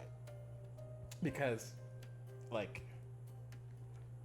anyone that's been paying attention can see that there's a plethora of resources for me to pull from. Oh gosh. Mm-hmm. Why did Dragonlance like fall off radar? Don't want to talk about it. Let's move on. No, it's bad. I think one of my first campaigns was in Dragonlance. Clubs, Yeah, Yes. it's kind of like a dirty thing that firebrands. Hasbro did. So There's so much in here. There's Dark Knights, Fire Shadows. but that new D&D movie trailer is pretty good. I mean, it With has Chris like Pine the and- gimmick stuff that we all love, like I love Black Dragons. The fact that they're throwing like some acid. I like that it's canon now that druids can wild shape into monstrosities. You to can, owlbears? yeah, you can find that canon somewhere else. this is Dungeon Oh, Master that's- Screen. oh, God, Combat that's and old. Saving Centauri Throw now. tables. So Wild this shaping. is what the DMs would have back in the day. I'm not sure which edition, but this is what they would have that would give it's them all probably their different first. information, so that it would be easier for them to kind of go to a chart and be like, oh, it's this. That's back when we had THACO, so yeah, we needed it. It's old. This is another screen. Different information, but it all grenade-like missiles. Mm. Why would we ever Mhm. need grenade-like missiles? Hmm. Does that Oh, mean yeah. we get grenade-like missiles? In case or... y'all have it, make sure y'all roll a spare character in the background. I Just- told you. Oh, I told shit. you. You better don't. You better don't. Better Don't you don't. better don't. Not this No, character. if I have to make another character, I'm my gonna make a God. luchador. This is so freaking cool. Okay, so I think we talked about her, but Lady of Pain needs like so much more publicity. I mean, don't do it because she'll freaking like find you and kill you. But like, she needs so much more publicity as far as like being up there with like beholders and dragons and owl bears and like the more notable things from Dungeons and Dragons, like Lady of Pain. So the main Is thing terrifying. is She's more um, terrifying than Mind Flayers in my book. D&D gives God stats. D&D has never given the Lady of Pain stats, and if they have, it's not approved because I don't accept it. I don't accept it in this. Yes, that was the big thing. Like she trounced Vecna when he tried to become a god, and she is the one thing that keeps Sigil safe because she is so scary. There is no god that will trifle against her, and nobody knows why. Which is in itself very scary. Mm-hmm. These are the Dabus. They talk in symbols such as these. That's the Dabus, sorry. The symbols are like these, and that's all you'll get from them. If you know how to translate the symbols, then probably been in Sigil for too long, but there's Magman. There's Minion of Set. Modrons. Which look like robotic creatures. Yeah, that's one thing most people haven't come across. Is a lot of people I forget what realm it is, but where the Modrons come from. my gosh. Margus. Okay. Okay, I can go through this for like hours and hours and hours and hours and hours. Yep. So, this is your Planescape Dungeon Master screen. Imagine being a Dungeon Master back in the days of Planescape where you're just like, everybody's gonna fucking die. Here we go. Let's start.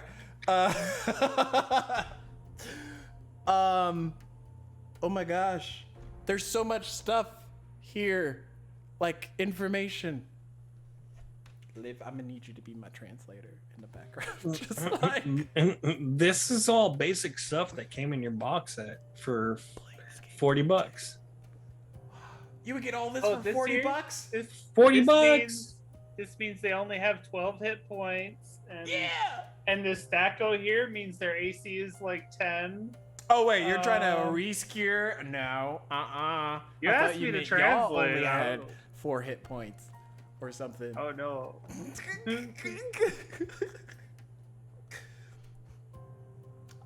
And last but not least, we have another Planescape. So, like, Planescape. Ooh, the Transcendent Order Yeah. ciphers. The Society of It's like watching a kid on Christmas. Yeah, no Sign kidding. of One. The You're the best Revolutionary League. advertisement ever. Yeah, it's like my brain's just automatically drawn into all these different ideas because I get to hit y'all with all of the stuff that's in I'm here so sorry, guys. because it is great, it is good. But thank you, Nordic, for all of the lovelies. Axiom guys. Yeah, if any Next of y'all episode- die, I mean, Area, I'm gonna be high. If Axiom dies in this campaign, I'm gonna be highly upset at Everyone's you. gonna die. Did I see those books? like, No, we gonna survive. we gonna survive. I have to just not go on the invention. Like I'm not. I'm just. Like, I'm gonna so. skip down on this one. I don't think I want to go. All truth aside, it is not my goal to like try and kill your characters. Like that's okay. It might be I my don't second believe goal. that. Sometimes, It might be my honestly. second goal, but So, I don't. yeah, I don't okay. like. As a DM, Oh. I don't like to Tobacco? like No, thank you. be in a position Oh, that's God, just no. like I'm gonna fucking kill you just because I can, because that's not fun. Nobody likes to be fucking killed just because they're in a bad situation to where that's likely. But I do like to put your characters in situations that they find out things about themselves that they didn't know was capable beforehand, and then when they look back, they'd be like, "Well, I survived the 6 ladies of pain that Stacks threw at me, so this other thing doesn't seem like No, it's this other thing's gonna be worse. yeah, it's worse, but I barely survived that. I also might survive. I'm just saying. It's what like, you're saying is you like to incur enough emotional damage that we wish we were dead. yes. I mean, no, I mean, but character also wise, maybe. yes. like your character might like consider some things of like, this might be a good time to go. But in this campaign specifically, and I'll try not to keep us for too much longer, it's a little bit harder. Things are going to be a little bit more difficult to acquire. One of the things, they're all level 2 right now, but one of the main things is normally when you level up to level 3 or whatever level it is that you unlock your archetype, typically at level 3 or sooner. In this particular case, they're going to have to kill a chaos creature in order to unlock those particular things. So in the case of Rafik, for his fighter, whenever he chooses what his fighter subclass archetype will be, Battle he will Master. have to kill a specific monster in representativeness of that in order for him to, because otherwise he's just going to be level 3 with nothing that subclass allows, and it's going to be great because it's for everything that you unlock, not just your subclasses. So it's going to be fun because they're going to have to actually hunt down these chaos creatures, and it's gonna be Yep, great. I'm gonna be a level 2 bard forever. I mean, Yep, pretty much. And then die. that's possible. I'm just saying it could be happening. And then imagine when they get to level 4 and they have to get their ASI or their feat, and they can't because they have to kill another creature to represent either their ASI or their feat. It's gonna be great. It's gonna be a lovely campaign that, as of the Hey, other day, I think we're Why didn't make a bard again? I don't know. Yeah, right. Hey, you want that strength ASI? Well, I got something for you. So this is a campaign that we're gonna stream every second Saturday and every fourth Saturday of every month. If there is a fifth Saturday, we're not gonna do anything, and if there's a first or third Saturday, we're gonna be off. So be sure to check back with us. We'll be here. The channel's not going to be off. But Yeah, the channel's not gonna be up, but like, be sure to check back with us for all of the shenanigans here on Dungeon Mechanics. We try to give y'all a bunch of different variety.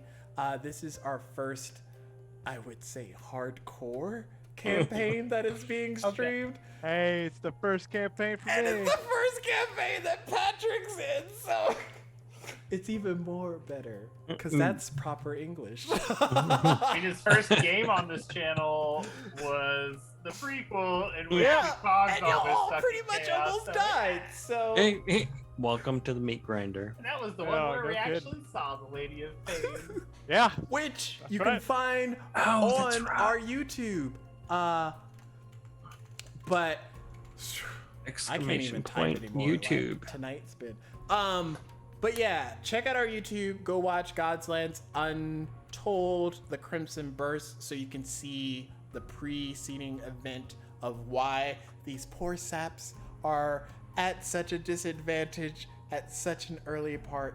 Literally, You can see all of episode us. 1. It might the have been my campaign. fault. Lovely people playing evil characters. Evil Yeah. characters. We all I do like have a an good evil character. You don't. You have a nameless one. Hmm.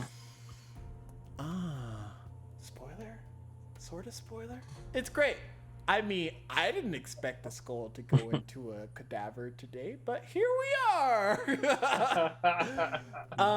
As we get ready to raid somebody that is hopefully still playing Dungeons and Dragons this late in the game, we would like to thank everybody that stopped in today to watch. Also, thank you, Tiny Turtle, for winning some dice.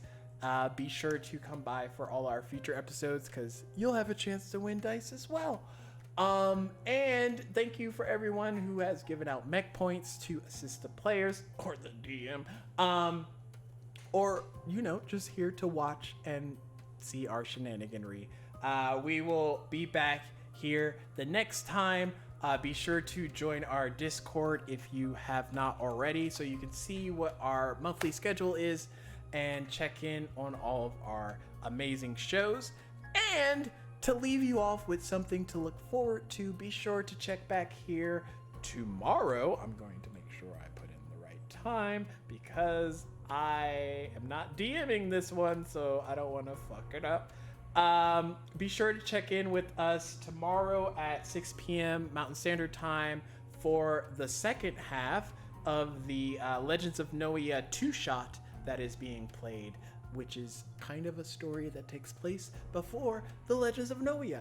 It's like a Legends of Noia story or something. I don't know. And that is DM'd by the lovely Paul, who is amazing. And you will also see Liv, if not just her character avatar, talking when she speaks tomorrow as well. So be sure to check us out. And thank you, everyone. Also, if you like D&D and you want to get involved in stuff, we will provide that free of charge.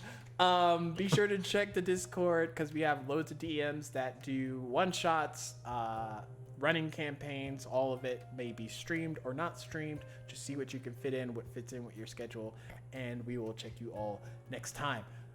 If you are sticking around, be sure you wait because we're gonna raid somebody, and you could throw some raid wrenches at people because we love throwing raid wrenches because nobody can dodge a fucking raid wrench because it's a fucking wrench, but it's also raid a 5 and it's great. So thank you all. We'll see you next time. I'm gonna stop talking. We've been on for like 5 hours and 15 minutes. Okay, bye.